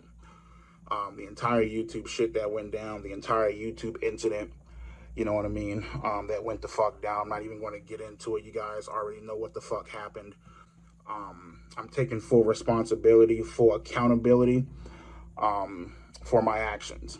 He doesn't even say what he did and what he is guilty of. He just loosely refers to it vaguely and brushes it off quickly. That is the opposite of taking accountability. He doesn't even fucking address it directly. Now, he states one of the reasons for the tardiness behind this apology is because he's been in talks with lawyers over the last couple of years about what he can and cannot say.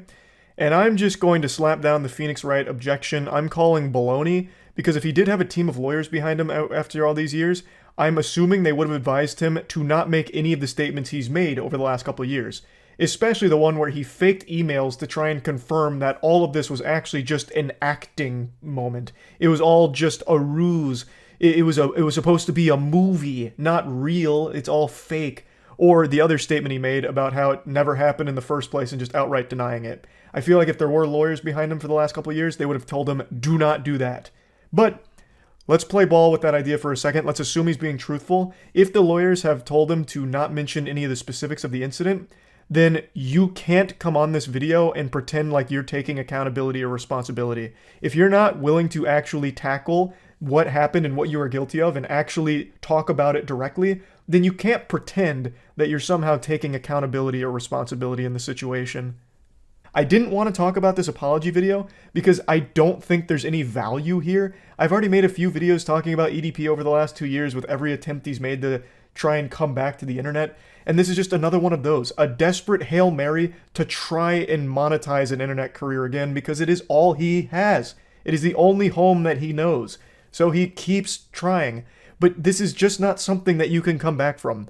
Taking the proper measures and the proper steps forward to seek out help, to try to, get my head on right and to make sure that, in the distant future that I do not hurt, my loving, caring, supporting friends and family, because they are the ones that hurt the most. They are the ones that suffer the most. No, they're not. The actual victims are. What do you mean? Yes, of course, they did get caught in the crossfire here from everything you did online, but you should really be apologizing far more to the actual victims. Not just the cupcake incident, but the actual children that you've been inappropriate with over all the years. He mentions that he's getting help to try and, not be a danger to children anymore, which is good, taking those steps, but even if they do cure the pedophile, it doesn't mean that you can come back as some kind of content creator again. You cannot have an internet career again after what you've done. Period. Full stop. There is no coming back from that. I do find it very upsetting that when he does make these attempts at comebacks, he does usually find an audience of delusional weirdos that downplay the severity of what he's done in his past, talking about how pedophilia is not even a big deal and there wasn't any real victims, which is categorically false. He may not have actually met a child during the cupcake incident. It was all a sting operation, but there were very real victims to EDP that most people seem to forget. Actual children he was being inappropriate with. There are victims. It's not just that one time with the sting operation, the fucking Chris Hansen have a seat to catch a predator moment for EDP. There was many more. It's just not something you move on from. Now, he does mention at the very beginning of the video that he's come close to hurting himself and ending it all over the last couple of years as a result of everything that happened with this whole situation. And he mentions that he's extremely remorseful for all of it and recognizes that it's all his fault. And he also mentions that his family has been harassed a lot from all of this. And overall, yeah, it's sad to hear that, but again, it is all your fault. You can't come back to the internet after all of this. You are a danger to children. You preyed on kids in your audience. You can't come back online from that. You should have been in jail, but got extremely lucky to avoid that. So you should have been satisfied with just being able to stay out of jail and completely cut ties with the internet. Buckle down in the real world and just do something else and never come back online. Now, I understand over the last 2 years he has tried getting other jobs, but some people have recognized him and felt unsafe because shocker, child predators are a danger in society. So he did lose his job, his other couple of jobs he's had over the last couple of years, but that doesn't mean you just quit and then just go back to the internet to try and monetize there for your career. You cannot come back from what you did online, period. So you should have just kept trying to find a job that you can hold down where people aren't going to recognize and harass you, and just stay pursuing that. He also does mention that the reason he's making the apology is because he wants to eventually have redemption online, which I think what he's done is irredeemable. I really do. I feel like most people probably do as well. It's an unforgivable act, but he keeps trying. And I don't even think this apology is genuine. This feels once again like another plan of his to try and crawl back online, because he has done it so many times before. This is not really taking accountability or responsibility. He keeps saying that it is, but he can't even address the actual issue itself. And like, not only the cupcake incident, he doesn't even mention the other victims outside of that either. So he doesn't actually even take any accountability or anything like that. So I don't even think it's coming from a place of like genuine remorse or anything. It really seems like it's coming from a place of desperation to find... It's that time again, that special time of year where EDP tries to make a comeback and find a platform that doesn't immediately ban him for what he's done in his past. It's become an annual tradition now on the internet. EDP's kind of like this reoccurring villain online, kind of like the box ghost from Danny Phantom, who shows up in a few episodes here and there and just gets laughed at.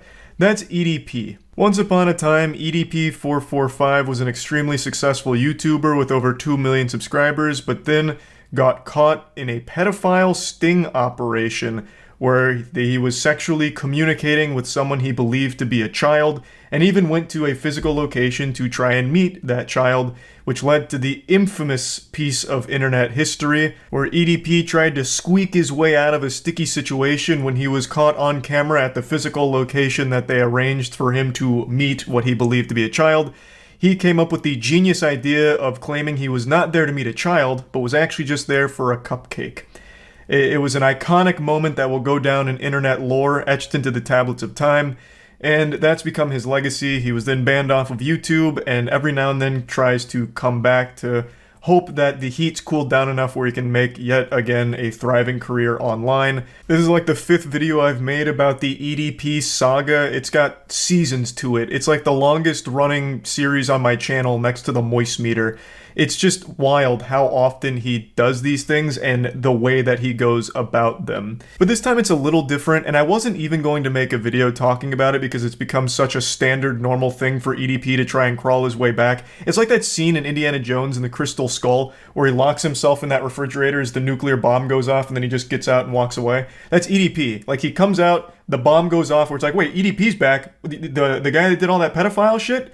And then he gets banned, he puts himself in the refrigerator, dodging all the nukes, and then comes back another time to try again on another platform. It's been like that for 2 years. He has streamed, he's made content on every platform imaginable. He's probably made a couple videos at your local university's goddamn book club. Like, he is going everywhere to try and make money again online, and it hasn't worked until over the last month on TikTok.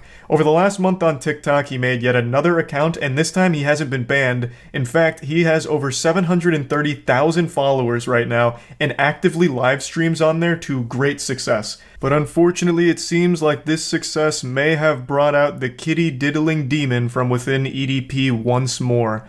He has been accused of grooming a minor. Who could have seen that coming if it's true? You know, shocker. This guy has a history with evidence of him talking sexually to underage fans of his from back in the day, being very inappropriate with them, and then in the most recent one that cost him his whole career, literally saying sexual things about what he'd want to do to someone that he believed was a child, having these sexually charged conversations, sending a picture of his cock, sending a picture of his poop in a toilet bowl, the actual pioneer of shit pics. Like, who could have possibly imagined that on a platform predominantly used by children, he would then once again potentially communicate with children? You knew what he looked like, right? Yeah. I was just really trolling him. Like, in the group chat, like when we made that group chat, we were literally just trolling him.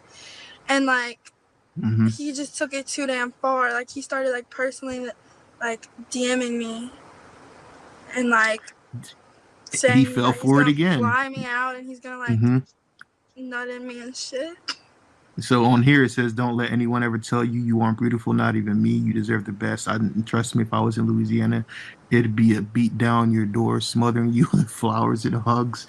You just better prepare yourself because I'm showering you on the entire world."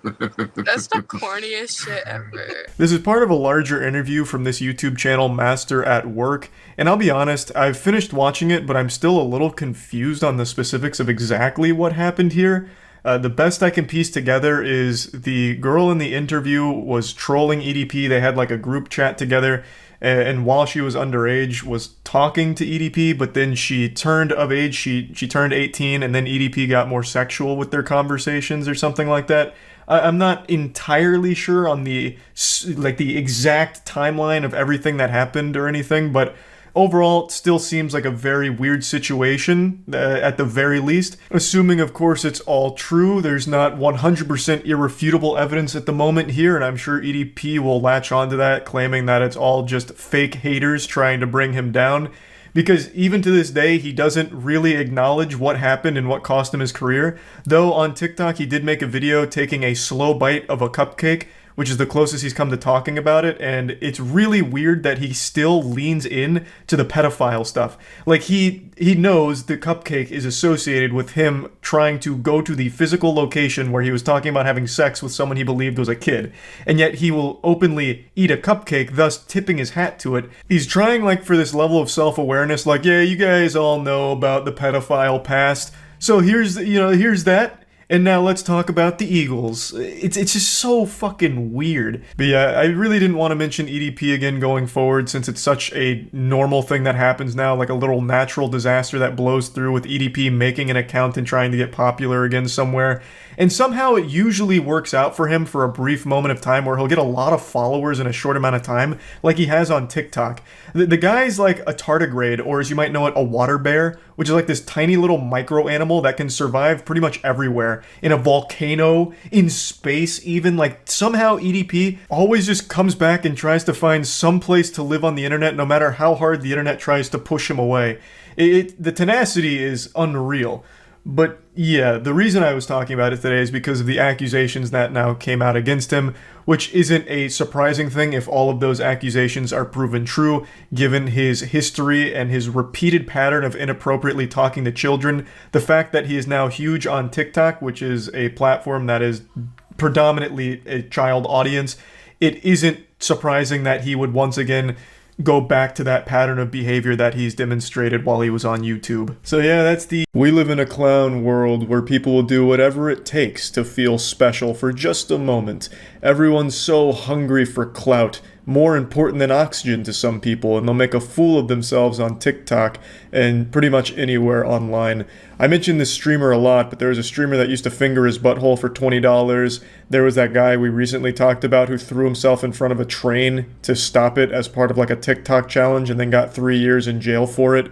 It's really not easy to stand out from the crowd these days. It's pretty cutthroat. You either eat ass or you get your ass eaten. And today, I want to show you what it looks like when your ass gets eaten. I quit my job. No.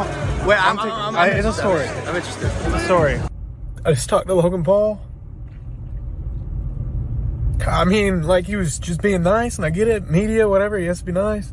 Dude's looking like he rubbed 5 raw onions in his eyes right now. Also, this is a really inefficient way of, like, wiping snot from your nose. It just looks like you're sniffing your finger after putting it up your butthole. Before I approached him, he was bragging about making $3 million. I make $100,000 a year. I'm 22. I do make $100,000. That's cool. And I want to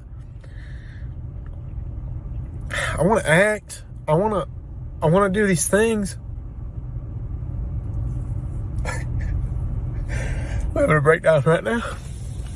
Yeah, this whole thing comes across as like a shitty YouTuber apology, but while bragging somehow. He comes in pretty hot with the condom off by immediately dropping how much he makes in a year, which seems kind of irrelevant, like he's belittling 100 grand by comparing it to Logan Paul's 3 mil, even though 100 grand in a year is an extreme amount of money, more than most people will see in their entire fucking life. So it's hard to really feel sympathy for him in that moment. And the way he like conveyed it, like I make $100,000 a year, I'm 22 years old, it makes it seem like an advertisement. I thought he was about to transition into trying to sell me on something like a guru self-help book or something. Like turn around and start talking about some kind of pyramid scheme or like an NFT he invested in and how he got rich. It just really like seems so fucking goofy. Oh, I'm sitting in the cast. I don't even know what to do. Just watch the clip, okay? Sneak anything? No, I didn't. I quit my job. No, Wait, it's a story. I'm interested. It's a story. I quit my job legit 2 days ago. I came up here, took a risk. I'm originally from Ohio. Did you sneak up here? No, I didn't sneak in here. I didn't sneak. What do you mean sneak up? Like here? on stage? Or you just like? Yes, I did. I cut out a lot of his crying just to get into the clip where you can see what brought about this meltdown here. So he snuck onto stage during the Jake Paul fight, I believe, and was trying to get a job from Logan Paul, which is obviously a stupid idea. You have to be a real goofy goober to think that that's ever going to work. But I know a lot of people have this fantasy because they've watched anime one time and they see the protagonist never gives up and then he eventually gets the girl and becomes the hero. So then they try and adopt that persona where like, I'll never give up and I'll accomplish everything.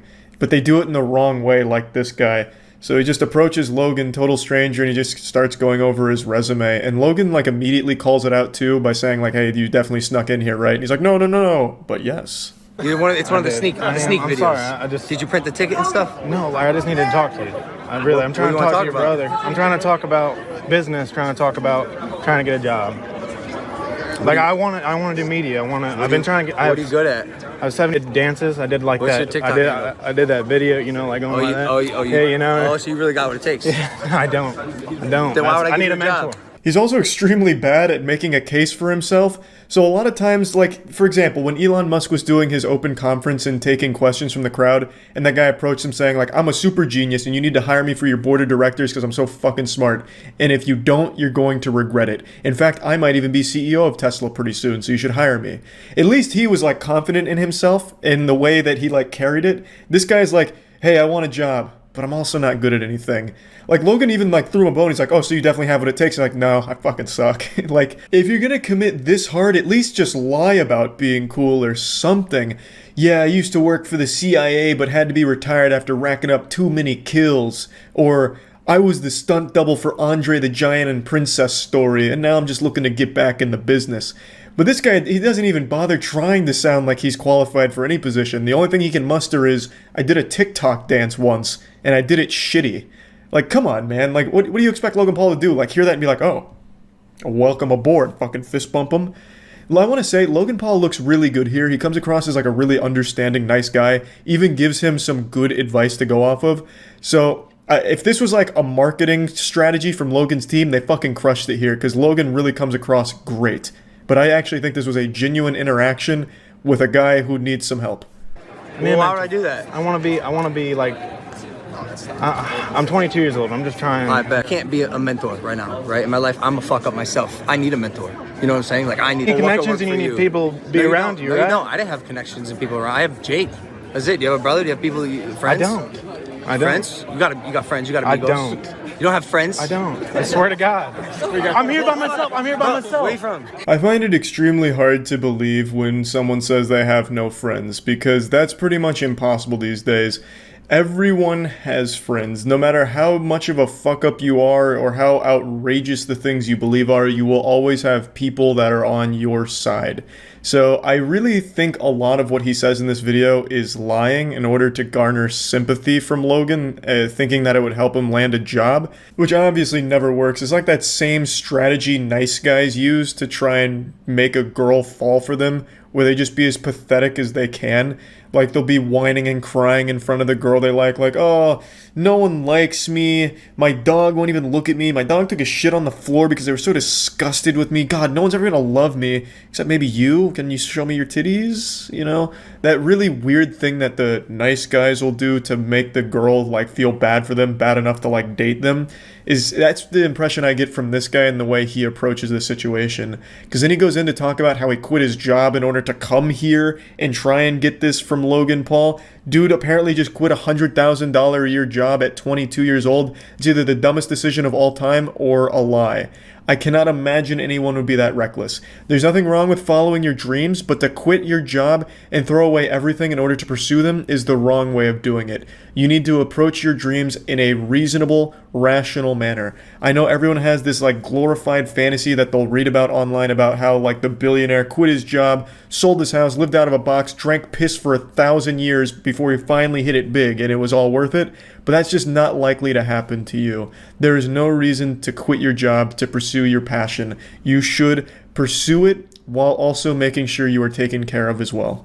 I'm from Norwalk, Ohio. You're a good-looking guy, bro. You have friends, bro. You're fucking lying. You have friends. Go make content, do stuff with your friends. I'm glad you quit your job. It takes balls to do that, bro. But like now you gotta act. Try to make a step.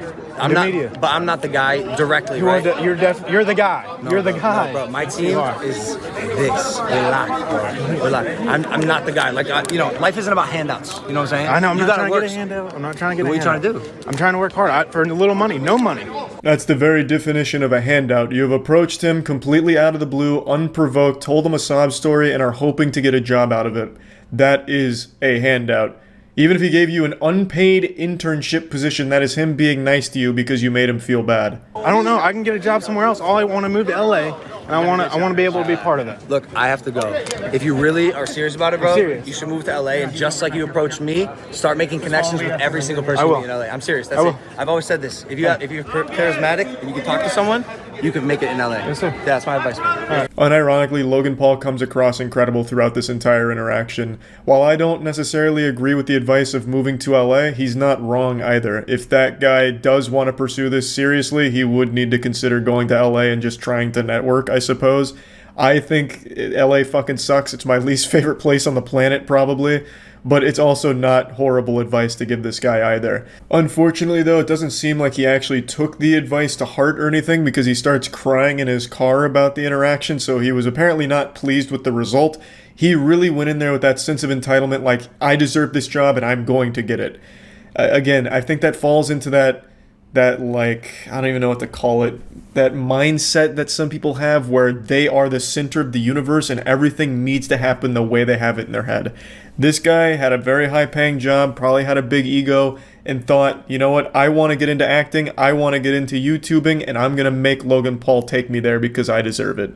And it didn't happen, so he started crying and having a little whining festival in his car. Hopefully he'll learn from it, but I checked his TikTok after this, and he's just really embracing it, so he has a shirt that says, "Can I have a job, Logan?" now. And it looks like he's really riding that wave. He's been like remixing this video as well, because this got big on TikTok for obvious reasons. There's not a lot of people showing support to this idea of quitting your job to do something like this, which is great. It's good to see that. But I know there still are people that believe like this is the way things are done. Like you have to quit everything in order to pursue your dreams, and that's just not right. And Logan Paul, I think, really does convey a strong message to this guy like, look, man, you're lying about not having friends. You have friends. Why don't you do stuff with your friends first? Take baby steps into it, then maybe move to LA and start networking. I think that's pretty reasonable, and I think this video might even serve as a good lesson for other people out there that in their head thought something. Right now, SSSniperWolf is a lot like the aliens on the Buzz Lightyear ride at Disney World, just getting blasted. Every single corner of the internet is coming together to talk about the SSSniperWolf situation and the doxing against a fellow YouTuber, Jax Films. From the surface to the shadowy underbelly of the internet, everyone is discussing it. YouTubers, Redditors. If Yahoo Answers still existed, there'd be 50 threads about this by now. I mean, it is everywhere. It's remarkable how big it's become.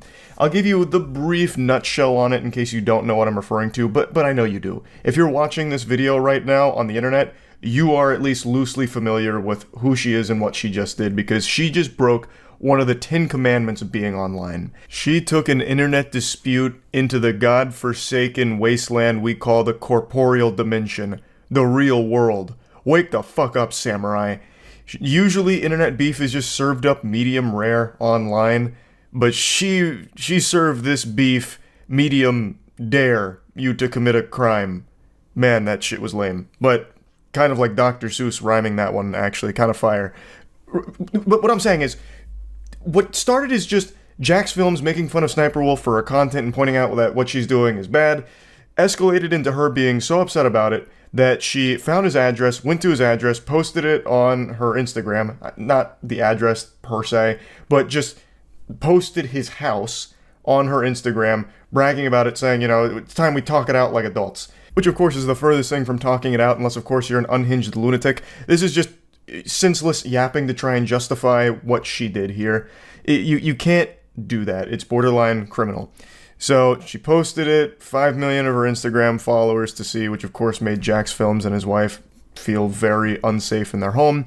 And since then, she hasn't said anything about it. I think it's only a matter of time before she makes an apology video. It's really just an if instead of, nope.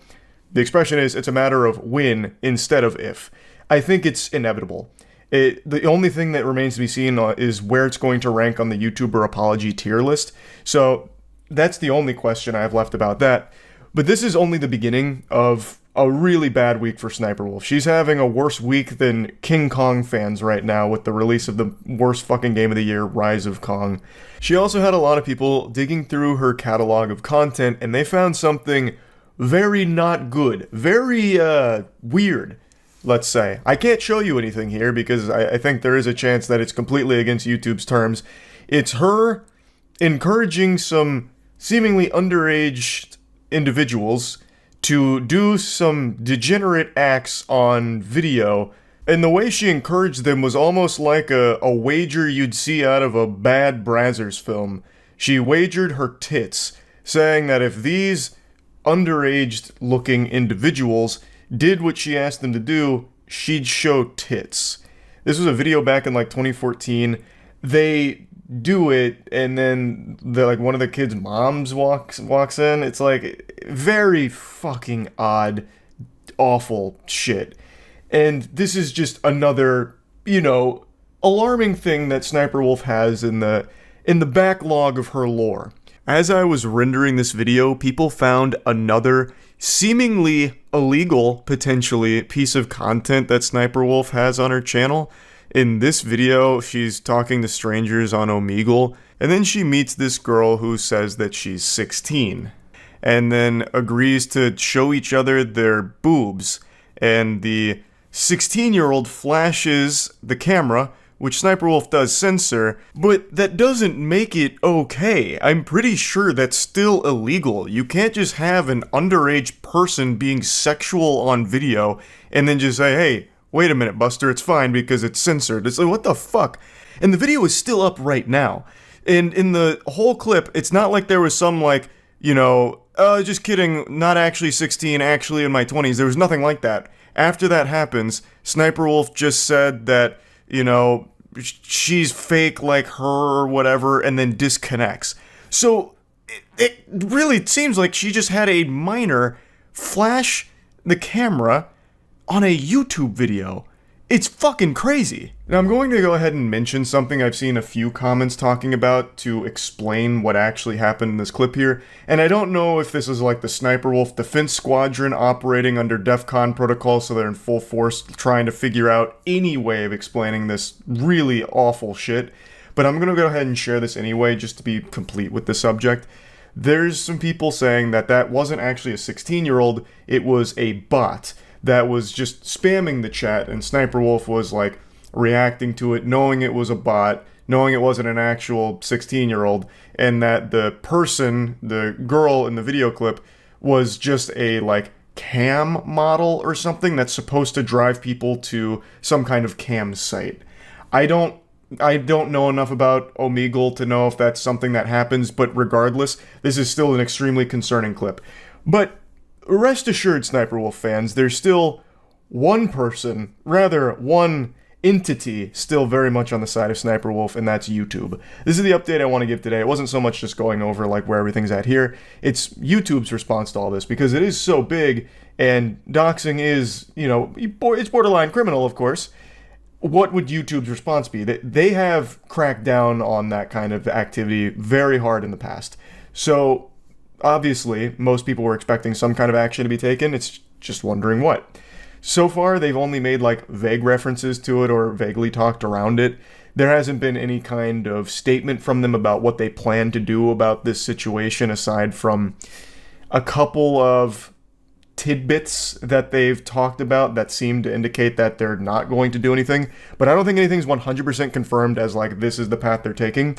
But they have publicly made this tweet in the midst of all this.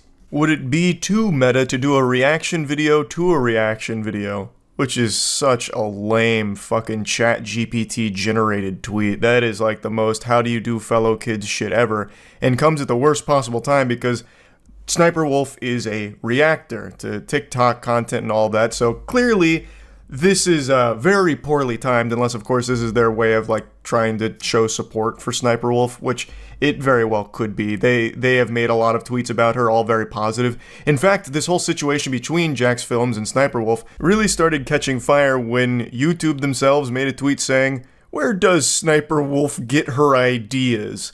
And then they also made another one talking about how, like, SniperWolf is our turbo super creator of the year. Unbelievable. So just like these very, very positive, pumping their fist SniperWolf fan tweets.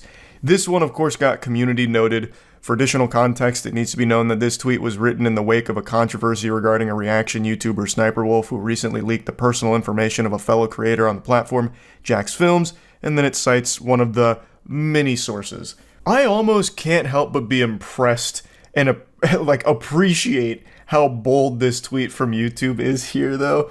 To just drop this shit. Would it be too meta to react to a reaction video? Oh, like, they know this is going on. Like, they have loosely acknowledged the situation in a couple of tweets. Like, they know this is happening because everyone on the internet knows that this is happening right now. This is the hottest shit there is. This shit is leaving the toilet bowl steaming, it's so hot.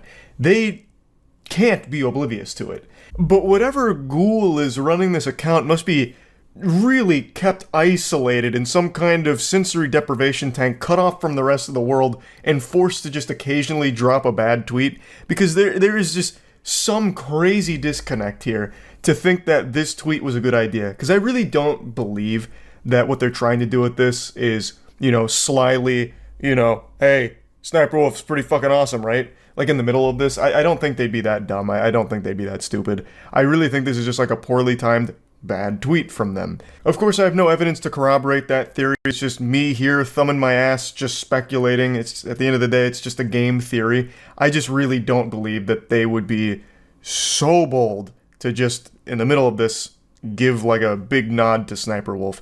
The entire internet is waiting on bated breath to see what they're going to do. Jax Films is calling for like demonetization or like even deplatforming because of the severity of the rule breaking. A lot of other people are rallying behind those things as well. The bare minimum people are looking to see is some kind of punishment issued to SniperWolf here in order to, prove to the community that YouTube isn't playing favorites when it comes to their most extreme rules. And I don't think that's an unreasonable request to just want to know, what are you going to do about it, YouTube? Because this is a big deal, and this is something that other creators in the past have gotten big trouble for. So why would SniperWolf get a pass on that? And if she does, can you explain why? Right? Like, there'd have to be a reason for it. I think the obvious reason would be she brings in so much money to the platform, and YouTube loves her so much that they wouldn't ever take action against her even if she went on camera and slit the throat of 5 puppies.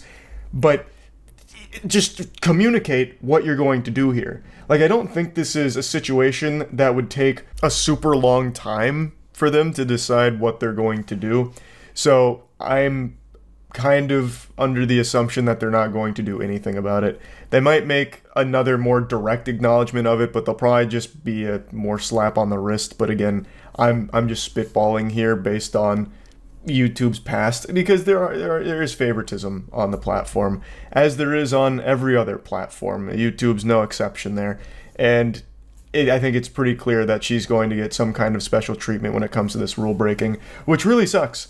And like, the damage is very much done to Jax Films and his wife. As he mentioned, they don't really feel safe in their home anymore, which is totally understandable. She dumped a picture of their house for all of her 5 million followers to see. And on Instagram, I think the followers there are going to be a degree higher in terms of their support of Sniper Wolf than like her YouTube audience. Like I think those are going to be where the super fans are, and they probably fucking hate Jack's films, and now they have this. It makes sense why he'd feel unsafe. I mean, it's a pretty evil thing to do, and I wouldn't be surprised if she got even more diabolical with it and turned his house into like a Pokemon Go stop or something. Like really just trying to put their location out there as best she could. And she did make another post that Jack's Films also made a tweet about, where she was poking fun at the situation lightly, saying like, we pull up to your house, what would you do? Which is so unbelievably tone deaf that she doesn't understand the severity of what she did. The whole situation is fucked. I just wanted to give a little update here because it's already been like 5 days. So that's where everything's at. I guess we'll continue. The best stories ever told are the ones that have the satisfying conclusion of the good guys winning in the end against evil, overcoming insurmountable odds to snatch victory from the jaws of defeat in a miraculous triumph. But we don't live in those stories, we live in cringe, so that's not always the case here in reality. And a haunting reminder of that fact is what just happened with Friendly Jordies. Friendly Jordies is an Australian YouTuber whom I've covered on the channel multiple times. I truly believe he is one of the best investigative journalists in the world, period. With no exaggeration, he risks his life to serve the community and inform them of corruption that it's gone unchecked, and his reward for this is his house being firebombed and his life being threatened multiple times. And these aren't the kind of death threats that you see all the time on Twitter where a 13-year-old anime fan gets upset if you say you don't like something about their favorite show. These are death threats from an organized group of criminals with a very scary history and a track record of already trying to murder Jordan Shanks, Friendly Jordies. They fucking firebombed his house. Well, actually, they firebombed his neighbor's house because the absolute goobers got it wrong the first time and then came back to try and finish the job by firebombing his actual residence. So they have already tried to take his life before. That's some shit that you only see in like espionage, blockbuster Hollywood films, and yet Friendly Jordies is living through it right now because New South Wales is so unbelievably corrupt that it's festering in the public eye. And yet the authorities that are supposed to protect and look out for the public safety are just closing their eyes and plugging their ears to all of this unfolding in front of them. It's despicable. It seems New South Wales is more corrupt than Gotham at this point. Friendly Jordies yesterday posted a video where he had to publicly admit defeat at the hands of this corruption, unfortunately. You might have noticed that we haven't been releasing videos after the police arrested a suspect for the firebombing of my house. While we're very grateful for their persistence throughout this ordeal, we felt it would be prudent to see what the response would be from certain individuals. If you haven't kept up with the lore here, I'll give you the previously on Dragon Ball Z recap. They did finally make an arrest on one of the suspects responsible for the firebombing of his house. It took about a year, but better late than never. Rather be tardy to the party than not show up at all. At least it's seeming like crime won't pay. They won't get away with this, right? Wrong! Idiot! Stupid! Can you stop sipping on your moron potion for a second? Put the stupid juice down? Of course the criminals are gonna get away with it, because I guess that's just the way things go in New South Wales. At least when it comes to criminals of this caliber. The very powerful ones, who are just seemingly above the law. Their response has been one of rather perplexing confidence. Buoyed by the lack of further arrests, they have decided to be much more blunt with their requests, threatening anyone they believe had handed over information to assist with the creation of the video Coronation. This video detailed links former Deputy Premier John Barilaro had with development company Coronation Property. The video encompassed more than Coronation Property Associates. It included an array of spirited characters, many of whom were enraged with its release. Police have made it very clear that many of the prime suspects in the firebombing are in that video. The video he's talking about here is a video Friendly Jordies and his team released called Coronation, and this shit was so hot it'd leave the toilet bowl steaming. It was massive. Friendly Jordies and his team released a firebomb of their own with this one here. Coronation highlights a lot of horrible things going on with a lot of very scary and powerful people doing bad shit. And they were not happy that this video got posted, and it put a target on Friendly Jordies' back. Really, it put the target right on his fucking forehead, right on his noggin, because this was a big deal. It caused a lot of ripples, and it made him public enemy #1 of this group of people. Now, over a year later, these figures are once again venting, threatening dire consequences if the video isn't taken down. Given these people's colourful history, we don't consider these to be idle threats. Naturally, we contacted the appropriate authorities, but it appears these men have engulfed the state in a state of fear. It appears these men are indeed above the law. It appears these men are free to point the scythe at anyone they wish, blackmail them with the most heinous, violent acts imaginable, and there is not an authority in the land powerful enough, or perhaps foolhardy enough, to check them. Just tragic. Where do you go when the authorities abandon you? What are you supposed to do when the people that are supposed to protect you refuse to, because the people that are coming after you are stronger than them and out of their reach, just untouchable? What can you possibly do besides just comply? But if the content of coronation is to fall on willfully deaf ears, if its only tangible result is the death of innocent people, we will not have their lives hang on our conscience. In other words, you win. We're taking down the video. Congratulations, you run this city. It's sad because it's such an important piece of investigative journalism, but it's also the only choice they could make in this situation. This isn't a group that's making idle threats. They have already firebombed twice, and they have a history of doing a lot more, as was highlighted by Jordy's and his team. So they did the only thing they could when faced against this enemy. They just complied. They took down that video. Now, of course, since it's the internet, nothing's ever really gone forever in this cyberspace. Except, of course, for all my old YouTube videos I deleted when I was a teenager because I was embarrassed of them and worried that the copyrighted music would cause a problem, so I deleted them in like 2012. And I desperately want those videos back, but they can't be reclaimed. Those are the only things in the entire documented history of the World Wide Web that are apparently just fucking poofed out of existence forever and can't be brought back. But aside from that, nothing else has ever really gone forever. There's always re-upload, there's always archives of it. So in this case, Coronation, the video that he had to take down, is re-uploaded 1,000 times already. So it's not like completely dead and buried or anything like that, and I saw a lot of people saying this could actually, start the Streisand effect here on this and have even more eyes on this group, which I guess is possible, but I think the big victory for them is that they've shown that they can kind of bully and strong-arm anyone with impunity. They can't be touched by authorities. They just have this green light to do whatever they want with no repercussions, so they're able to force Geordies to take down a video they didn't like. And they're just demonstrating that power here, and I think that's kind of what they were aiming to do, not so much shut down the information, because I'm sure they knew that this was just going to be re-uploaded, but it's just kind of letting Geordies and pretty much everyone else know that they can do what they want.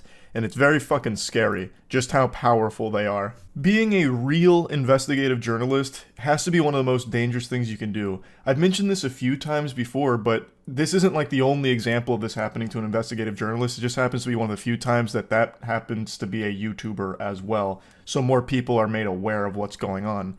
One of the biggest ones that I always go to is the Panama Papers, if any of you remember that. The Panama Papers were a massive deal for about a day. And then collectively, the whole world stopped talking about it mysteriously, even though the Panama Papers were quite alarming. And one of the lead investigative journalists behind the Panama Papers released was actually killed in a car bomb, and nobody ever talked about it. I bet most of you didn't even know that. Anytime I bring that up, I'm met with question marks in my stream chat. Investigative journalism is a dangerous thing to get into. So I have nothing but the utmost respect for the ones that do take this on to try and help their community and keep everyone informed and safe and let everyone know what's going on, so that way people can be more aware. So what Geordies and his team do, I think, is extremely important work, and they are very, very good at it. So it's just really upsetting to see them have to admit defeat at the hands of this corruption they've been fighting against, and it's downright shameful from the authorities and news. Is your tummy grumbling? Your stomach empty? I don't know if you've eaten yet, but I'm going to feed you regardless, so open wide because here comes the airplane. Surprise! We're feasting on a delicate cuisine of more SSSniperWolf Drama, a nutritious part of every complete meal. It's been 4 weeks since the doxing of Jack's films, and since then I've made like 2 follow-ups because it's just been this snowball that's turned into an avalanche of dog shit that continues to develop. She's a Darman star, so to put it in Darman terminology so we're all on the same page, this is what happens in the dark coming to light. Before getting into the newest situation revolving around her, I'll just go ahead and give you a little follow-up to the previously on Dragon Ball Z developments. So it's been 3 weeks since the last time I talked about it. That was when she made an apology which she misspells Jack's Film's name in multiple times, which showcases a clear lack of giving a fuck about it. And then also, it was when YouTube weighed in saying that they're going to temporarily suspend her monetization. They didn't specify the length of time, but I'll just go ahead and tell you it's been 3 weeks now, and she is still demonetized from everything I can see. Going in on incognito mode, turning off ad block, going in on mobile, there are no ads playing on her main channel videos. So it seems that they still are slapping her down there in the old piggy bank. And if I'm being honest, like a fork in an electrical outlet, I am shocked. I cannot believe that she's still demonetized. I thought for sure it would only last a week, maybe 2 weeks as things start to blow over, and then they just secretly flip that switch back on and monetize it. They haven't. It has been 3 weeks, and she is still not monetized. Now, this does kind of lead into a subject people were talking about quite a bit a few weeks back, where SSniperWolf found a way to circumvent this by uploading old content onto another one of her channels, which at the time was monetized. It was this channel, and from my understanding, it is no longer monetized. I also went on incognito mode, fucking full raw, no rubber, no ad block, anything at all, went on the channel, and there's still no ads. So it seems like that did get demonetized, if it ever was monetized in the first place, and this led to a whole new can of worms being opened about whether or not SSniperWolf is ban evading, which violates another one of YouTube's policies, since she got demonetized on her main channel, and in order to keep making money off content, she posted it on another one. And of course, it is very interesting that the last upload there was 3 weeks, even though it was consistent up until that point, meaning probably when it got demonetized, she stopped doing it. So, personally, I'll weigh in on that quickly. I don't think that's ban evading by the actual terms of service with YouTube. Is it scummy? Absolutely. But she didn't get away with it. They did act quickly in demonetizing it, at least from what I can tell. So I don't think she's going to be, like, punished for that in any big way. They're just going to continue to keep her demonetized. Which, again, is a mind-boggling thing. I thought that was all just going to be a bunch of lip service, a bunch of hoo-ha nonsense from YouTube. Like, oh, yeah, no, we're taking real action. We're very serious about this. No more ads for 12 hours. But no, it has been a decent chunk of time. I mean, like, relatively speaking. I don't remember how long Logan Paul was demonetized for after the, Forest incident, but like it has been a lot longer than I thought they would do, and I really feel like it's not because they wanted to. They probably did fully plan on this being a very short punishment, like a very tiny slap on the wrist, but SSniperWolf finds drama more often than bees find flowers to pollinate. Like, just like a fart in a car, she can't escape it. Like, she keeps falling into more and more controversy. So that brings us to the most recent thing that's happening right now, where she is being accused of basically stealing her whole format. So Nerd City made a video covering this and even interviewing the person that SSniperWolf has been accused of copying from. Her name is Azzyland. I do think it's worth mentioning that Azzyland seems to want to just highlight SSniperWolf's hypocrisy and history of being a hypocrite, less so accusing her of stealing her original works or anything. She's more so trying to focus on, like, how hypocritical it is that she would take some of the stances she does, even noticing all of what she's done, which gets brought up in the video, as well as a lot of other things that have surfaced from it. And this kind of blew up into a pretty big story because also prior to this, she was accused of faking her gameplay back when she was making gameplay videos, and that was a whole other huge pile of drama that I never even bothered to talk about because it was so many moving parts to it. I swear to God, to cover all the controversy she's been in would be a video longer than Zack Snyder's Justice League, and it'd be like a really complicated thing to even dive into the meat and potatoes of. You'd end up writing an entire book that's more difficult to decipher than the Silmarillion from Tolkien. Like, it is a lot. It's a ton. So I'm just going to focus on, like, the most recent ones here, but there is a whole history of it when it comes to, like, fake videos and videos that she's tried to bury in the past, which leads more people to believe Azzyland here that SSniperWolf might have also just stolen from her too, because this wouldn't be the first time potentially. But anyway, let's get into it just a bit. Interestingly enough, and I hope you're sitting down because if you're standing up it's going to knock you over, she's already responded to these claims, which is like 10 times faster than she responded to the Jack's Films doxing situation, which just gives you a little peek into her psyche and how twisted she views things and what her priorities are, where compromising an entire family's safety, nothing. shouldn't even really warrant an apology whatsoever. Big old nothing burger with a side of french fries. Call the wambulance, you little baby. What are you crying about, huh? Get over it. She even went on to make jokes about it, like on her Instagram story. Her sister came out and said, like, does he not know how to fight? Like, so clearly she didn't take that seriously at all. But this, being accused of copying TikTok reacts, oh, it's go time. Now she's on the front lines ready for war in the trenches. So she posted a response to it. She quote tweeted this Dexerto article that says SniperWolf has been accused by fellow YouTuber Azzyland of copying her content, stealing her presenting style, inciting harassment from fans, and lying with fake evidence to cover her tracks. Just kind of going over the bare bones of what the accusations are, where they compare thumbnails, they compare the content itself, and even like some of the things they talk about during the reacts. And SniperWolf then says, I have a backup of videos and screenshots before she changed the thumbnails to make it look like I copied her. I have proof she copied my thumbnails, SEO, the way I speak, the jokes I make. The way you're trying to manipulate this is fraud. And you will be hearing from her lawyers, I'm sure. What an incredible case that would be. Oh, that would be a real page-turner to read that. To me, that sounds like a lawsuit that has all the makings of an iconic classic, like the Billy Mitchell lawsuit against Cartoon Network because an episode of the regular show made him look stupid. So I'm curious to see if she actually does try and go like a legal route here in this situation. She then continues saying, the fact that you can just go on a video and lie about everything is insane to me.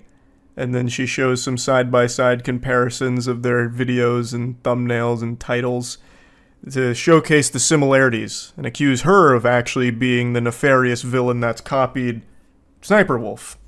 She drops some more evidence from the case files here, saying I have a screenshot of you uploading the same video as me minutes after I upload multiple on occasions. And then the example she gives is SniperWolf uploaded 22 minutes ago, creative people on another level. And Azzyland uploaded 12 minutes ago, so 10 minutes after that, with creative people who are on another level. A community note then came out of nowhere with a big steamin' revelation that said, this doesn't prove anything. The videos cited for evidence only have a similar title and don't contain the same thumbnail or clips, 1 and 2. Both Azzyland and SniperWolf have created videos with almost the same title before, showcasing that this isn't exactly the slam dunk she thinks it is. It doesn't even use the same clips, only the title is the same, and there's other examples of similar titles being shared between them. At the end of the day, it's TikTok Reacts. It's like the simplest thing ever. There's probably like 10 other YouTubers that have this exact same format and style that may have even preceded them. It's something that tons and tons of YouTubers will just shit out. But I'm not here to really dive into the quality of the content. It's more so the claim and all of the evidence presented for it. And based on everything in the Nerd City video, as well as a couple of other things that have been revealed, it really does seem like SniperWolf directly tried to copy from Azzyland in quite a few aspects, even outside of just like thumbnails and all of that. And at the very least drew huge inspiration from it, if I'm going to be extremely charitable and generous. There are a ton of similarities, in an outrageous amount for it to just be a coincidence, in my opinion. But I guess I can't say for certain who stole from who here, because again, the content is something that so many others on the platform are constantly pumping out. But again, the evidence that is available does seem to indicate Azzyland was the victim of SniperWolf stealing from her content, and then SniperWolf kind of started a lot of bad blood between them because of it. Like, it seems like there were cases of her instigating fights and like trying to weaponize her fans to like say, you know, Azzyland's a doppelganger that's stealing from me, this and that, copying my homework and whatever. Yeah, that's just kind of the whole situation boiled down into its bare bones here, the bare necessities. And some people are wondering if YouTube's going to step in again and punish her further. I highly doubt it. But like I mentioned earlier, I think this is a contributing factor for why she's staying demonetized, because she keeps getting into situations like this, and YouTube knows if they flip on the monetization now, there's going to be a ton of eyes on it, and it's going to cause them problems as well. So they keep just, you know, gripping on tight and waiting for things to blow over before they turn her monetization back on. That's my little game theory, but again, to address that question. I really don't think YouTube's going to do anything here. I don't really even know if there is like a violation of a policy YouTube has if you're taking like content ideas from others and doing it yourself. Like maybe it could fall under spam content potentially, which is something YouTube does take stances against occasionally, but even then I highly doubt they would use that against SSniperWolf. So I don't think there's going to be anything that comes from this on YouTube's side, but it's once again another huge hit to SSniperWolf's already tarnished reputation, and the drama just keeps unfolding around her. So yeah, for a lot of people, if they hear the word YouTuber, they immediately just let out a sigh or an eye roll. It's not exactly a career that everyone has a lot of respect for or is viewed all that positively by everybody, and it's not hard to understand why. The only profession with a more negative reputation than YouTubers is telemarketers, and it's pretty close. That's a tight squeeze there. Now, with millions of YouTubers on the platform, of course, there's obviously going to be some bad apples in the bunch, but that doesn't mean it's all rotten. And to prove it, I'd like to present to you a champion. This is a channel that I believe goes to infinity and beyond to deliver not only extremely high quality, entertaining content, but also extremely important work as well. It could make even the Grinch's heart grow 3 sizes, and also leave that little bastard terrified, cowering in fear, trembling in a corner if he has ever done anything shady or corrupt in his past. Because I swear, Friendly Jordies would get to the bottom of it and blast that ass on the big screen. Friendly Jordies is the channel we're going to be talking about today. It's run by a man named Jordan Shanks, or as many of you probably know him from the Wiki Alpha community, Jordan Sex Money Shanks. And he actually has an entire team of equally ripped immortal alpha deities that are all united by a single goal: to expose corruption in all of its forms and make a mockery out of evil people. That's not exactly the safest mission to embark on here. This is playing life on ultra nightmare mode, really, because he doesn't just go for low-hanging fruit. He targets some of the most nefarious, shady, corrupt organizations and people throughout all of Australia. And he does more than just Australia, but he is from the land down under, so a lot of his content and investigations have been focused on Australia, but has recently branched out into covering some of the most fucked up situations that even I've never heard of before, such as one of his most recent pieces of content called Paradise Bombed, where Jordies and his team covered a disgusting, tragic situation that unfortunately does involve bombing of completely innocent people. And in the very first frame of this video, this is one of Jordy's team members holding a bomb. Like a goddamn corn on the cob. He's just manhandling a bomb while talking about the situation that's going on. I highly recommend watching this video in particular. It's not only an extremely eye-opening story they cover and an extremely sad one, but it also shows you just how seriously they take all of their investigations and just how thorough they'll be. They fucking went to the place getting bombed. Like, that is beyond, like, so far above and beyond what other journalists do these days, it's laughable. This isn't the first time I've talked about Friendly Jordies. In fact, it's far from it. Many of you have probably already heard me go full gushing granny mode over this guy and his team's content plenty of times in the past. And it's because I have such a deep admiration for the risk he takes doing it. It's, without an exaggeration, a hefty price he could pay with his life. Many of you might remember 9 months ago, his house got firebombed by some of the people that he was investigating, allegedly. His house got firebombed, but not only that, his neighbor's house got firebombed because the goddamn turbo Illuminati Cronenbergian homunculi that were trying to hunt down and execute Friendly Jordies couldn't quite figure out which of the 2 houses was Jordy's, so they ended up firebombing his neighbors, and then came back to try and finish the job by firebombing his house the following day. An actual attempt on his life. And you know how Jordy's responded to that firebomb?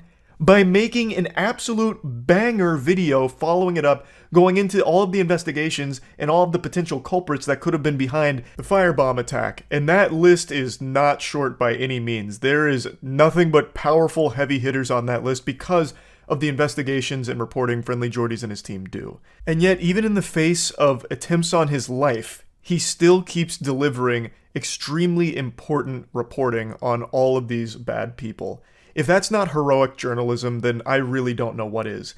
And another thing that's important to note is that he is constantly villainized, treated like a fucking demon by the media over there for some reason, even though what he's presenting is just immutable facts about awful people that most normal people are rallying behind him for and appreciative of. He and his team do great work, is the point I'm getting at, and it comes at a great cost to both his safety and the safety of his team. Jordan isn't the only member of his team that's been targeted by some powerful organizations. Another member of his team had a very famous incident where they were wrestled down and a lot of other bad things happening around them, arrested, investigated for like terrorism, all over a bunch of baloney. So I don't want to just keep diving into the extended lore of the Jordy's cinematic universe here, but I highly recommend that you do a deep dive on his content if any of this kind of journalism sounds appealing to you. But I think I'm doing it an injustice by just calling it journalism because it's a lot more than that. Not only is the investigation and the reporting extremely valuable, but the way he presents it is perfect. He and his team also spend a ton of time crafting really entertaining skits or going hog wild to commit to a bit. So in one of his investigations, he was, this is my favorite, he was doing a deep dive on everything related to a guy named John Barilaro. Eventually this culminated with him finding out that John Barilaro actually rents his very expensive property as an Airbnb. So Jordy's in this very public feud. This wasn't the first time he was investigating Barilaro. In a very public feud, a bunch of back and forth spitting on each other, Jordy's just books it for a little while, which has to be a massive security problem. John Barilaro was not some nobody, nothing burger of a person. He had so much fucking power, and he's just renting out his estate for anyone to go in and snoop. A second house that's so big, it has a second and third house on it. Like Mars's 2 moons that just got attracted into its gravitational pull. And might I just say, those spare houses are real nice, Giovanni. Yeah, I'm talking directly to you now. Because as you've probably gathered, or haven't because you're that dumb, I'm filming at your estate. And I want you to be the first to know that I f***ed in both your guest houses. Putting the fear of God in Barilaro right there. He'll never be able to have a peaceful night of sleep again, wondering if there's still Jordan Shanks' DNA just leaving a big old wet spot somewhere in there that hasn't been cleaned by his many assistants. It's amazing. Of an actual fucking just checkmate W move from Jordy's here. Just blowing him a kiss saying, Big McThankies from McShankies, I had sex in your guest houses, and Lord only knows what else went on within those walls. It's so entertaining, and yet presents an extremely important investigation about some fucked up shit. Like, he and his team do outstanding work. I can't stress it enough. And another journalist I've talked about a lot, who's also a YouTuber, is CoffeeZilla. I also very highly and often sing his praises. And you know what? CoffeeZilla and Friendly Jordies just did a collaboration. The two of them just investigated an Australian crypto scammer named Brian King Legend, which is the most beautiful Xbox Live gamer tag of a fake name ever. And together, the two of them tag teamed him and gave him a fucking full-blown spit roast.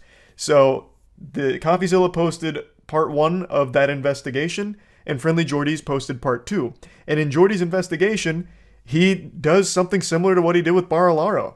He goes to try and directly confront the person that they've investigated to, not only meme on them a bit, but also just try and talk to them about this whole thing. Try and understand how someone could be so fucking evil. This crypto scammer made off with tons and tons of money, oodles of doubloons, all at the expense of real, normal people that trusted him with thousands upon thousands of dollars in his crypto projects. Real victims losing real money, and a real evil douchebag making all of the money. And it's a great investigation, it's an absolute fucking slam dunk on this piece of shit, and it's very fucking entertaining. So I just really wanted to talk about Friendly Jordies today because it is an example of a YouTuber I think that is just doing exceptional work that I think transcends just being a YouTuber. His reporting, his investigative journalism, and his style of presenting the information is entirely unique and super valuable. So in case anyone wasn't... It's only been a couple days since I made the video talking about how EDP445's trying to make a comeback online with his Instagram account and live streaming on every obscure video sharing service imaginable. I swear to God, this guy would start streaming on AIM Instant Messenger if he could. I wouldn't be surprised if he hopped on as a full-time Omegle streamer and just tried to haggle people for money to tell them why the Eagles will win the Super Bowl and also send them pictures of his poop in his toilet. He is finding every possible means of broadcasting himself online in order to try and reclaim his former glory pre-cupcake incident. I'll briefly speedrun his lore again. I think most people already know. More people know about the EDP445 story than Hamlet, but just in case, he was busted last year in a Chris Hansen-style operation where he was fully caught trying to have sexual relations with someone he believed to be a child, and he tried to defend himself by saying, no, look, you got it wrong, you stupid assholes. Actually, I was just here for a cupcake, which is how the whole cupcake meme started.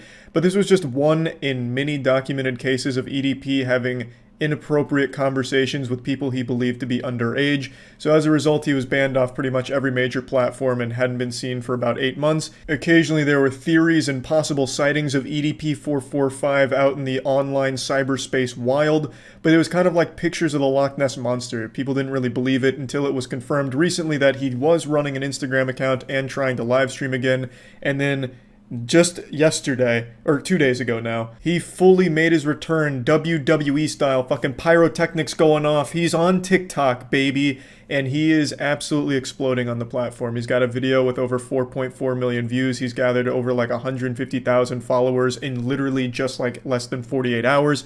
He's been going viral there. I keep seeing the comment of when the world didn't need him most, he came back, and that's super true. But EDP445 is like a natural disaster. For as long as cupcakes exist in this dimension, EDP445 will also exist too. On TikTok, he's getting tons of support from people welcoming him back with open arms and open asses. They couldn't be more excited. They're just wishing him the best and super happy that he finally returned to take his crown back, king. And it's really sad, but also not surprising, because TikTok has established itself as a platform where child abuse isn't even taken seriously. There's been so many creators on TikTok that have literally been outed for some terrible things, including being predators, including, in certain cases, sexual abuse, and they still have very popular platforms that are still thriving. Because TikTok and the TikTok community don't take it seriously. And I think that's mainly because most of them are children themselves. So they're completely naive, and they don't take things like what EDP did or tried to do as serious as they should, which is really fucking awful. EDP was outed for some terrible things, and all of them regarding his behavior with people he believed were underage. So now he's gone to a platform that is primarily consisting of underage audience. That is a recipe for disaster. You have taken a man who would be banned from the majority of elementary schools within like a 5-mile radius, and now you're letting him run for class president of that elementary school because it's on TikTok now. Probably not like the best comparison, but what I'm saying is he is now very popular on a platform that is mainly consisting of younger audience. I'm sure you can see why that's a bit of a problem. Now, EDP, mainly the content he's made on TikTok is Super Bowl related because it had the most virality to it, since the Super Bowl is always highly watched and on TikTok highly discussed. So his channel grew a lot then. And he also made a video about me, which I'll show you quickly. I had to mute the audio because of DMCA issues, but you're really not missing much here. Basically, the words here pretty much describe what's going on. He's since deleted this TikTok, and I think the reason is because he's done everything he can to avoid ever mentioning the cupcake incident. He treats it like Voldemort's name. It just never gets said by him. Anytime it's brought up, the person is banned. And just does everything he can to pretend that it doesn't exist, hoping that he can just write out the controversy and people will forget or stop bringing it up. But this is his legacy. This is what he's known for. He is the cupcake guy. And he knows this, which is why he posted a video trying to be self-aware like, cupcakes, no, I understand what's going on. But that doesn't work with that level of self-awareness when what you're calling attention to is the fact that people know that you tried to have sexual relations with a kid. Like, that's the self-awareness isn't like a, oh, haha, he gets it, okay, now we can forgive him. It's not like when Darman became self-aware that a lot of the stuff that happens in his videos is goofy and people usually make jokes about it, and he became self-aware and became in on the joke, and that's like, oh, good for Darman, he has a level of self-awareness, I have more respect for that now. It doesn't work in EDP's case because when he calls attention to the cupcake thing, he's acknowledging that he knows he is a sexual predator, and that people know that he is a sexual predator. So the self-awareness doesn't help people have more respect for you. You're still disgusting, and what you did is pretty unforgivable, which is why no community's been welcoming him back onto the platforms, except for TikTok, because it is a platform that is notorious for not giving a shit about the safety of the kids on there. And make no mistake, a lot of the user base is kids, but they don't take it seriously there. There's been so many cases of horrible shit happening on TikTok, and the people that were behind it still doing just fine to this day. So I'm not surprised that EDP found TikTok as a place to call home, and he'll probably continue to do well on that platform, which is extremely sad to say. It really is, but it's just the truth of it. There's a good chance that on TikTok, EDP will thrive, and he'll be able to come back to form, and he'll be able to monetize again, and it's the fucking sad reality of it, because TikTok has a track record of not taking things like what EDP did seriously. And you can see it in his comment section. Like I mentioned, there's a lot of people that are writing on EDP's dick right now, like, yep, this is the good stuff. Finally, EDP's back. Thank you, TikTok. EDP, let's go, EDP for life. You can see it. And it'll probably continue. So obviously, a lot of people, myself included, have a big problem with EDP being back in general, but even more specifically on TikTok, since it's the platform that gives him the most access to kids, which are potential victims to EDP. He has shown multiple times, not just with the apocalyptic cupcake incident, but he has shown prior to that that he will talk to children and engage in very inappropriate behavior and conversations with people that he believes to be underage. So now that he's on a platform that's primarily in that demographic, there's obviously a huge conflict here. So yeah, just wanted to give a whole update on this situation. A lot of people brought this to my attention and definitely thought it was something that It's no secret that journalism isn't as respected as it once was. It certainly doesn't have the pedigree that it used to. Most people find journalist to be synonymous with clown, and it's really not hard to see why in a lot of cases when even today you have major publications like the Wall Street Journal in particular, who I'm going to name and shame real quick, who are writing goofy dogshit articles that are just blatantly wrong and misleading about Sam Bankman-Fried. Sam Bankman-Fried was the head of FTX, the cryptocurrency empire with billions upon billions of dollars in it that collapsed overnight and is a blatant case of fraud. But for some reason, Wall Street Journal and other publications, but Wall Street Journal in particular has been playing this game of hide Sam's cock in their mouth, and they've been writing articles, like, refusing to admit that it was fraud, and making all kinds of weird excuses for it, like, oh, the reason FTX failed was actually because supporters lost confidence in Sam Bankman-Fried, or Sam Bankman-Fried was the world's most generous billionaire who had plans to save the world and now he can't since his empire collapsed. Playing the world's smallest violin for a fucking criminal, a fraud. It's so weird. And it's things like that that give journalism as a whole a very negative reputation. I know I've already spent quite a bit of time talking about this, but it's just infuriating. Oh, no, he's not a fraud. It's because he was too nice and too smart. We didn't see the vision, so it's actually our fault. You know, Sam Bankman-Fried's a goddamn angel. It's fucking sickening.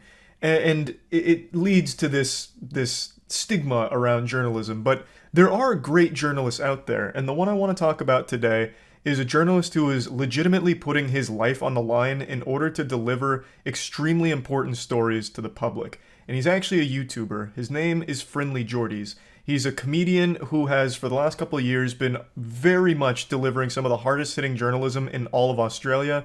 And the price he's paid for this is a huge one. He's been threatened more times than Bugs Bunny by Elmer Fudd. He is constantly getting threats from powerful people. He's been sued. Even very recently, he was involved in a defamation case that resulted in Google, YouTube having to pay $715,000 over this defamation case. He was labeled racist or abusive for a series of videos he made talking about a person in power. He's done so many stories about corruption at even the highest level, and most recently, the scariest thing has happened to him. His life was put in jeopardy. His house was firebombed. He made a video going over the situation, but it's also been reported by so many Australian news outlets as well. The situation is as follows. His neighbor's house was firebombed on the 17th of November. It was luckily put out pretty quickly. And then shortly after that, his house was firebombed and a lot of it was damaged, obviously. Now, this appears to be a deliberate attack. The fact that his neighbors got firebombed and then he did makes it seem like they originally went for him to begin with, but were too fucking stupid to figure out which one was his residence, so they gambled on a 50-50 and lost. Kind of like when you gamble on a fart and shit your pants, but then they came back and tried to finish the job. It's fucking terrifying stuff. I'm going to play you a bit of his interview with the media here when they were waiting for him outside of his house.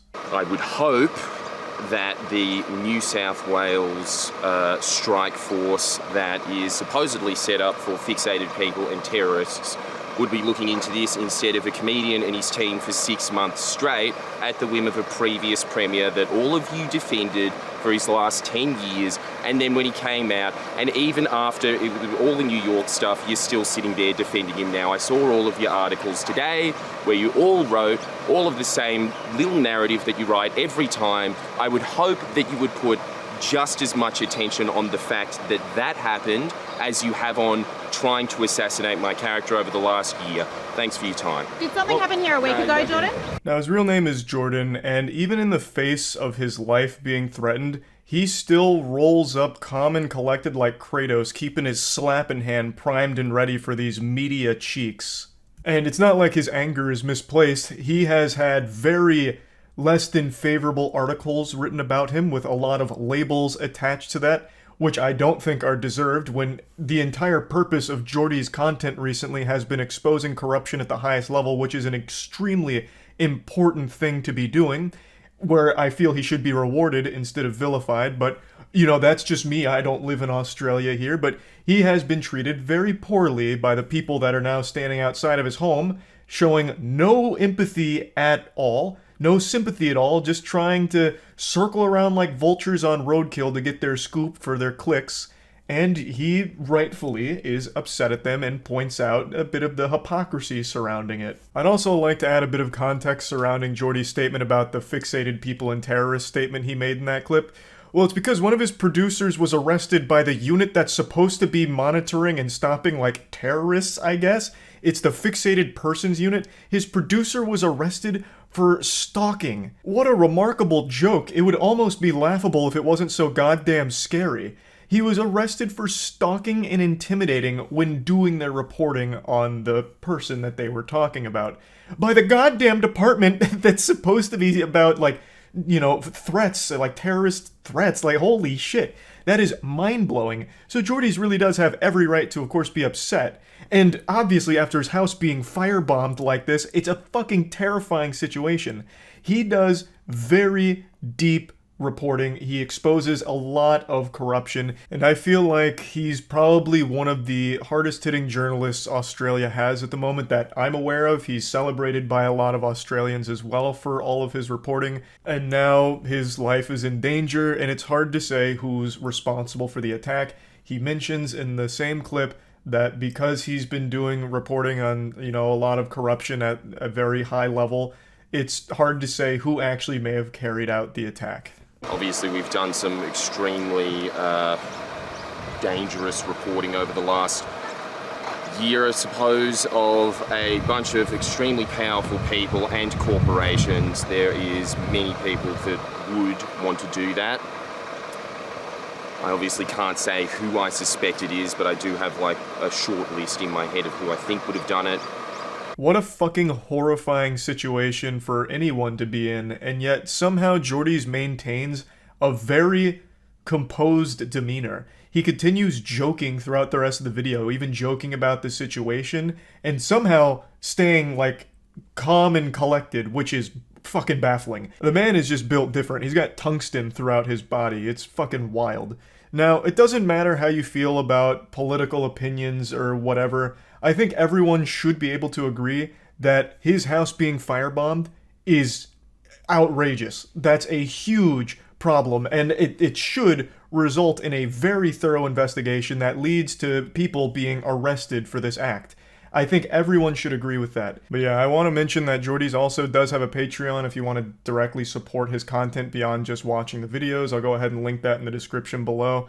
And yeah, I think this is just terrible that it happened, and hoping for his safety. Alright, fine. I'll finally address the cupcake in the room. Yes, I know EDP is back on YouTube.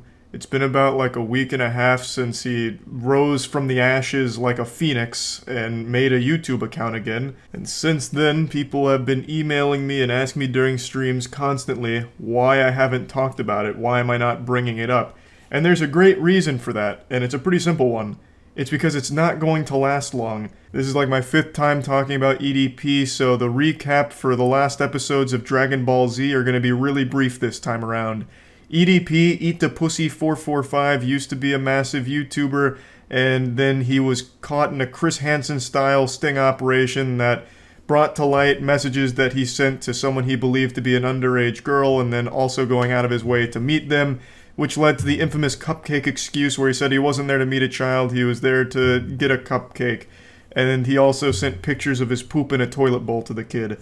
That part's never as important to the story as the other stuff, but I always like to mention it because I find the shit pics to just be truly innovative. So since that incident, he got banned from YouTube and every other platform that he's applied to, which is pretty much every website on the internet that allows you to sign up with a fucking email address, because he has not only an insatiable appetite for cupcakes, but also internet points. He desperately wants to become a content creator again, so he's tried streaming and posting videos to every obscure platform known to man. I wouldn't be surprised if he tried to launch his own podcast exclusively through Team Fortress 2's voice chat, but no matter how small or unknown the platform is, they always ban him because of his past. But he does always try and come back, like most recently with the YouTube account. He did make a new YouTube account to post videos where he's talking about the Eagles, per usual, and he wasn't banned immediately, so people started panicking. People for some reason thought that YouTube was just gonna let this fly under the radar, which they haven't done any time in the past here, but this time was different. They thought like maybe EDP finally weaseled his way back onto the platform, like there was a handshake between Susan and EDP, like you're forgiven, you're welcome back. Which was obviously never going to be the case. He may not have been banned instantly, but he was going to get banned soon enough. In fact, he is banned currently as of me making this video, and the only evidence I have that he ever even came back is Mudahar's video on it, where he talked about EDP coming back, as well as some other YouTubers, but I think Mudahar had the best video covering the subject. This is the only thing left of his newest channel. It took like a week, I think. A week and some change, maybe. I'm not entirely sure, but it wasn't long. So the reason I didn't talk about it is just because there was no chance this was going to be him coming back to the platform in a big way or anything like that. So what's the point in really like addressing it or driving attention to him? It's just a nothing burger. It's not like his channel was really growing or anything. The only people there were the people that actively follow him to make fun of him every time he tries to come back. And they always alert the platform that he's there. So the proper channels were already notified. It was just a matter of time. And I'm confident in the week that it took YouTube to act, he didn't get any new victims to prey upon. This was just another attempt from EDP to try and post somewhere. It's just kind of like an STD on the internet. He's like a case of herpes that'll flare up every now and then with a new account, but then it goes away after a pretty short amount of time. So again, I haven't been talking about it because I didn't think this would be a problem that would last very long. I thought it would be something that takes care of itself, which it was. There's never going to be a future where EDP actually comes back to the internet. It's just not going to happen. Also, I guess this is just as kind of like a little PSA thing. Not every EDP account that pops up is actually him. This happens with pretty much every banned person anywhere. There's going to be a ton of fake accounts that are reposting content as like new things to make people believe that it's that person that came back. It's just a troll account most of the time. It's already happened with a lot of EDP accounts. Apparently this one really was him though, and it seems like it actually was him. But for the most part, a lot of them are just memes, that people just fucking around. So yeah, that's really about it. So yeah, I've got a huge twist for you today that's going to leave you more stunned than the first time you watched Fight Club. Last night I posted a video going over some more fraudulent strikes, which is becoming a huge issue that's plaguing the entire platform. It's an epidemic sweeping through. The first one was from the Manny Show. It's their second fraudulent strike that they've issued because their feelings get hurt. This one was automatically declined, which no doubt left Manny screaming into a pillow, kicking their feet in the air, wondering why no one likes them. The second strike I covered was one that was not declined, it fully went through, and it came from SSniperWolf. Or was it? Was it all just a ploy from the deep state to have us eating out of the palm of their hands as the New World Illuminati shadow government actually worked behind the scenes to frame SSniperWolf and she wasn't actually involved? Well, maybe not to that scale, but from all of the evidence I've seen now, it actually wasn't SSniperWolf who filed that strike, and it's a very complicated mess that highlights a very, very rare problem on YouTube that I very much would like to talk about. But let's go through the entire lore real quick. So, the story starts with a big YouTube channel named One Giant Onion talking about a strike they received in their channel for the video they made on SSniperWolf. He posted a 3-hour video that was all just a big joke. But it did use all of her content. Well, I don't think like all of it. It's not like he went through the entire Library of Alexandria here, gathering every single SSniperWolf video, but it used 3 hours worth. And it resulted in him getting a strike many months later. He went trick-or-treating and he got a fucking razor blade laced apple. So the strike is a huge deal. He posts this video kind of going over it and talking about the situation briefly, and the video stays up for 9 days. This isn't a small, obscure channel. This is a channel with almost 1 million subscribers, so a lot of people make some noise about this, wondering why SSniperWolf is bullying channels that are making fun of her. And she never responded to it or anything. I eventually caught wind of this, and I talked about it in the video I made last night about fraudulent strikes. It's the second video I made in like a week on it because it keeps happening. Now, after I posted that video, SSniperWolf went on Twitter to claim that she never issued that strike at all, which got me scratching at the hairs of my chinny chin chin, because it's exceptionally rare for someone to be able to successfully file a strike on behalf of someone else if they're not an agency. For all the shit that I and many others give YouTube to their automated system when it comes to strikes, they're actually pretty decent when it comes to fucking putting the wood on impersonator strikes. If someone is trying to claim your work and they're not associated with any reputable agency, or it's not actually someone associated with you, the strike is normally automatically declined. And what that means is basically what happened to Tech Lead and Manny Show for their most recent strike attempts, where YouTube says, hey, this is a load of dirty barnacles, we're not taking action, we just want to make you aware of it. That's what happens usually when someone tries to strike while not actually being the person associated with the content. Now, I can only think of 2 cases where an impersonator strike actually did go through, and one of them was with the Destiny 2 community a couple years ago, where a disgruntled gamer, a Destiny 2 enthusiast, went on this fucking rampage on YouTube striking innocent creators' works, and he filed all of them as if he was the official Bungie organization. He pretended to be the real Bungie, which ended up being a huge reputational hit to Bungie themselves, because people all thought it was Bungie. But really, it was just some goober LARPing as Bungie. He put on the suit and tie, tightened it up, and said, "It's time to go to work. I'm miserable, and I want to watch it all burn." So, that's what he tried to do, false flagging a ton of channels. Eventually, the sheriff on the block, Big Boy Bungie themselves, stepped in and fucked his face. They said cowabunga dude, and they let loose the legal dogs on him. It's something that is taken very seriously when you impersonate someone and strike others. It's illegal. You can't do that, which is why you don't see it very often.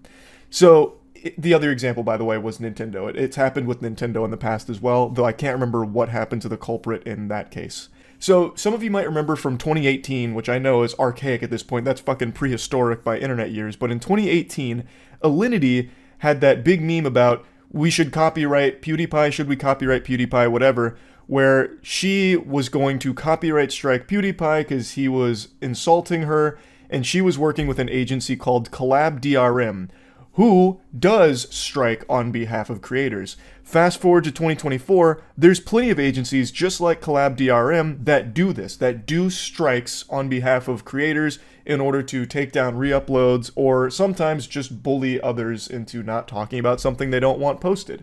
It is a common practice in the industry. So I decided to really stick my nose into this pile of dog shit and get a huge whiff of the stink here, that odorous Methodist that every YouTuber is familiar with, the copyright strike system. I reached out to One Giant Onion to just send me all of the info about the strike, which he was more than willing to do, so I appreciate that. I'm not going to post a screenshot because they're not mine to post. That's up to One Giant Onion if he wants to talk deeper about it and show those. I'll just talk about what was there. So, the copyright strike was filed by an individual who claims to be representing an agency, a collaborative agency, that works with SniperWolf. So they were successfully able to file the strike based on the information that they are with this agency that represents SniperWolf, thus they have the right to enforce her copyright. This is a pretty common thing, like I mentioned. There are tons of scumbag vermin that do this, these corporate suits that take this action, and many agencies that make this a core part of their strategy. However, what's definitely not a core part of their strategy is having the agents that are filing these takedown requests and strikes use a fucking personal Gmail account. So that's where things immediately became very clear to me that this is probably straight up horseradish. The email account was someone's personal Gmail. They weren't using a company account. It was not a professional email. It was just random Joe Blow's Gmail account that they're probably subscribed to browsers through. And that is uncommon. Typically, when a strike is filed from a fucking agency, you'll see the email be from that agency. This was not the case in One Giant Onion's strike here. I was pretty sure after looking even deeper into the email that this was all a scam, a ruse. But I have no fucking clue what the motive would be for this. Since they didn't claim the video, they're not making the money from it. There's a scam through Spotify where some people will post audio and then copyright claim YouTubers that use that audio, even though it's just common sounds like Super Mario making a sound effect like wahoo, something like that. Common sound effects. You'll have people on Spotify upload that audio and then claim YouTubers to make the money from the videos they use, including that. Like, the motive there is clearly to make money through this scam. In this case, this fraudulent strike, this blatant abuse of the YouTube system, it seems like there's just nothing to gain. They took down the video, thus they're not making money from it. Like the only thing they gain is making SniperWolf look evil. So maybe it's something personal there? I have no clue. But I reached out to SniperWolf directly about this just to 100% confirm whether or not this agency represents her. I also could find no official mention of this agency ever working with SniperWolf, so I feel like any agency that would have a creator as large as her would be plastering that all over their marketing material. So this definitely seems like someone pretending to work at that agency and then filing this strike. But I reached out directly to SniperWolf just to 100% confirm whether or not she's associated with this group. She confirms she does not work with them at all, and even goes as far as to mention that this group has targeted her channel in the past as well. I also asked if she would be taking any action against them for the impersonation strikes, since it is illegal, and we have already seen a legal case from this with Bungie, as well as YouTube themselves doing this. I mention this all the time. YouTube dunked on a false flagger back in like 2019. They fucking ruined them, annihilated them, fucking eviscerated them for this kind of dog shit. So I asked if SniperWolf would be trying to take action. She talks about how they're a foreign company, so it's pretty hard. And she's right. Since it is a foreign entity, her options are kind of limited there. So it's going to really be up to YouTube to solve this issue. Apparently this group has done this multiple times in the past, and now they've just done it again. So it looks like the only option to save the day is going to be sending up the bat signal and hoping YouTube will put on the cape and shut this group down, and maybe they will pursue something legally against them, because this is an issue that is spiraling out of control now. YouTubers abusing the copyright system we've seen multiple times now, Tech Lead and The Manny Show, as well as a couple others in the past. And now SniperWolf being framed for being one by a completely separate third party that has no association with her. That's a huge problem. If impersonator strikes are going to start to go through, that's going to lead to complete fucking pandemonium. So this needs to be stopped ASAP, and this needs to be made an example out of on YouTube's end, I feel. So apologies to SniperWolf. I'm sorry for the big headache that this must have caused when she didn't do it. She wasn't the one that issued the strike. So yeah, big update to this story here, and hopefully a happy ending with YouTube getting that strike taken off of One Giant Onion's channel, as well as preventing that group from doing this kind of shit in the future. And maybe this is pie in the sky, like maybe I'm just on the fucking crack pipe for this thought, but maybe YouTube will do even more to make the strike system a lot more strict and a lot more difficult to have things like this squeak through the cracks. So I'm A big YouTuber named Eric Conover, almost 3 million subscribers, is facing a multitude of serious charges, including attempted murder. That's not Weenie Hut Jr. That's pretty high-level crime. If crime was Call of Duty, that would be pretty close to hitting prestige level. And he's spoken recently, and he basically cut like a WWE promo, like, you got it all wrong, and if you ever question my mental competence, I will come snap you in half like a Kit Kat, I swear to God. I'm paraphrasing a bit, but he did talk about how he would eviscerate anyone that questions his mental competence. It's really weird shit. He's claiming it's all a massive misunderstanding, but let's go ahead and set the stage here, the lore that you need to know. Eric is a very successful YouTuber whose content focuses on these luxury mansion tours. He goes and does all of these bougie real estate videos where he shows you these dreadfully overpriced locations. I can't believe I've never seen his channel. I wasn't familiar with him until this story because I have been so deep in that rabbit hole of consuming that content, of touring these ridiculously overpriced property that are just dog shit, where it's like a $55 million mansion tour. This house comes with sci-fi amenities. You walk in and it has a new mother. It cloned your previous mother. It also has an automaton that'll whip up a charcuterie board anytime you ask it to. The shower's made out of plutonium, platinum, and other rare earth minerals. The sink faucets are vibranium, and it also has this 15,000-year-old oak tree planted right in the middle to help with your chakras, that kind of garbage. He does those, that's like his bread and butter content, but I'd never seen him before. I didn't know about him until this story, which is surprising. But not nearly surprising as the crimes that he is accused of committing. So what happened is, an officer visually estimated that he was driving at speeds of around 55 to 60 in a zone where that was excessively fast, so he began to pursue Conover and managed to get him stopped through various maneuvers. The officer exited his vehicle and moved around to the rear of his cruiser, and Mr. Conover allegedly backed his vehicle, rapidly pointed it directly at the officer, and accelerated at him, striking him at a reasonably high rate of speed, and it was alleged that the officer flew between 20 and 40 feet. They also said, we're very fortunate that an amateur drone operator was in the air when he saw the interaction, was able to capture it on video. That video has not been released yet. I imagine it won't, because it's going to be a crucial piece of evidence in this, I would imagine. But I would also guess there's body cam footage too. Now, there is footage of the chase that's been released. It's very short footage filmed by someone who was nearby on rollerblades and just happened to capture him fleeing from the police, as well as some footage of the vehicle once they got it stopped. Eric is claiming that he is not the same Eric Conover police want for the attempted murder on that officer. Eric Conover, the YouTuber, is from New York, not New Jersey as authorities claim, stating, "This seems to be a massive misunderstanding. I'm exactly who I say I am. I'm a YouTuber." Now, we all know YouTubers are some of the most respected individuals on the planet. Their reputation is spotless, up there with like firefighters. So him saying that is a big deal. Also, he loves to mention how successful he is as a YouTuber. That's like a core part of his whole personality, even during all of this. He's also currently facing some DWI charges for an arrest that allegedly happened just days earlier, and then when he went to court, as I mentioned at the beginning, he put on quite the performance. He tried to be like the fucking Joker or something there. This guy, he was looking for some kind of Oscar nomination for some really over-the-top villainous acting. He looked unhinged. Everything right here, and it's all been falsified. Eric Conover had a lot to say before his arraignment this afternoon. If anyone dares try to test my mental competence, I will eviscerate every single person with my intelligence right now. And he's like Charles Xavier from Logan. His intelligence is so supreme he can blow us away with a single thought. This man is a transcendent being. It's not being egotistical. Police paperwork says the pursuit started after Conover was going 55 in a 35.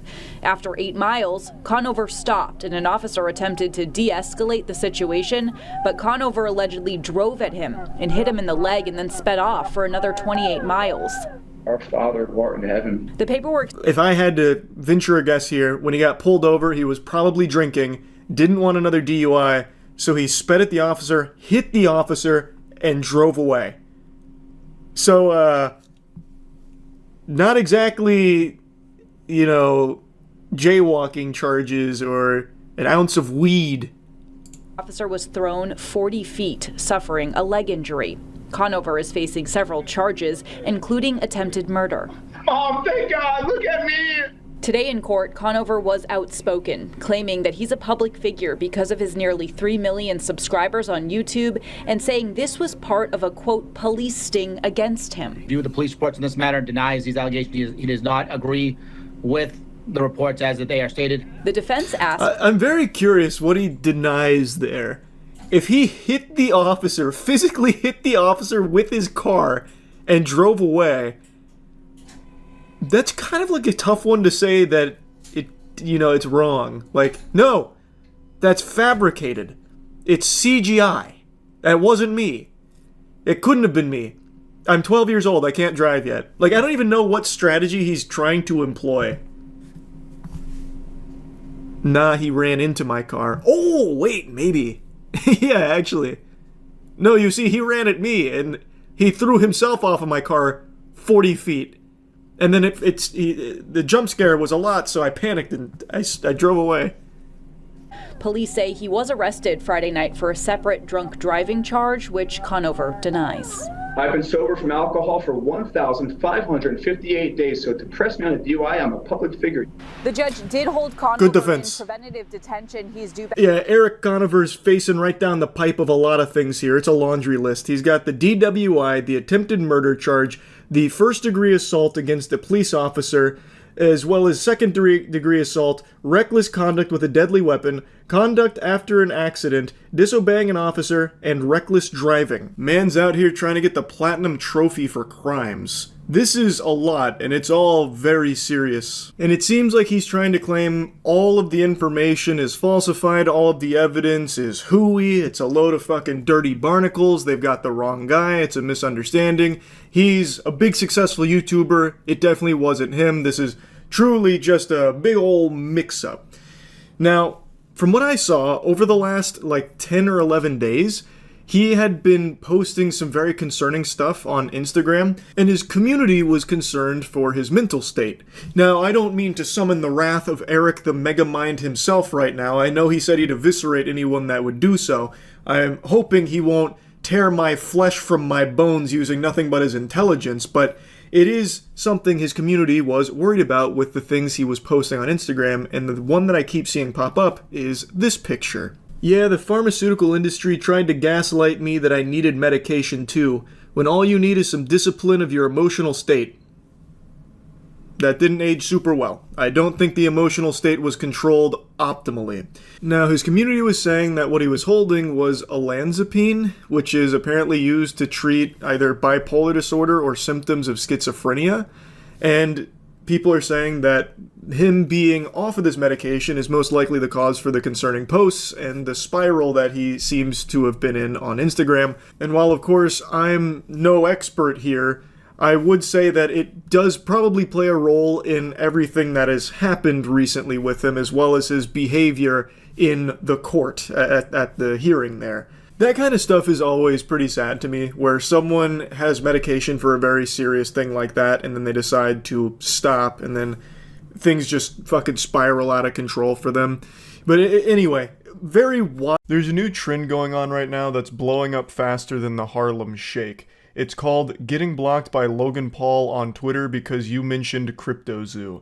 You don't have to be a high-caliber, top-tier athlete in order to participate in this new fun sport. All you've got to do is just mention CryptoZoo, and Logan Paul will come out of the shadows in order to block you, because that word is his kryptonite.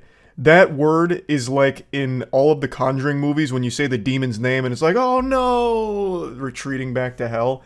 That's CryptoZoo to Logan Paul. It's his boogeyman, so he's blocking everyone that mentions it. I'm sure all of you remember CryptoZoo because it is still to this day, I believe, the biggest YouTuber-led scam.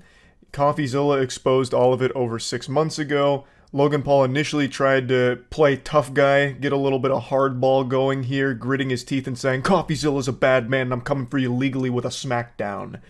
but then quickly gave up on that whole facade and just said, like, actually, thank you so much, CoffeeZilla, for opening my eyes. I was such a goofy little goober. I'm going to issue refunds to everyone that was affected by this that doesn't want to wait for us to finish the project.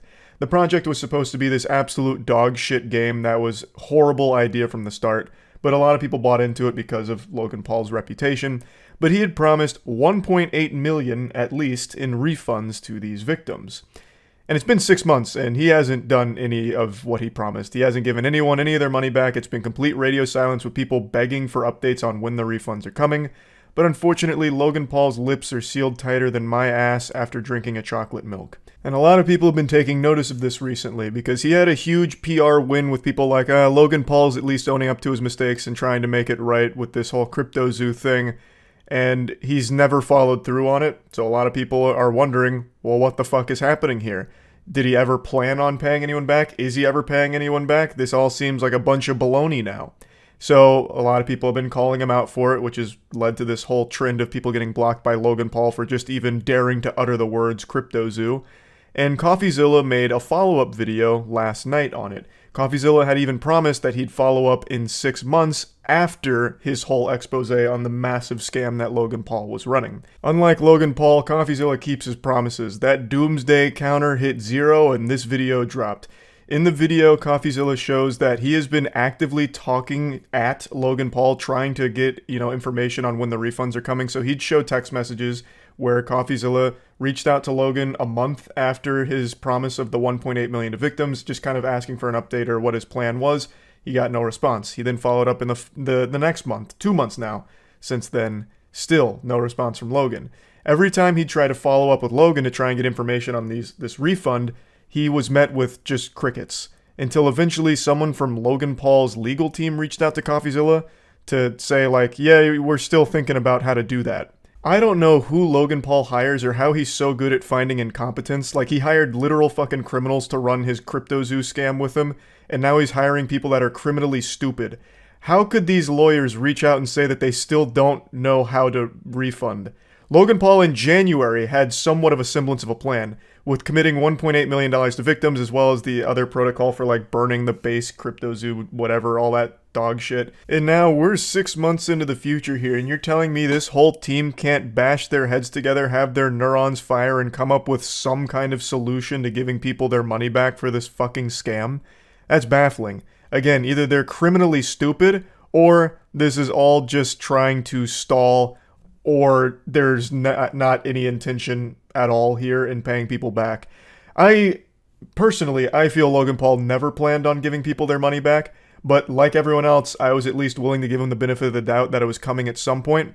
But 6 months is unacceptable. That time frame, that timeline, is not by any means sensible. They still don't even have a plan in place that they're communicating with the community. They don't have any idea on how they're going to give this $1.8 million back to the community. So they're still at literally step 1. After 6 months here, post Logan Paul's public promise of refunds. I really think CoffeeZilla's final statement in this video sums it up best. This isn't worth your time. Getting publicly flogged like this every 6 months? What, are we going to be doing this in a year? No. Okay? It's not worth your time. It's barely worth my time. Just please pay the people back what you owe. Give them a real timeline, a real plan, and then we can all go back to pretending you've changed. That's 100% right on the nose right there. He pinned the tail on the donkey. Pretending that Logan Paul's changed. The ultimate scam, even bigger than CryptoZoo. Now, since the entire blow-up of the CryptoZoo scam, Logan Paul's image has been largely positive, because he publicly ate shit, said that he was going to pay people back, even though he never did, still hasn't. But people gave him the benefit of the doubt, like, oh, look, he's trying to change and move on from this and grow from it. And he's a superstar in the WWE. He is absolutely loved in the sport, and Prime is such a wild success. So most people have a very positive impression of Logan Paul, so much so that he's developed his own little cult of brainwashed zombies who now are fighting against people like CoffeeZilla and others calling him out for CryptoZoo. The argument they make, and it's not really an argument, it's actual just drivel, they're actually just vomiting nonsense, but what they say is that anyone that's still talking about CryptoZoo is just clout chasing off Logan Paul and they're just dragging it out and milking it, which is such a wild take. Logan Paul ran what is basically a real-world RuneScape scam, like armor trimming, giving him money for nothing. And then him laughing at you for it. Him and all of his buddies laughing at you for it, basically. And his fans are just saying, move on, get over it. It's not that big of a deal. To say that to victims that lost so much money on Logan Paul's scam is just disgusting. Excusing blatant crimes just because you like his drink or you like him in the WWE, it's just so stupid. I understand a lot of people that are saying those things, like, in defense of Logan Paul, even though it's not really a defense, just saying, like, yeah, he scammed you, get over it, and spitting on them. Not really a defense, but I know a lot of the people saying just to, you know, let it go are young. But that doesn't mean that they shouldn't be shamed for this absolute brain-dead take. It's so stupid. Even kids should be able to recognize that someone shouldn't be able to get away with scamming people like that. So I just want to point out that ridiculous state of affairs where so many people are just completely okay with Logan Paul being the face of the biggest YouTuber-led scam of all time just because they really like him in the WWE or like Prime. He should still be held accountable. He has not fulfilled his end of his promise. He has not refunded the victims. He has done nothing for any of them, and he's just blocking anyone that brings it up. So, it is totally justifiable to keep calling it out and trying to get him to actually follow through on what he said he was going to do. But I still don't think he ever planned on paying anybody back. I really don't. I think what he was really hoping for was that it just be brushed under the rug over time. People would stop caring about it because on the internet, drama is usually just kind of flavor of the week shit. So the whole CryptoZoo scam was a big talking point for like a week, maybe 2 weeks. And he was just hoping like if he could just have a PR win by, you know, saying how he's changed and he's going to give people their money back for this, then people would consider that good enough and just forget in the future. But luckily the chess master here blundered because this was such a massive scam that people didn't forget. There are so many victims that still haven't got their money back. It's very easy to find everyone affected by it. Thus, a lot of people have kept their eyes on it. When is Logan Paul paying people back? Has Logan Paul paid people back yet? No. Well, is he planning to? No. Okay. What's going on here?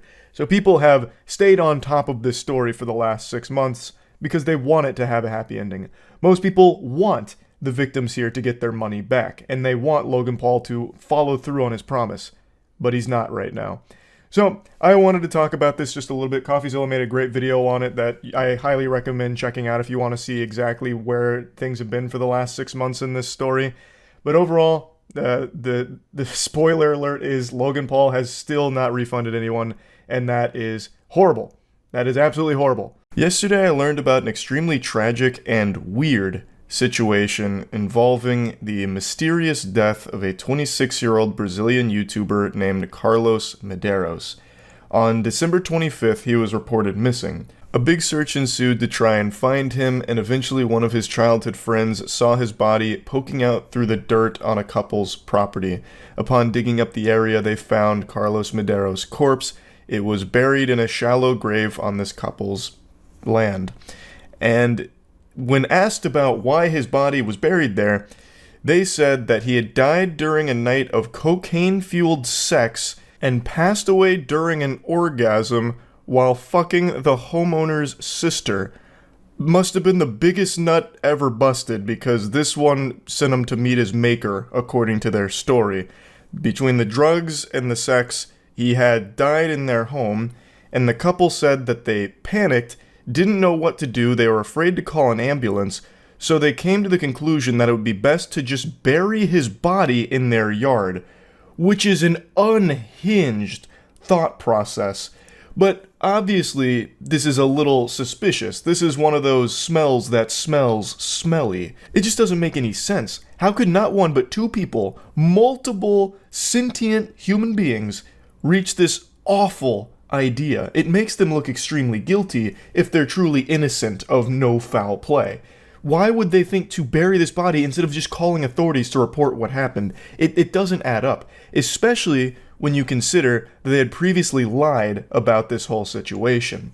Initially, they said that Carlos Medeiros left their house, and they had no idea where he was. And they had even allegedly made a social media post saying that they've got to find Carlos Medeiros. Come on, let's all find Carlos Medeiros. We gotta get him back.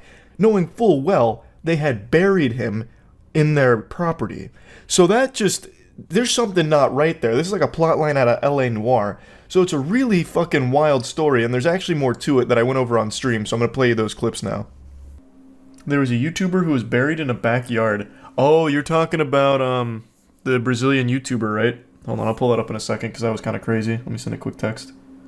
26-year-old Brazilian YouTuber found in neighbor's backyard. It was Carlos Medeiros. The body of a 26-year-old Brazilian YouTuber has been found buried in the backyard of some of his neighbors. He was reported missing on Christmas Day after he failed to return home for dinner with friends who later said that he had left their home late at night. Medeiros' family searched hospitals and woods until Saturday. Someone saw a mound of dirt in the house of this couple he had visited for the holidays. They went in and saw my brother's t-shirt showing in the dirt. They called the police, who went there and found him buried. So, here's their defense. The couple who owned the home claimed that the influencer died while doing drugs and having sex with Caroline's sister. The couple's version is this. They buried him because they didn't know what to do with the body. That is the most dog shit defense I've ever heard. What do you mean you buried him because you didn't know what to do with the body? You just call the police. That's nobody's first instinct. To bury a body is such an incredible time commitment. Like, there's no way that was just impulsively done. It's not like, alright, just quickly throw him in this fucking, grave we made. This is absolutely seeming like they killed him and tried to hide the body poorly in a shallow grave because of the drugs, assuming it wasn't murder. Yeah, well, I don't think they've ran a toxicology report or anything yet. I think it's still too new. But they're saying that he allegedly had an overdose while taking Caroline's sister to have sex in the bathroom. At the moment he was having an orgasm, he felt unwell and fell dead. Which I don't believe for a fucking second. Because, I would believe it if they didn't bury his goddamn body in their garden. Also, if that is how he died, what a crazy way of going out. That is a rock star's death right there. Man's out there fucking boofing meth, all kinds of shit. Making a cocktail of ketamine, all kinds of wild shit. Has sex and dies during an orgasm. What a way to go to Valhalla.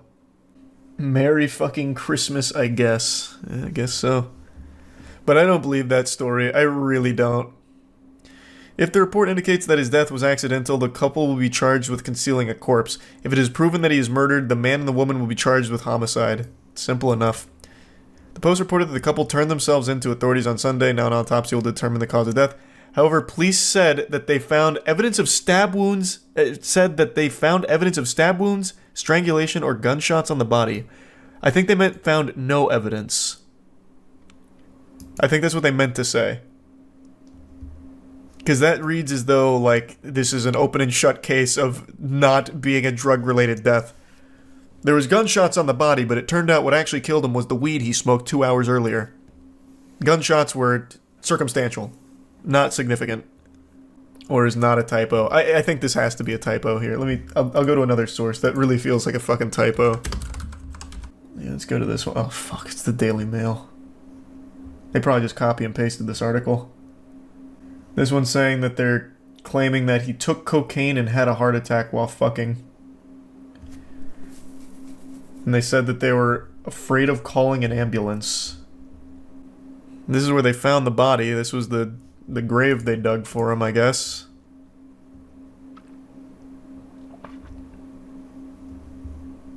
The couple had initially lied and said that Medeiros left their home after dinner before later confessing to a different story. This is baloney! What a load of fucking fish paste! He didn't die from cocaine and sex. I don't believe this for a second. Also, these ads are nuts. These ads are going fucking insano style. Man. All this inundation with ads will put you in an early grave. Good God, what an eyesore. They also made a social media post asking the public for help finding Medeiros. Shameless. Absolutely shameless. There's no way, there is no sensible couple that would bury a body of someone that just died in their home while having sex with their sister. That's already wild. And there is no way that they would start lying about it and then making social media posts. There's some fishiness afoot. Civil Police Chief Louis Faria told G1 that the incident is being investigated as a homicide committed by an unknown perpetrator. Sounds about right. Okay, yeah, it was a typo. During the search for the firefighters, according to a police report, Medeiros' body did not display any signs of violence. The house was set on fire. What? The house was set on fire by neighbors, but no arrests have been made. What? What? Wait, what? What is happening in this story? It's like an episode of CSI that just keeps going. So their house got set on fire? Residents in the Brazilian town set fire to the home where the body of the influencer was found buried. Jeepers creepers, Jiminy Christmas! Mob justice. Yeah, that's what it seems like. It reminds me of the second Halloween movie, Evil Dies Tonight. And then they just torched it. Imagine the evidence destroyed in that fire, though. Yeah, it's not a very well thought out plan.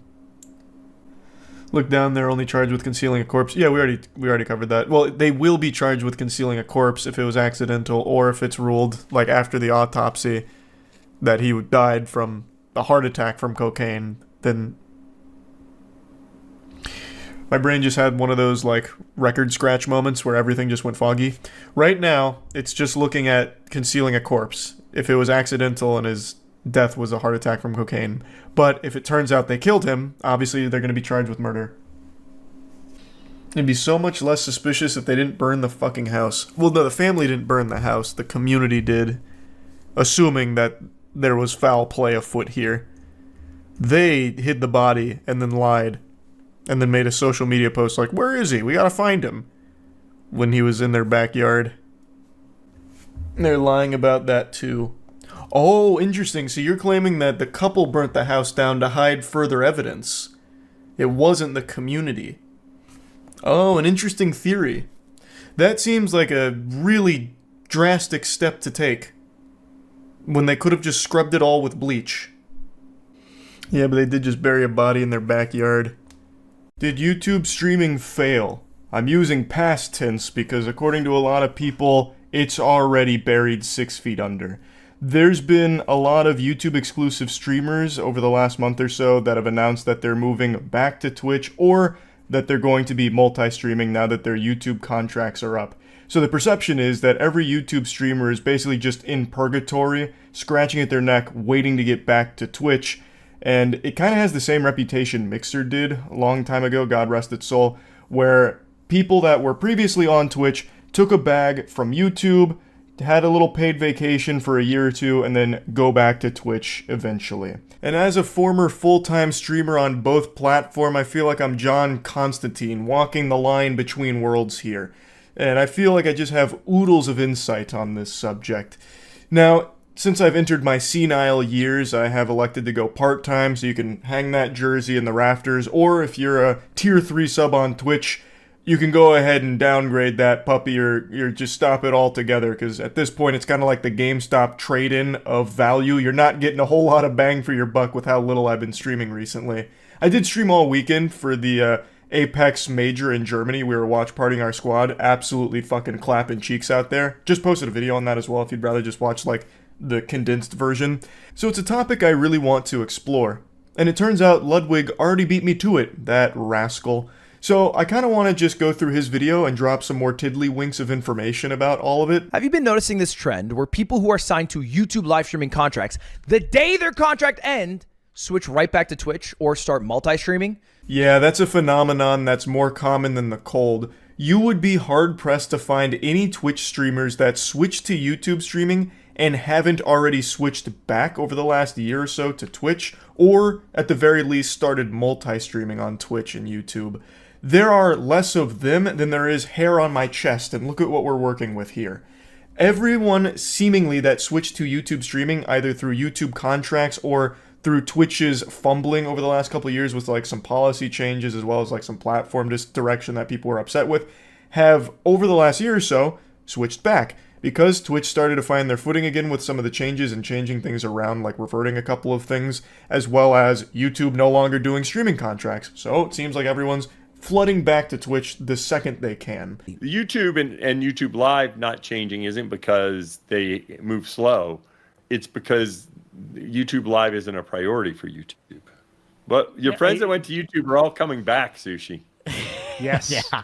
Dan Clancy, cool as a cucumber here. I'm actually shocked he didn't have a cigar in his mouth delivering this little speech. Like, he's basically just dancing on the grave of YouTube's reputation in the public eye. There was a time when everyone, myself included, thought YouTube was going to be a real threat to Twitch's market share. Because Twitch has had the streaming ecosystem in a titty twister for years. They've had the nipple clamps on those honkers. And YouTube started to get a lot of momentum with streamers that were native to Twitch switching to YouTube even without a contract. But it seems most streamers grew tired of YouTube doing absolutely nothing besides letting the streaming element of their site wither, fester, and die. So pretty much all of them have switched back to Twitch at this point, except for the ones that are still under contract or banned from Twitch. But there was a moment where it really did seem like YouTube was encroaching on Twitch's stranglehold on the industry. And at the height of this, Dan Clancy was interviewed asking, are they panicking? Are they worried about Twitch users switching to rival platforms? Is Twitch going to do anything to keep users and streamers on their site? It was also public knowledge at this time that Twitch had completely stopped doing contracts for even their biggest streamers. They just put the kibosh on contracts entirely. And Dan Clancy just said nope. In fact, he encouraged everyone to try alternatives. Like, if they want to stream on YouTube and Kick, go for it. Go hog wild. He said that he believed that all of them would be back to Twitch because he believed in the platform being the best that streaming had to offer. And it seems like his bet has paid off so far. Like Luigi, he won without having to do anything. It seems most streamers that went to other platforms are all starting to flock back to Twitch. You know, when Myth ended his YouTube contract, I believe he took a break. He stopped streaming on YouTube. Lily, the moment her contract ended, switched back over to Twitch. Dr. Lupo, when his contract ended, started multi-streaming. I mean, shit, Tim the Tatman today said he was going to start multi-streaming on Twitch and YouTube. And look, his viewership is better on Twitch after 3 years, I think, on YouTube than it is right now on YouTube. And that's a pretty crazy thing. So the perception and the fear for a lot of streamers was if they left Twitch, if they ever decided to come back, their viewership wouldn't be what it once was, or their sub count would be significantly lower. But time and time again, it seems like that's just not the case. Not just Tim the Tatman, but there's been other streamers that have gone to other platforms that have come back to Twitch and have been in pretty much the exact same spot that they left off in, no matter how many years had passed. Everybody knows when you switch platforms, your audience doesn't necessarily follow you. You're definitely not getting the whole kit and caboodle to come over to the new platform that you've come to. You're lucky to get like even a fraction of it. Like, yeah, you'll hit like huge peaks for the first couple of streams with people like, you know, trickling in just to check it out. But that audience you built up on the previous platform, they're most likely just going to go back to that because that's the platform they're most comfortable on. So if you're not on it, they'll probably just find another streamer and maybe they'll occasionally tune into you on the other platform. But for the most part, they don't get converted to the new platform that you've switched to. So with the example here, Tim the Tatman, he built up a YouTube streaming audience, and now that he went back to Twitch, that Twitch audience he used to have, it seems like they're still using Twitch and look to be receptive to Tim the Tatman being back on their preferred platform, so his viewership has kind of stayed pretty much the same there. And nothing fucking changed. He's literally doing better on Twitch. And you might be wondering, okay, why are streamers switching back to Twitch? Well, one might be because they do better. They get more viewers. Two, it's because they also make more money. I saw someone say sub count, by the way, earlier. I didn't answer it. I apologize. I'm not making up messages here. We are at 6.3. Crowd, our game's over. Wait, so you have an official number? I'm joining up. We're probably closer to 6.5, if I had to guess. And Tim basically says he got 6,500 subs in one single stream on Twitch, and on YouTube he had 14,000 subs. So he basically got almost half his subscriber count in one day. So he's going to start making more money from Twitch subs than he ever did from YouTube members. That is another huge thing. That one is a big ol' fucking set to wumbo explanation for why a lot of people will switch back to Twitch. The earning potential on YouTube streams is substantially lower than it is on Twitch. Twitch is a platform with culture. Chat experience on Twitch has always and will always be better than YouTube. Period. Hands down. There's nothing YouTube can do to really beat that, and it doesn't seem like YouTube's even trying. They're just waving the white flag on that. They're just eating the huge fucking L on just having a bad chat experience compared to Twitch. But also, Twitch just has a culture of subbing. Like, Twitch has Prime subs, which is something you can do for free for your favorite streamer, where you sub to them with Twitch Prime, and it's free for you, and the streamer gets paid. Like, that is a deal YouTube just can't match. And it's extremely beneficial to the streamers on Twitch. So Tim the Tap Man can make in one day what it took 3 years for him to make on YouTube, at least when it comes to like membership numbers versus sub numbers. So YouTube has a sub equivalent with members, but nobody fucking uses it. Most people don't even know it exists. Also, it's not even functional on mobile. You have to go outside of the YouTube app, like on like a different browser on your phone, in order to even find the join button for most channels. Like, it's not something that's integrated into YouTube streaming. So most streamers on YouTube will never come close to the amount of subs a Twitch streamer will have. And they won't even come close to the amount of money a Twitch streamer earns if they are streaming on YouTube. So that's another really enticing reason why a lot of people that were streaming on YouTube are going back to Twitch. Also, another obvious one is discoverability. The main critique of YouTube streaming since its inception has been how hard it is to navigate and how difficult it is to even find streams in the fucking first place. And they have done little to improve that. Any channels that have found success streaming on YouTube are channels that already had an audience before they started streaming, or had an audience from elsewhere that came in for those YouTube streams. Anyone that's just starting with streaming on YouTube, it's not going to bring in any viewers because discoverability is non-existent. YouTube is actually really good when it comes to like event streams though. So this is something Ludwig also talks about. If a big moment happens in an event, like grand finals is going on in some kind of big tournament, and a lot of people start flooding in, well, YouTube recognizes that and then actually starts recommending that stream outside of the normal little bubble, like the quarantine unit that it keeps streams in, so then you actually will get some eyes on it. But if you're like just daily streaming normal shit or just starting out streaming, you're not going to have that stream go to anyone outside of whatever audience you've already built up going into it. You have better odds of writing your YouTube handle on a paper airplane and throwing it out of your window and hoping a neighbor sees it and checks it out than you do just streaming on YouTube and relying on them to push it. It doesn't happen. Whereas on Twitch, even though there are so many streamers to compete with in every category, your odds of being seen are higher. Your potential to have some viewers trickle in is just higher on Twitch. If you look at the most watched major streaming platforms by hours watched of live broadcasts, Q2 of this year, YouTube gaps Twitch. It's not close. 3 times bigger, 15 billion. However, that doesn't exactly tell the full story. Because if you look at this, you also have to include, you know, some people like YouTube's biggest live streamer by hours watched, which is not iShowSpeed. It is Lo-Fi Girl. Yeah, so just looking at the cold, hard Carfax here, looking at these numbers, taking a peek under the hood, it looks like on the surface YouTube is slapping Twitch around when it comes to these numbers. But it's really not. Because these numbers are bloated just by the sheer volume of streams that are going on that are just literally always on. So like Lo-Fi Girl, probably the biggest stream in the world when it comes to watch hours. Like, the watch time on that is absurd because it's 24/7 nonstop with tens of thousands of viewers that are idly just listening to it in the background or have it on while they sleep. So it's not like the healthiest number that they have here, it's just the biggest one. So it doesn't really tell the full story. And Lud also mentions some other very, very popular streams on YouTube that really inflate the fuck out of those numbers.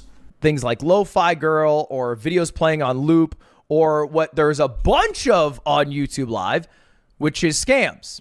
In fact, one of the biggest live streams right now on YouTube is Tesla. except it's not Tesla. It is a scam account with 20,000 subscribers with 86,000 bots watching to give it some credibility. So people click on it who aren't part of the bot number, and then they scan this code, and then they lose all of their crypto. Do not scan this code. I'm showing this as an example of YouTube's corrupt botting problem. If anybody actually scanned that QR code from Ludwig's video, I believe that it is now Ludwig's responsibility to pay you back for all of your lost crypto. He is liable now because Ludwig scammed you. I had the decency to censor the scam QR code. I'm just being a little goofster. If anyone actually scans that QR code and loses all their crypto, they 100% deserve it for being an unfathomably stupid buffoon. I will never be able to wrap my head around who actually falls for those. I truly don't understand it. Like, I know the default answer is like old people. I don't believe that because they probably don't have crypto in the first place. But anyway, what Ludwig is highlighting here is that these scams have tons and tons of viewership, last for quite a long time, thus bump those numbers up on the YouTube streaming hours. And they're not real. Like, you can probably find 10 of these streams going on right now. Like, that also tells me the scam must be pretty successful. There must be some people falling for it. I don't know how, you absolute imbeciles, but there's tons of them happening all the time, inflating those numbers, and YouTube doesn't do anything about it, it doesn't seem. Like actual streamers, actual people who are streaming video games. Well, then the contest becomes a lot more fair. And there's still a lot of huge streamers. I mean, look, Steak right now is live with 41,000 viewers. That is massive. That is a huge stream. When you look at the actual streams going on with real sentient human beings behind them, the number gets a lot lower than you would expect given the huge number that you can see in the data. Especially when you look at gaming in particular, the number there is lower than Twitch. Twitch is beating them like my meat in that department. So if I were to rephrase the question, is YouTube live streaming a failure? In America? In English-speaking countries? Kind of. Yeah, maybe a little bit. They're not doing as well as people thought they would. Across the world? Fuck no. They're doing amazing. They are crushing. And you know this is true if you watch VTubers. VTubers crush on YouTube, man. All of Asia seems to prefer YouTube for a live streaming platform, and it makes sense. And this is something I've been saying for a while as well. Internationally, YouTube streaming is huge, but in America, it's definitely second fiddle to Twitch. The biggest breakout star on YouTube streaming is obviously iShowSpeed. But outside of Speed, all the other big English-speaking streamers are on Twitch. But internationally, YouTube's doing very well. Ludwig also gave an example about how Twitch abandoned South Korea recently, so there's just a lot of places that are preferring YouTube for streaming outside of America. And another thing, YouTube's player is just better than Twitch's. You can rewind the stream if you want to, the bitrate is higher, the streams look better. So if you're someone that just likes to kick back and watch a stream and not really interact at all, YouTube's player is going to be very enticing and probably going to be the preferred platform for you. But a lot of people who watch streaming because they like the interactive element of it. And that's where Twitch destroys YouTube. It has an entire culture to its chat. So a lot of people, well, I'm not even gonna say a lot of people, everybody prefers the Twitch chat experience. Like, there's very few people that like the YouTube chat experience because there really isn't one. Like, even going to the biggest streams, you're not going to see a whole lot going on in the chat aside from like some spam here and there. But on Twitch, you'll see like entire discussions happening in chat or like a bunch of like inside jokes and all kinds of shit that just makes it feel like a real community as opposed to on YouTube's chat experience. Overall, I have a similar takeaway as Ludwig when it comes to whether or not YouTube streaming is a failure. Overall, it's not because it's doing so well internationally, but when it comes to English-speaking streaming content, it definitely is well behind Twitch. Yes, it is gaining a little bit, but more and more streamers are just switching back to Twitch. A lot of the influx came from seeing big streamers come to YouTube and people following that path, and now that even more are going back to Twitch, I think that's going to continue to happen. But yeah, it doesn't mean YouTube streaming as a whole is dead or a complete failure. It just really lost all of its footing in America. I do, however, disagree with Ludwig on a pretty big thing, which is multi-streaming. I started multi-streaming almost a year ago now, and I actually think it was an incredibly good decision, and one that I still believe is a very smart decision for many streamers regardless of their size. Ludwig believes that multi-streaming isn't great because it makes your viewers spread out. So it basically splinters them between two platforms, which makes it very difficult to reach the consistently high highs of some of like the top streamers on Twitch. By being married to one platform in particular, you can cultivate that audience and grow it there, so that way you're at the top of those categories consistently, like on Twitch or something, so you'll keep getting new viewers and reach insane peak viewership, because as more people find you, more people talk about you, and it just keeps feeding that fire, as opposed to having a lower number on that platform because some of the viewers are watching you on a different platform, so then not as many people are seeing it and talking about it. And, like, I get the point, but I do think that being on two different platforms is reaching two different audiences. And I think that's pretty clear looking at, like, Tim the Tatman here, right? Like, his YouTube number is lower than his Twitch number, even though he started as a Twitch streamer and spent 3 years as a YouTube streamer. It's pretty clear that those have to be different viewers that are being reached. And I think there's a lot of value in that. For one, I think it's better for viewers because you give them the option to watch you on their favorite platform. So the viewers that prefer YouTube can watch you there if they want like the better player, or they can watch you on Twitch if they want the better interactive experience with chat.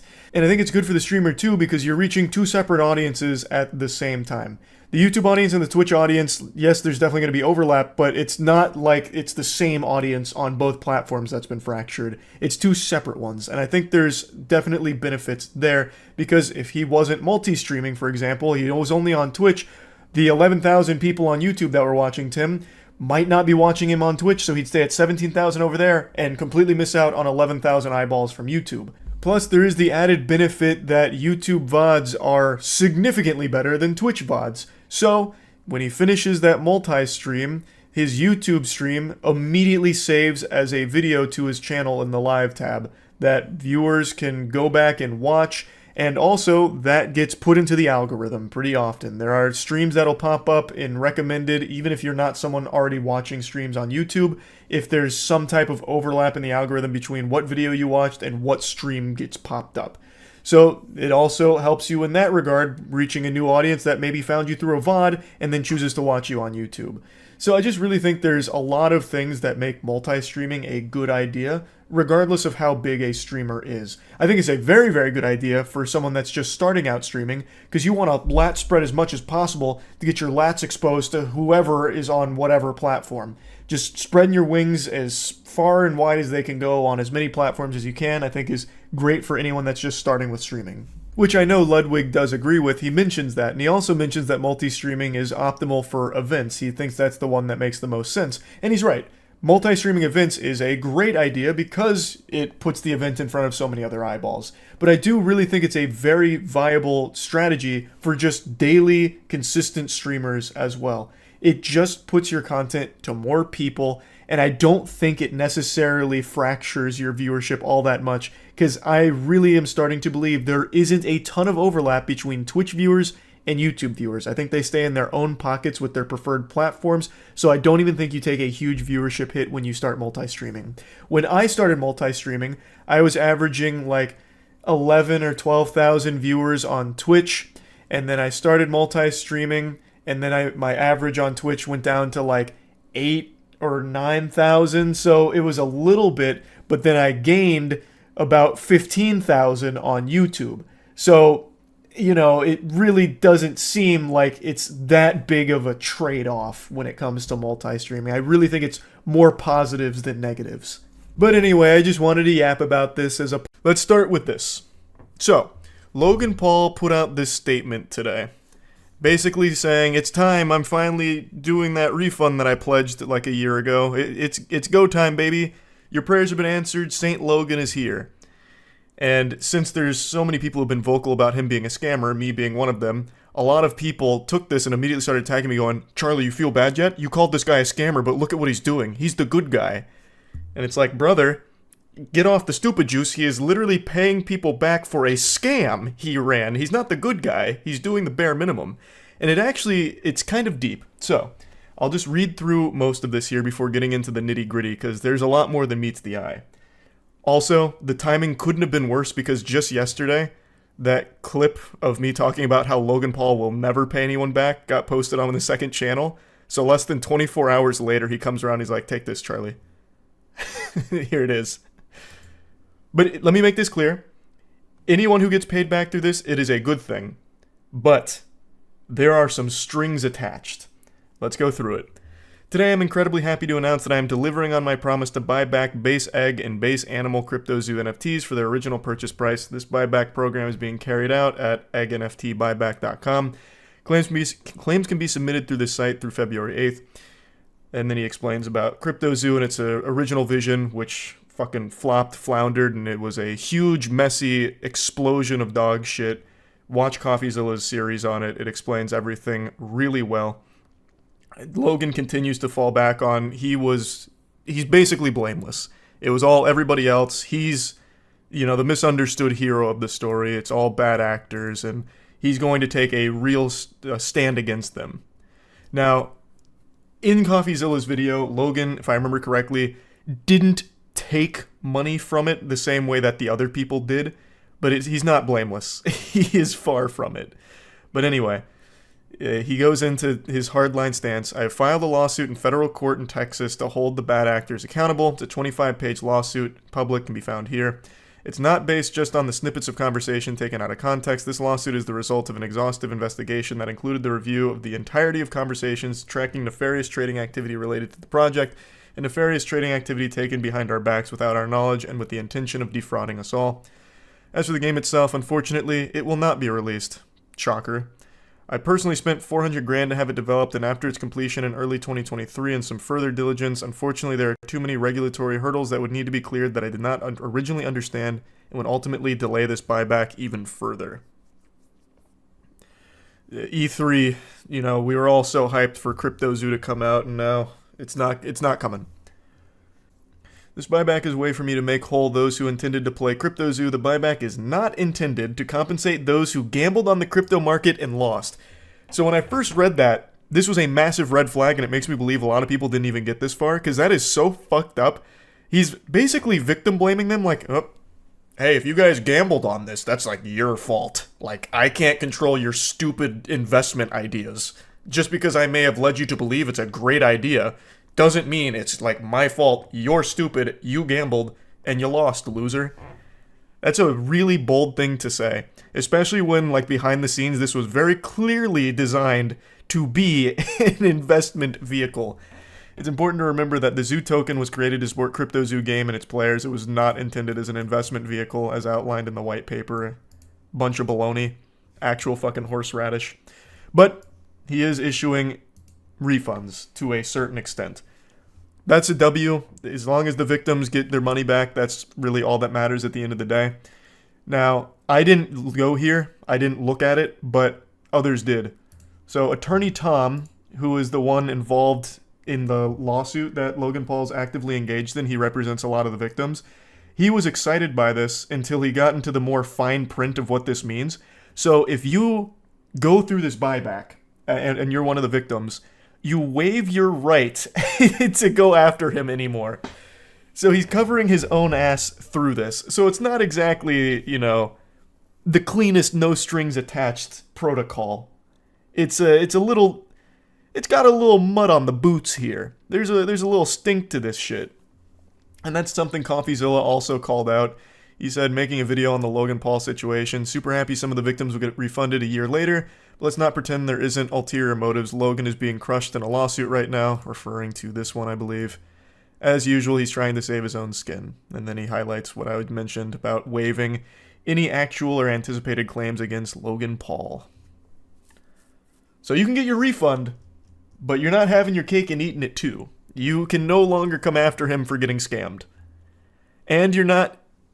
I highly recommend watching Attorney Tom's video. I'm not going to play it in its entirety or anything, but you're not getting all of your money back per se. And that's something Attorney Tom explains. You are getting some of your money back.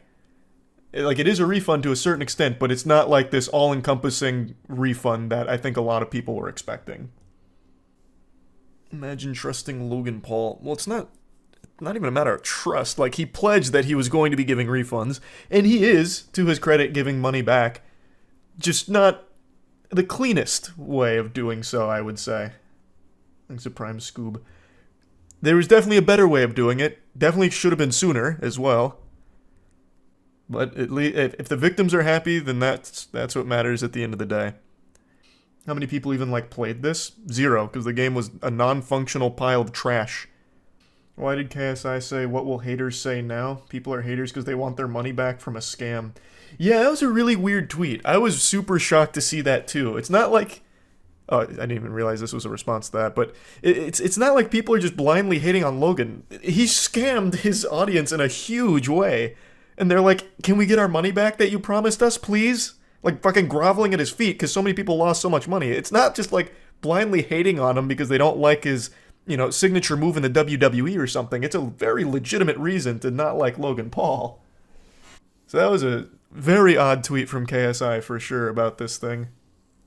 As I mentioned, CoffeeZilla stated that he'll be making a new video on the Logan Paul situation with this new update. So you already know I'm going to be glued to that like a child to their iPad while waiting for their mother to finish her hair appointment. I will be keeping my finger on the pulse there to see what he talks about in regards to this. Personally, I think that Logan Paul could have done more quicker.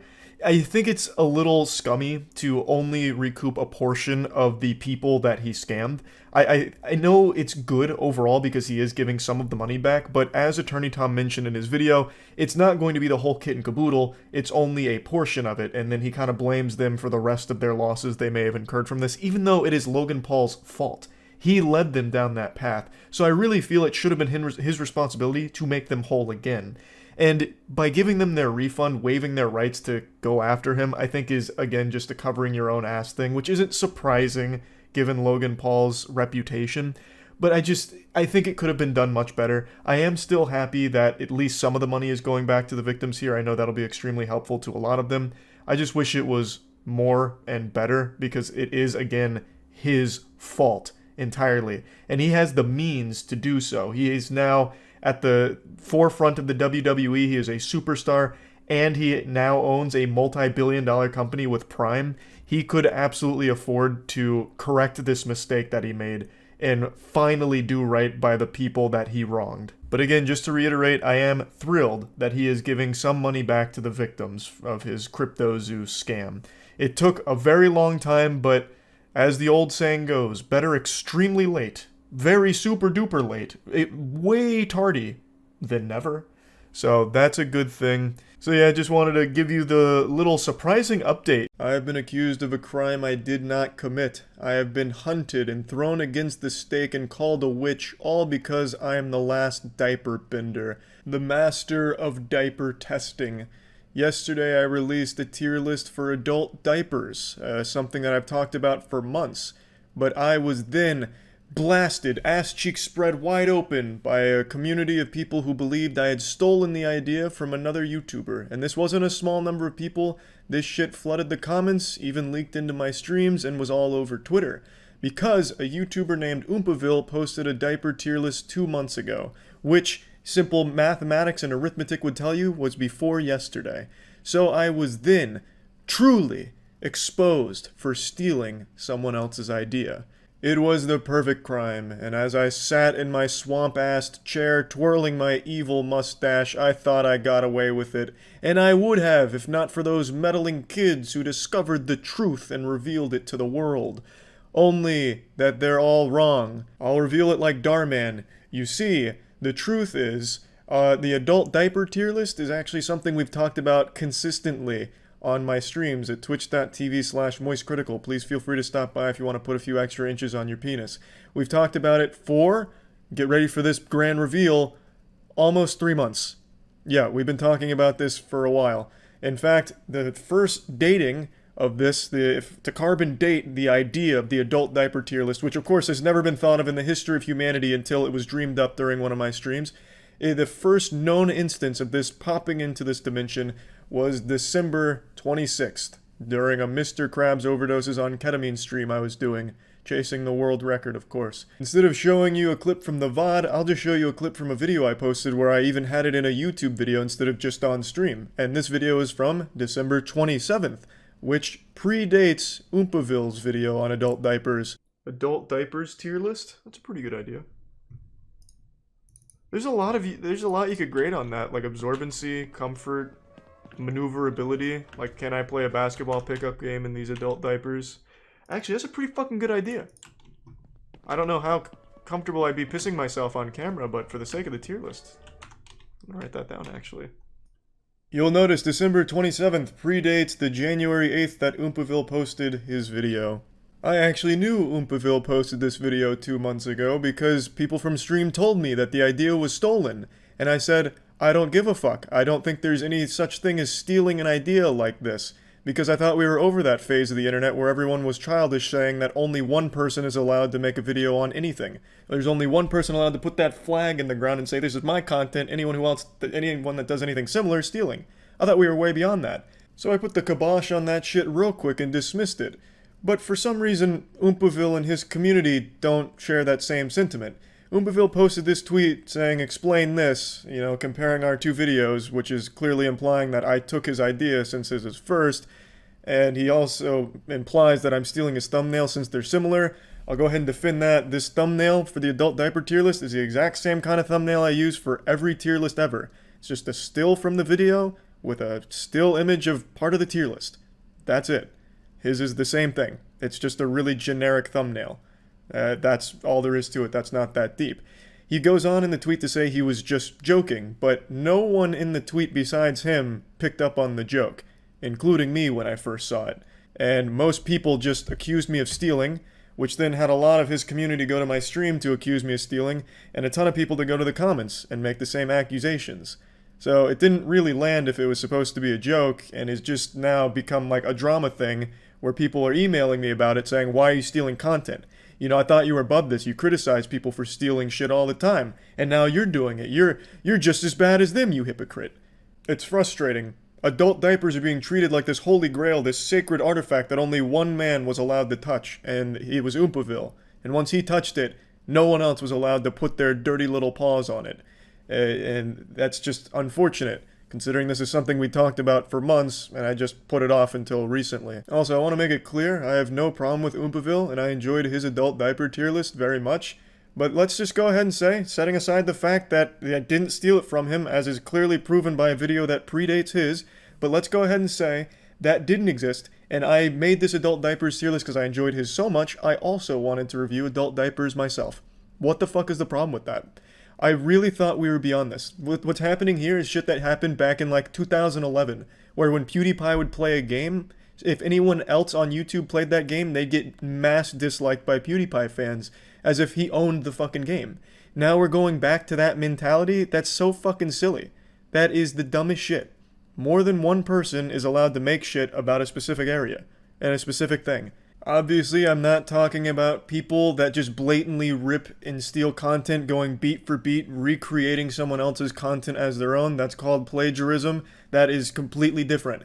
At no point in any of our two videos do we really overlap doing the same shit or saying the same shit. It's very different content, all on adult diapers. I can't believe that we're having a fucking Diapergate conspiracy theory here about this shit, about who stole what, but here we are. That's just the internet these days. Anyway, that about covers that. Hopefully I've proven my innocence. I didn't have a lawyer here present to represent me, so I hope I did a decent enough job of... What's up, everybody? It's Critical. I just wanted to quickly toss my nutsack into this wiener pile with this war between YouTube and the Wall Street Journal. I wanted to explain to everyone why everyone's rightfully mad at Wall Street Journal, but also... the real person behind the advertisers leaving YouTube isn't Wall Street Journal. It's this man right here. Here's the puppet master. Eric Feinberg, or Feinberg, I'm not quite sure how you pronounce it, but it doesn't matter because either way, I can do a play on words with it. Brace yourself. Here's Eric Everything's Not Feinberg on YouTube, or Eric Baron Fein Bears. Well, shit, that one didn't come out as well as I thought it would in my head. But regardless, he's the man pulling the strings, really. But first, before I talk about him, I want to talk about why everyone hates the Wall Street Journal right now. So I'm sure most of you remember when they attacked PewDiePie, calling him a Nazi, just taking everything out of context and spinning obvious satire into sincere racism, and that blew up in their face. Most people saw that as horrible journalism and just a hit piece, which it truly was. But what this did is it showed the power Wall Street Journal possesses in the industry, because when they made that piece, PewDiePie lost Disney sponsorships, lost his show, he lost a lot of shit. So what this showed to Wall Street Journal is they have a lot of pull in this industry. And since YouTube is taking a lot of the old media audience, they wanted to fight back and try and retain that group. So they're going to paint this platform as a horrible racist platform and just where scum exists, which scares advertisers off of it. It's nothing new. It's the same tactic from when radio was losing its audience to television. You know, you demonize your competition so that way the audience stays with you. That's exactly what the Wall Street Journal has been doing by going to the advertisers and saying how bad this platform is and how all of their ads are on racist videos. Nothing but racism exists on YouTube. So, understandably, advertisers don't want to be associated with that, so they pull off of YouTube. Now, obviously, anyone that goes on YouTube knows that's not the case. However, it does point out a legitimate problem with YouTube. There is no screening for what advertisements get placed on what videos. There is some extremist and racist videos on YouTube that do have advertisements before them, and that's the fault of YouTube for not having a better system in place to prevent that from happening. Now, this is where Eric Fuckboy comes into play. What Eric has done is he's found a way to locate every single racist, extremist, homophobic, just awful video in existence on YouTube with ads in it. He found a way to track them, and what he's done is he's been able to present that to these advertisers and also hold Google hostage because he's patented his technique for finding these videos with the ads on them. Now, this would actually be a really righteous and very good cause if he wasn't such a dickbag. He's fucking literally holding his patented technology ransom. Google will have to pay him millions of dollars in order to find these videos with these racist, extremist content and ads playing on it. What this would do is if they could actually cut off the advertisements on those videos, that would remove a source of income for these horrible organizations. But this man doesn't really care. He's trying to flaunt around like he's some type of vigilante with this incredible technology, but what he's doing is he's just asking for money, otherwise he's going to keep it to himself. And with his patent, the way he has it set up, he says there's pretty much no way YouTube could find a workaround for doing the same thing his shit does.